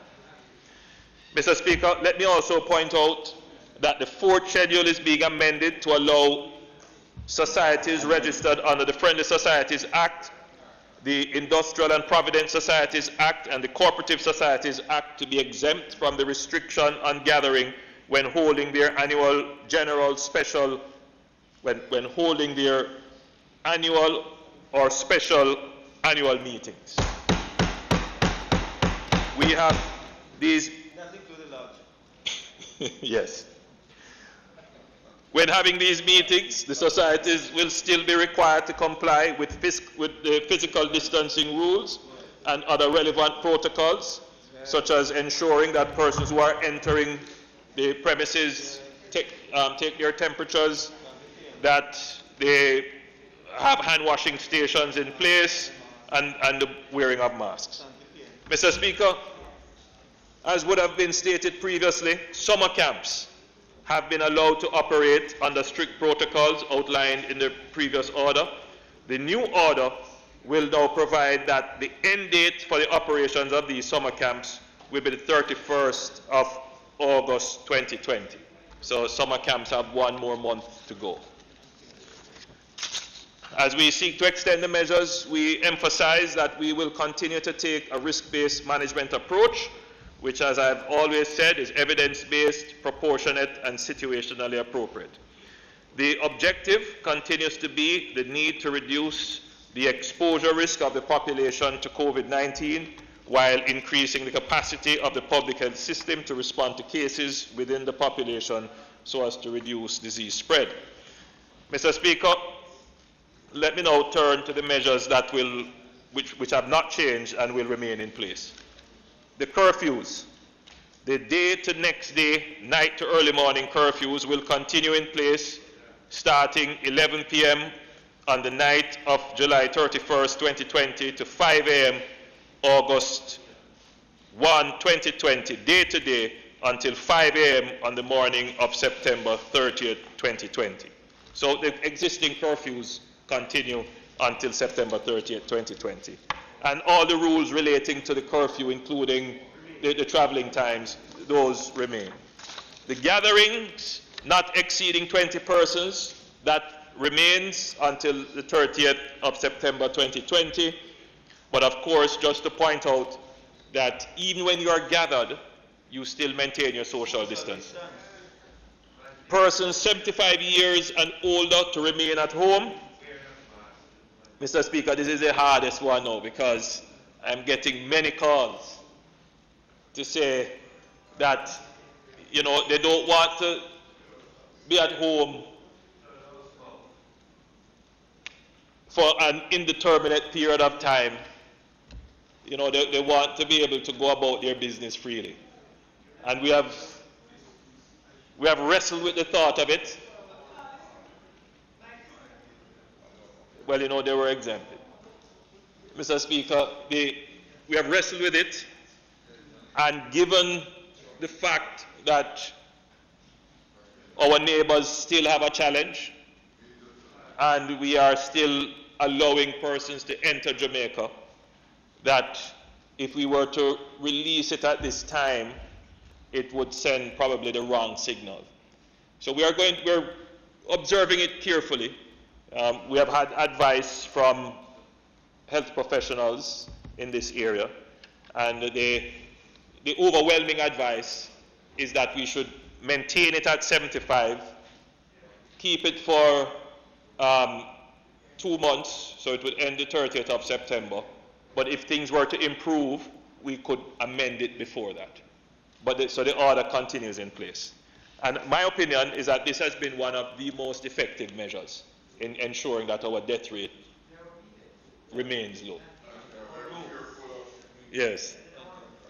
So the operating hours for markets and vending, those continue as before through to the 30th of September 2020. Of course, the market hours would be Mondays to Saturdays, 6 a.m. to 7 p.m., closed on Sundays. The creative and entertainment sector, the measures for this sector would have been announced previously by the Minister of Local Government, and those measures are extended to September 30th, 2020. Places of amusement, beaches, rivers, river rafting, restaurants, and cinemas, again, these were allowed to reopen with strict protocols, and these measures will also be extended through to September 30th, 2020. Zoos, parks, water parks, the opening hours as obtained previously are extended to September 30th, 2020. Zoos, opening hours 10 a.m. to 4 p.m. Parks, including theme parks, 6 a.m. to 8 p.m. Amusement parks, water parks, and water attractions, again, these were opened as was announced previously, and the measures in place for these will continue to be in effect until September 30th, 2020. Mr. Speaker, daycare centers, these will continue as previously announced. These measures will continue in place until the 30th of September 2020. Minister Mackenzie has been monitoring these places of amusement and the entertainment sector and the daycare centers as well. And so far, the report is that there is a level of compliance that I don't want to use the term satisfactory, but it is reasonable. There is still room for improvement, but it is not at the stage where it would trigger a shutdown. But again, I repeat, if it reaches that stage, the government will act swiftly. The opening of schools. Mr. Speaker, Minister Samuda would have spoken to this in his sectoral presentation earlier. The Ministry of Education has been working assiduously to put measures in place for the phased reopening of schools, as well as a blending learning solution. This will commence with the administrative reopening of school on the 7th of September. And I believe Minister Samuda would have explained that the 7th is when they would do what they call it, simulation. Yes, they would start the simulation, and I believe that would be for a week, and then they would go to the phased reopening, which would be about the 14th, thereabout, when students would actually come back into school. But the administrative start of the school year is the 7th. So measures related to infirmaries, that is no visitors or admissions of new patients, etc. Hospitals and nursing homes, only one visitor per day. Those remain in place until the 30th of September 2020. Mr. Speaker, wearing of masks and physical distancing are now a way of life, as is declared under Disaster Risk Management Act. And so all of those measures remain in place until the 30th of September 2020. Now, Mr. Speaker, I'll give a quick update on the controlled re-entry of Jamaicans using the Jam COVID-19 and the Visit Jamaica websites. We have now processed a total of approximately 82,000 applications for re-entry and entry into Jamaica. 82,000. Coming to that. 31,000 residents on the Jam COVID, that is 31,000 Jamaicans, and 51,000 non-residents and visitors on the Visit Jamaica. Approximately 61,300 persons have arrived in Jamaica. And I believe this would be as of yesterday's figure. 61,300 persons have arrived. 21,300 are residents, and 40,000 are non-residents. An additional 18,800 persons have been approved to travel. 8,900 are residents and 9,900 non-residents. Mr. Speaker, this controlled entry process, in my mind, has served Jamaica very well. It's not perfect, but it has certainly helped to manage the numbers coming in. So during the period of June, we had an average of 5 flights per day and 410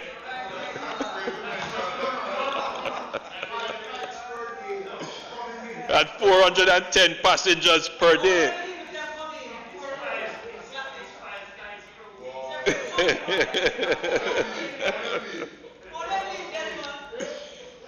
For July, we have had, Mr. Speaker, a significant increase. We have had 24 flights per day and 1,700 passengers arriving per day. So we are projecting that a total of 55,000 passengers will arrive in Jamaica for the month of July, compared to 12,300 that have arrived in June. Mr. Speaker, we are planning to maintain the protocols that were put in place for the control entry, which started on July 15th, right. All passengers are still subject to health screening and a risk assessment on arrival at the port of entry. Visitors to Jamaica from areas declared as high risk at this time by the Ministry of Health and Wellness, Florida, New York, Arizona, and Texas, who are registering on the Visit Jamaica website as of July 1 are required to update, or upload rather, a valid PCR test, which must be no more than 10 days old from the expected date of their arrival. Approval for travel to Jamaica will be subject to the upload of the test.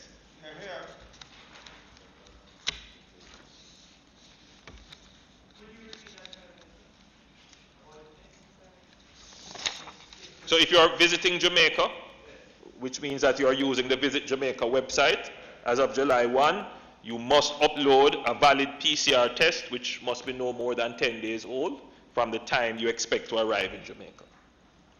So if you don't have that, you will not get approval to travel.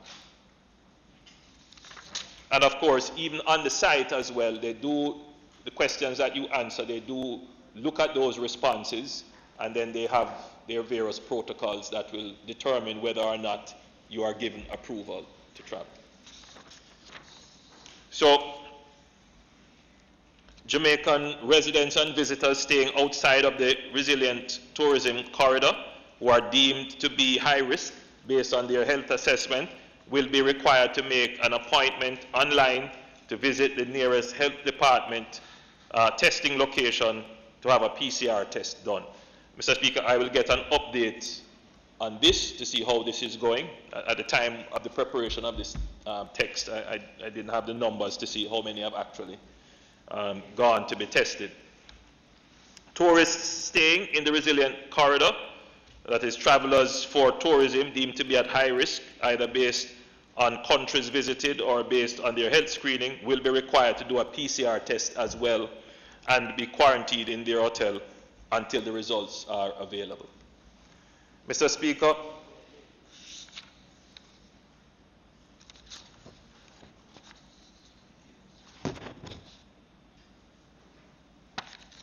if tested negative, then the stay in zone order applies, whereby tourists are required to stay in property for the duration of their stay. And Mr. Speaker, the tourists will be allowed to visit attractions within the resilient corridor.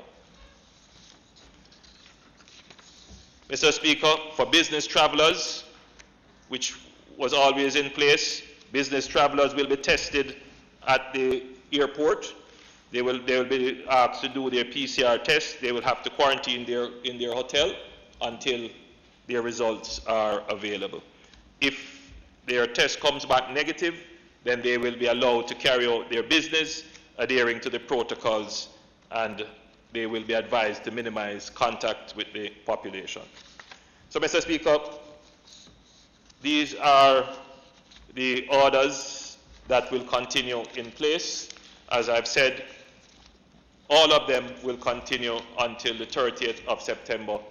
The orders relating to summer camps end at the 31st of August.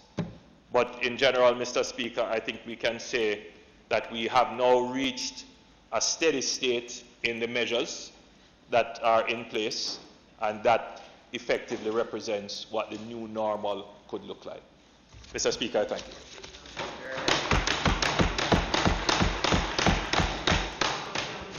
Mr. Speaker, thank you, Prime Minister, for the update. And indeed, I join you in congratulating the health workers and all who are responsible for making sure that the almost universally accepted protocols for controlling the spread of the virus is adhered to. But just one point, Prime Minister. You made the point that there are persons in many instances breaching the protocol, which is not in the country's interest. And indeed, the compliance is what has caused the numbers to remain to be where they are.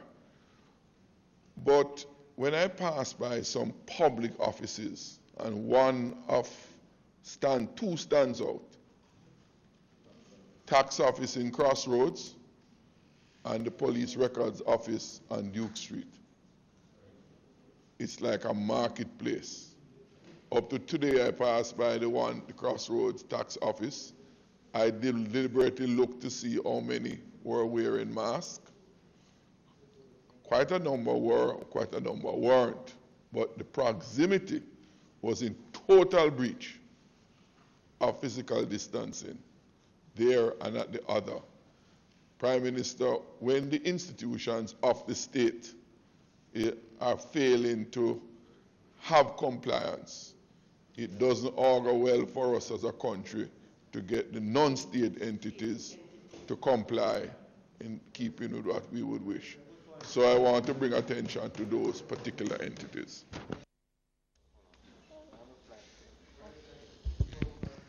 Thank you, Mr. Speaker. Prime Minister, I want to thank you for the presentation in terms of the new protocols that have been, well, or not necessarily new because most of them are remaining just the same. I also want to join you in seeking for our Jamaicans and our visitors to adhere to the protocols because the wearing of masks, the physical distancing, and all the other measures you have outlined now are some of that which has kept us at the numbers that we are at. I also want to commend the health workers who have been out there protecting us as a country. But there are some questions I want to ask and some concerns that arise. One of them relate to and I'm sorry the minister stepped out, the backlog that exists in terms of testing. The minister has been saying ad nauseum that testing is not as important as the other public health measures. We agree the public health measures and the contact tracing are critical, but they have to have a genesis, and the genesis is where you find a positive case and you do the contact tracing. Now, we have had a significant backlog. On the 16th of this month, the minister reported that there were over 10,000 samples that have not been tested. On that particular day, the government received 2 additional test machines from the International Atomic Agency and test kits as well. And that there was a pronouncement that we would have this backlog cleared in a particular period of time, which would have been a week, as was said by the minister, the SMO said, or the CMO said, by the end of the month. The reality, though, Prime Minister, is that on the 16th we tested 29,444 cumulative to that date. To today's date, we have tested 37,200, 7,767 since the 16th of this month. That is not even attaining to the total number of backlog, plus the numbers that have been tested over the period of time from the 16th. There's seemingly a tardiness in doing the testing, and one wonders whether there is a problem with testing.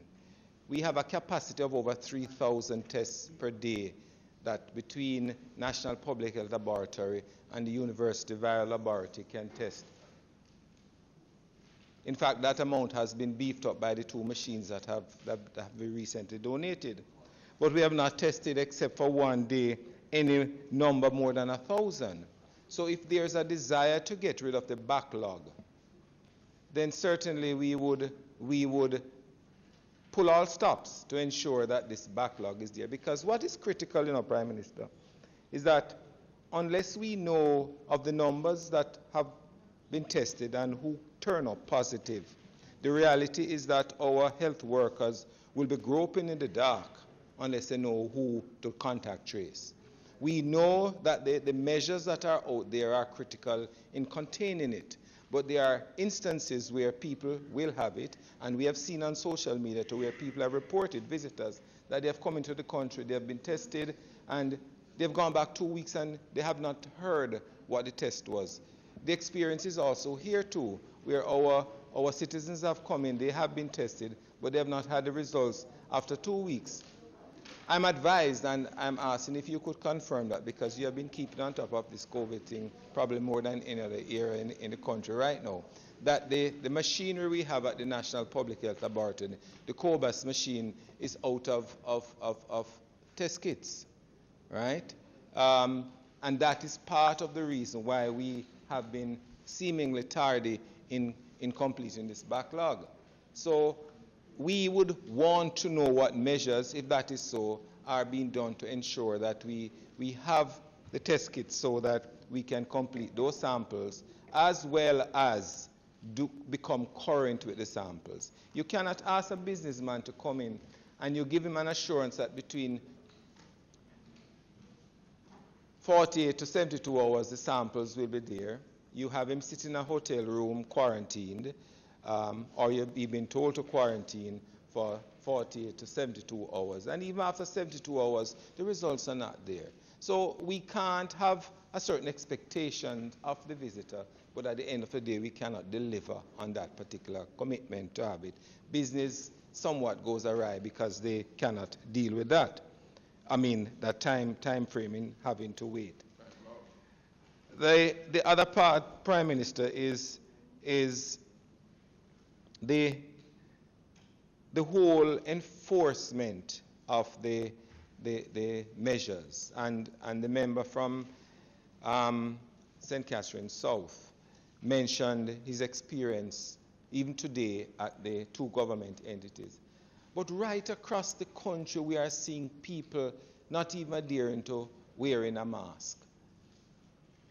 A simple thing as that, even a cloth mask that we do know that somewhat limits the possibility of spread. People are totally disinteresting themselves from doing that. And I just want to know what can the country do? What is in your armamentarium of measures to say, okay, this is what is going to be done right now, because we need to ensure that these measures are obeyed. Are there any sanctions? You know, it is something that, well, enforcement, the reality is that we have been told by the Honorable Minister of Local Government and Community Development that the SDC, in terms of the places of amusement, are out there doing some sort of monitoring of what happens. But on a whole, our people seem not, and as you said, they probably feel that COVID is still not going on, you know.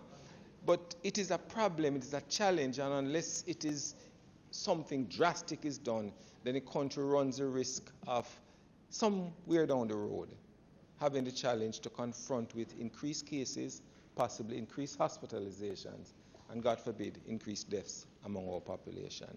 So our concern from this side is that the enforcement is not being done. We join with the government in saying that, yes, we encourage our people to do that, but we are still concerned that there is the lack of doing that, whether it's more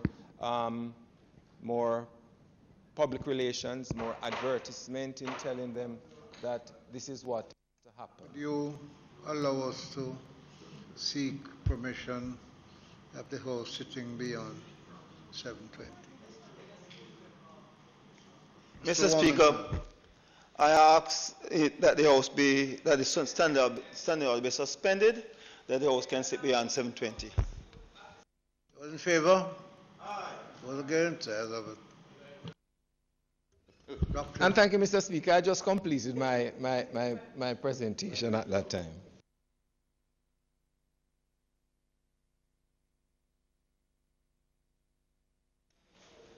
Prime Minister, Mr. Speaker, what is wrong with you? Mr. Speaker, Prime Minister, I have two questions.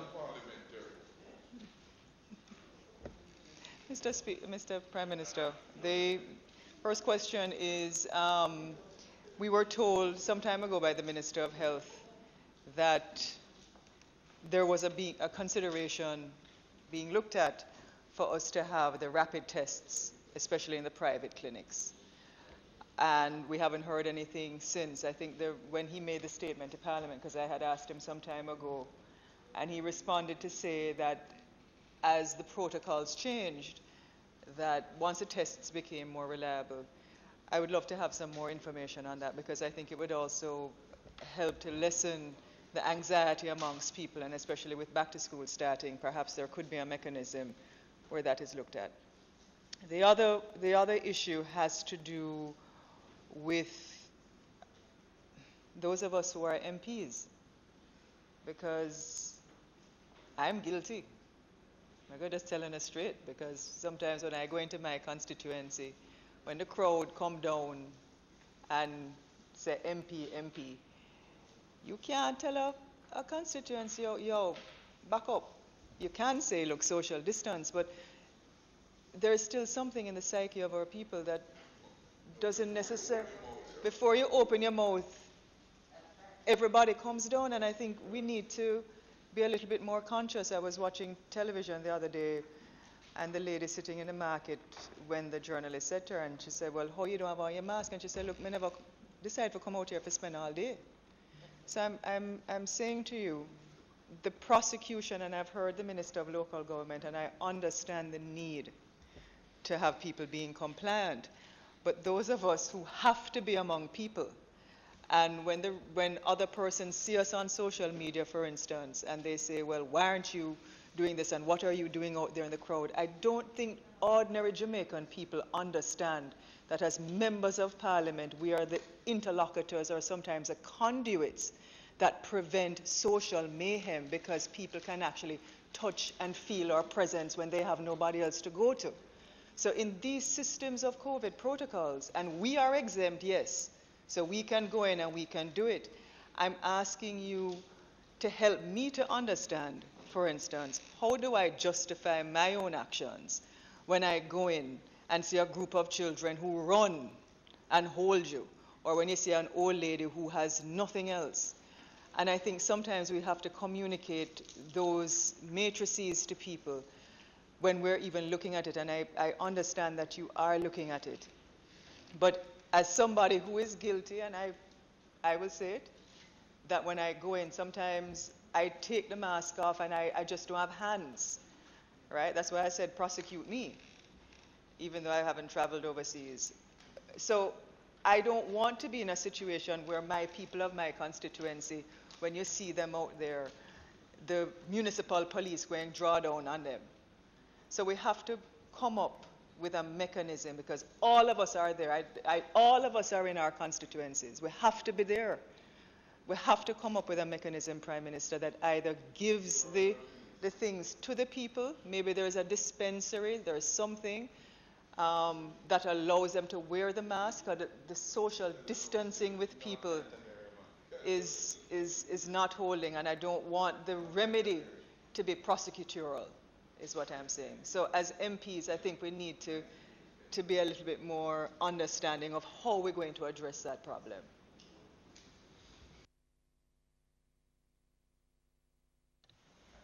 I want to thank the members for the questions. Let me start by the member from St. Catherine South.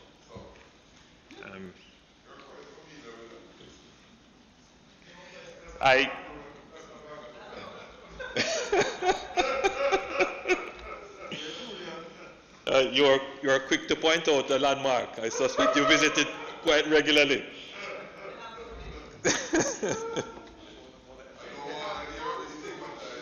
Anyway, look, I'm in total agreement with the concerns that you have raised regarding the compliance that is observed outside certain offices of the government. You mentioned the tax office as one such area of concern. I've investigated, because the questions have come to me through different media. And what I'm told is that within the facilities that there is the practice. But the problem is outside the facility. They have pointed out that they have enlisted the help of the police, but the police can't be guards at these offices every day. So I have had discussions with the Minister of Finance. The question has been, how do they move most of their services online? and indeed they are moving more services online, but it is a take-up. How many Jamaicans are actually moving online? I would want to say it is a work in progress, but I would also say I'm not satisfied. And as you have raised it, member, I am making a mental note to pursue it further.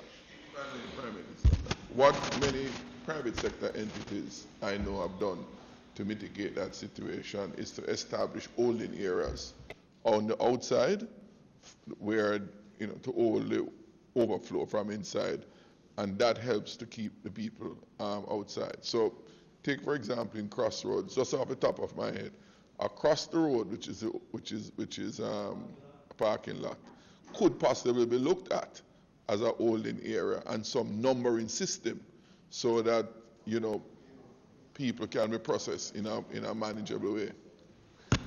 I take the recommendation of the member. I'm certain it is being noted by my staff who is here. The backlog of testing. Mr. Speaker, the government has been very clear and transparent with our testing policy. I don't want to rehash whether or not testing is, the importance of testing. We agree with that. The challenge is, though, member, that Jamaica is just one of the many countries that are experiencing this problem. There is a shortage of the testing material. I forget the technical name, but the kits. There is a global shortage, and we were and still are running low on the supplies. I don't have a recent update to say whether or not the orders that were placed have arrived. I know that they have placed orders. I don't know if they have arrived. The last report I had, Mr. Speaker, is that by the end of July, the end of this month, they should significantly clear the backlog that exists. The report that I received yesterday is that they have cleared up to the 5th of July, and that they are putting in all their resources now to clear for the end of July. So yes, it is a concern to us. I would say as well, member, that they have still tried to maintain the testing for business travelers. So I don't think that there is a significant issue with the business travelers. I think they have still maintained that emergency testing. But there is a significant backlog, and we are not satisfied with that. The Minister of Health has committed that he will ensure that these are cleared up by the 31st. As it relates to the rapid test, I don't want to speak on behalf of the Ministry of Health on this. And in fact, the last time that I discussed it with them, there was not a level of satisfaction with the accuracy of what is being placed on the market. But I would say to you that the PCR test remains the standard that the Ministry of Health is sticking to. So until maybe there's a new technology or something, I think it is safe to stick with the PCR test. That is the one you can have great faith in.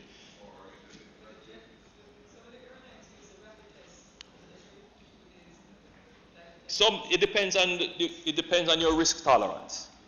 For us, it wouldn't make sense to invest in that. It is better to have, when you test, your test is considered to be confirmatory. You couldn't consider a test that is giving you 85% or less to be confirmatory. You really need a test that is giving you, 95% or more. So we test to confirm.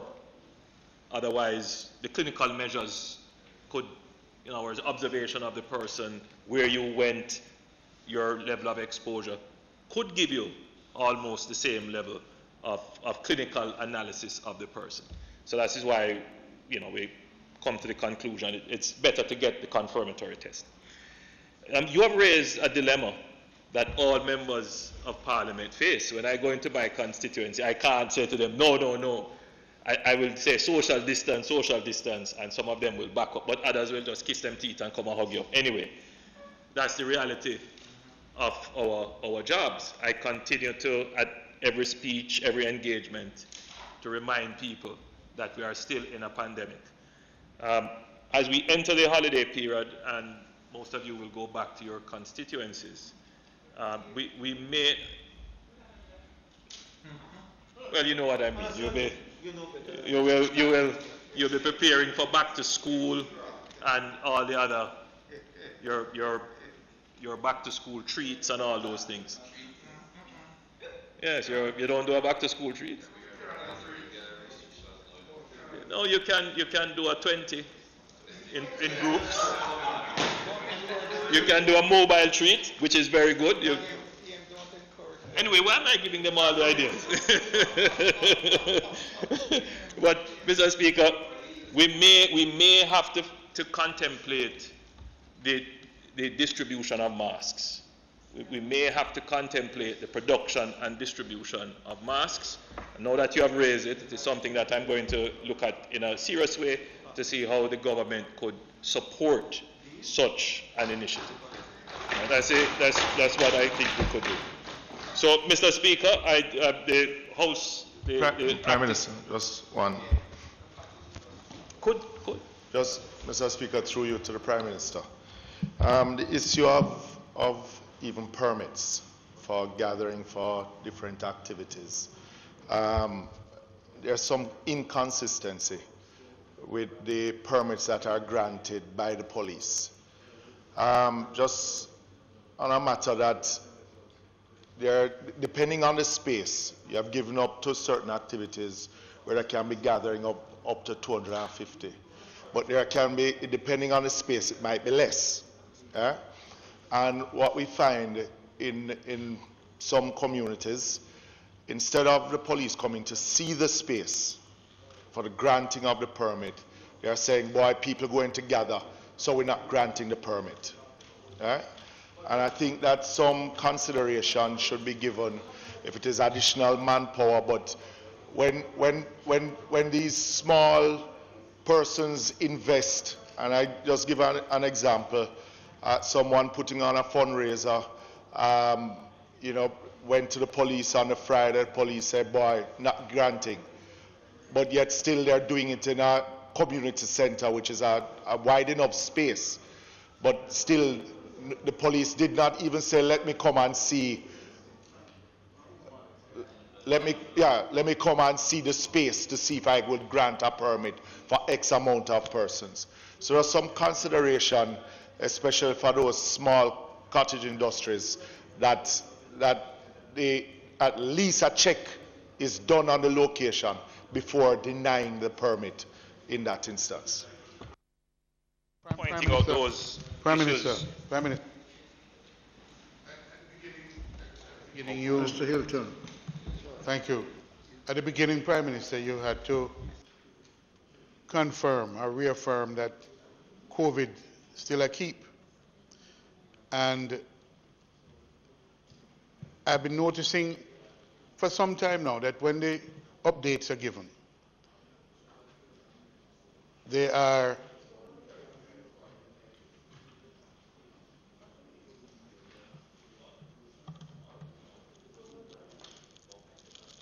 when the updates are given, I was just making the observation, sharing an observation, that when you began your presentation, you felt the need to confirm that COVID is still a keep.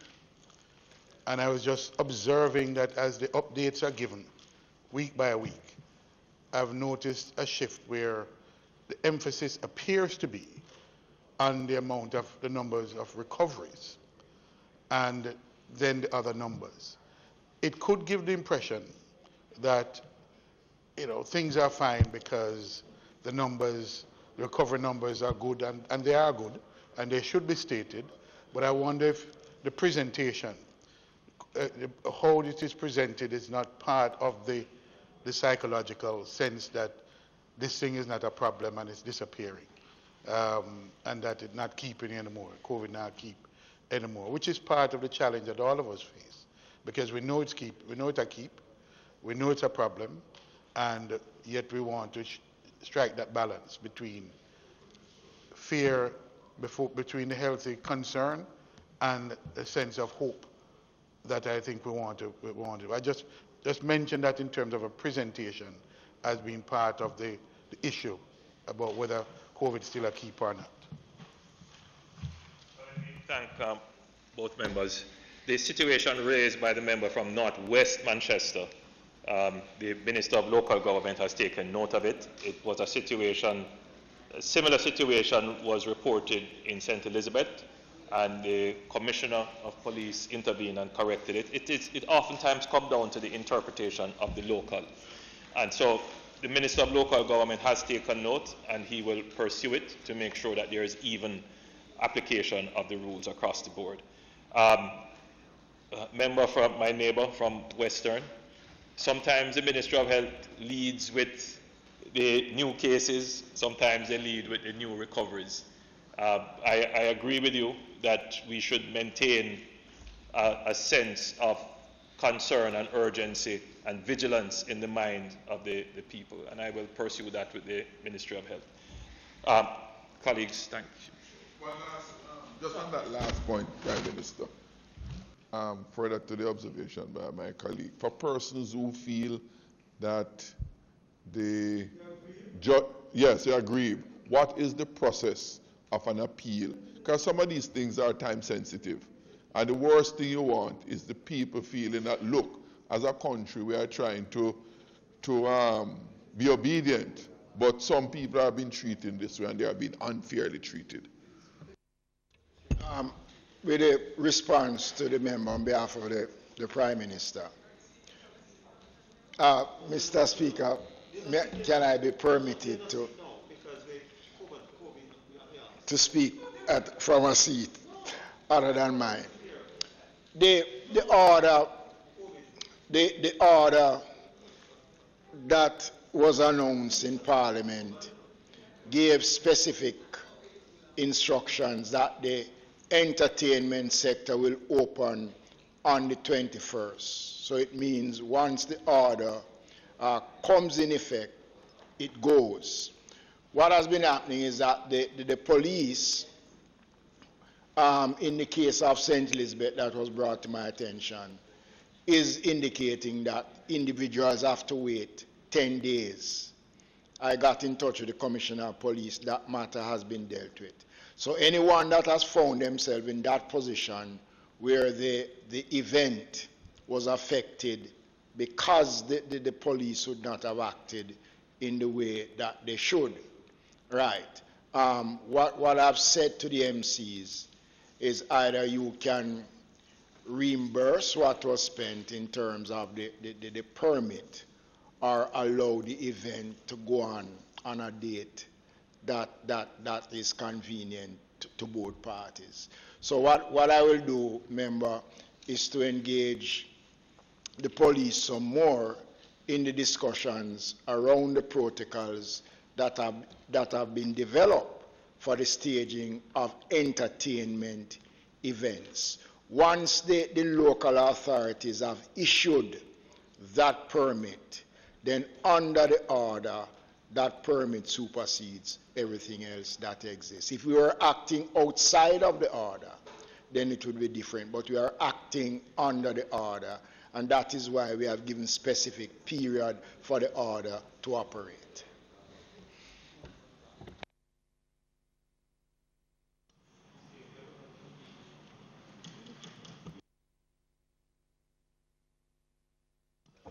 Mr. Speaker, I ask for the committal of notes the motion given orally. Those in favor? Those against? Mr. Warmington. Mr. Speaker, I beg to give note at the next meeting of the House. I will move the following motion. Be it resolved that the name Leslie Campbell be removed from the Standing Order Committee of the House Representative and the name Juliet Cuthbert Flynn be substituted therefore. Mr. Speaker, I therefore beg to give notice that at a later stage today, I will move for the standing order to be suspended for me to take this motion.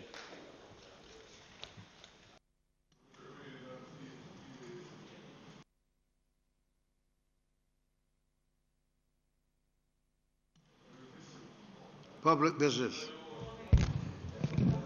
Mr. Speaker, I now move for the suspension of the standing orders to enable me to take the motion, notice of which I gave earlier.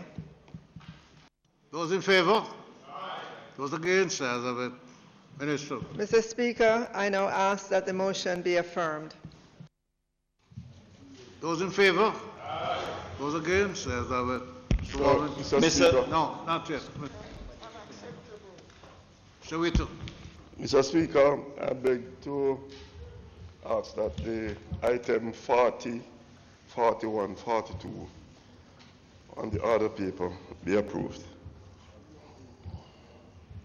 Those in favor? Those against? As of it. Mr. Speaker, I now move for the suspended standing orders to give me to take the motion which I gave notice earlier.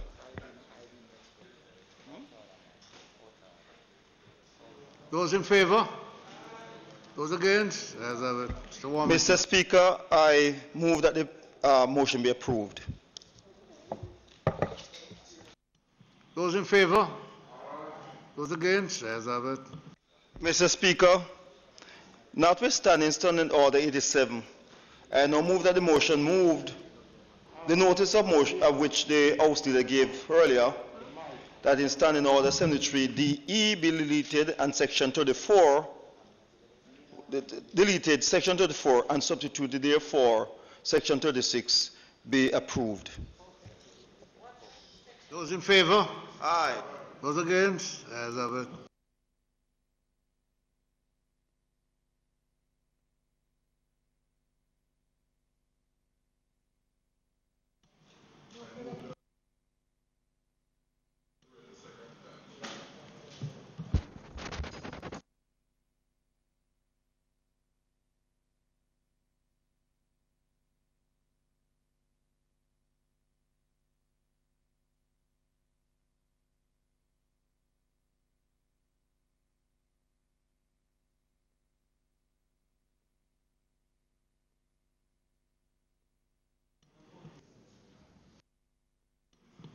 What item are you on, Mr.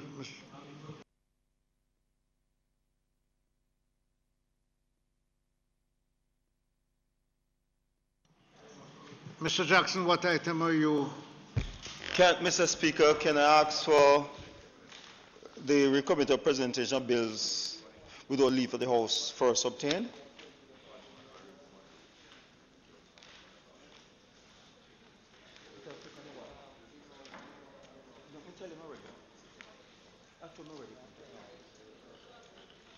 Yeah. Hold on.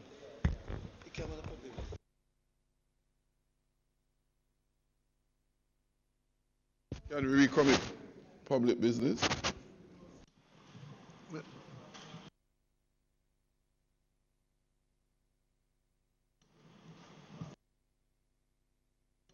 Mr. Campbell. Mr. Speaker, I move this motion on behalf of the Minister of Justice, the Honourable Delroy Chuck. Mr. Speaker, I now move to introduce and have read first time the bill entitled the Dogs Liability for Tax Act 2020.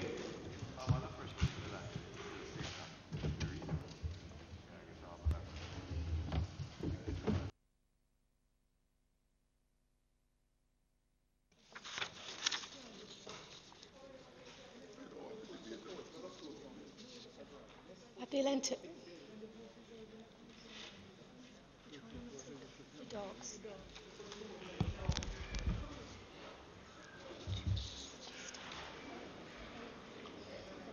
A bill shortly entitled the Dogs Liability for a Tax Act 2020 read the first time.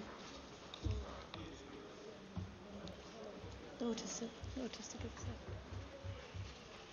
I beg to give notice of second reading. You not give it with advance.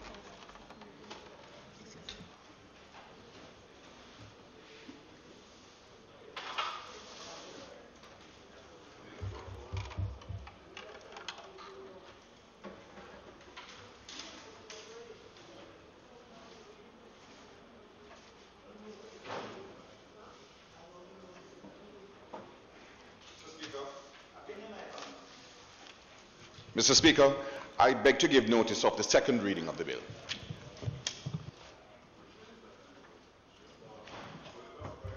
Mr. Speaker, it's not intended to do any further business for us today, so I ask that the House be adjourned to a date to be fixed. We'll have a talk.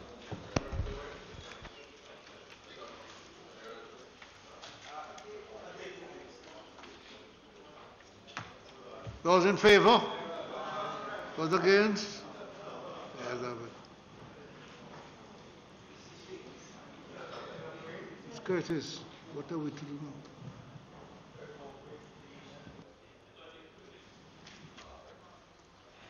Mr. Speaker, as you know, we are operating in a dynamic situation, dynamic atmosphere.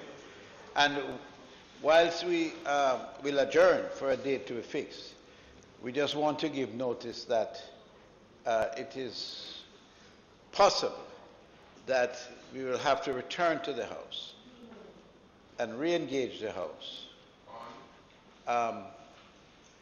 at an occasion when it is deemed necessary. Bills that have to be passed through the House, matters that have to be taken in the House. So we don't wish to give the impression, that we are going on an extended break without any matters being brought to the House if the occasion does arise that we have to come back. It is advisable that members keep within range. All right? I note, with your permission, Mr. Speaker, it is the norm that when we break for the summer, it is not that it's a fixed break. We break for the summer, and if there are some exigencies that arise, then Parliament is always convened.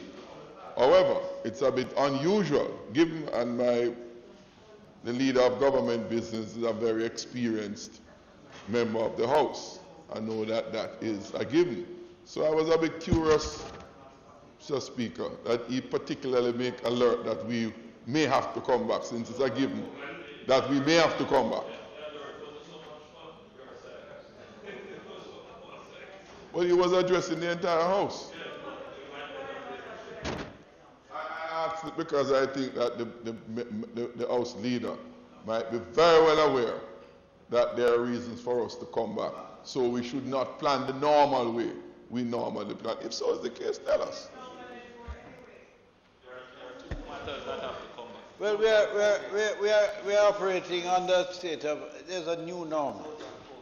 And so we can never predict. And so that is the best way. But Minister, you don't need to answer a rhetorical question. Yes. Yeah. So, Mr. Speaker, with that, I ask that the House be adjourned for a date to be fixed.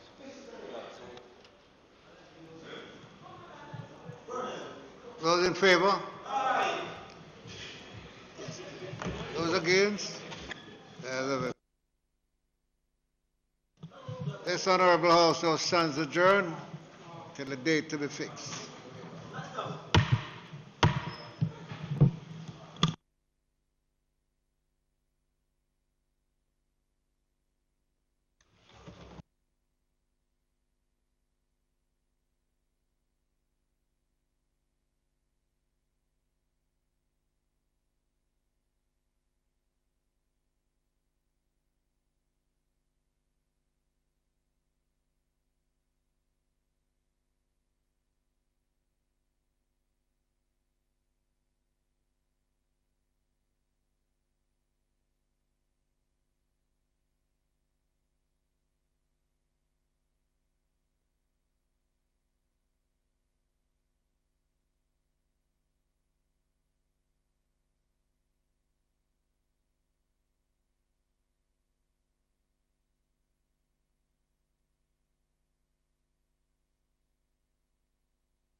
calm. Stepping on the place like a lightning storm. They up on the ready man a ring the alarm. So them coulda never try take the king for your man. Touch the stage anytime it perform.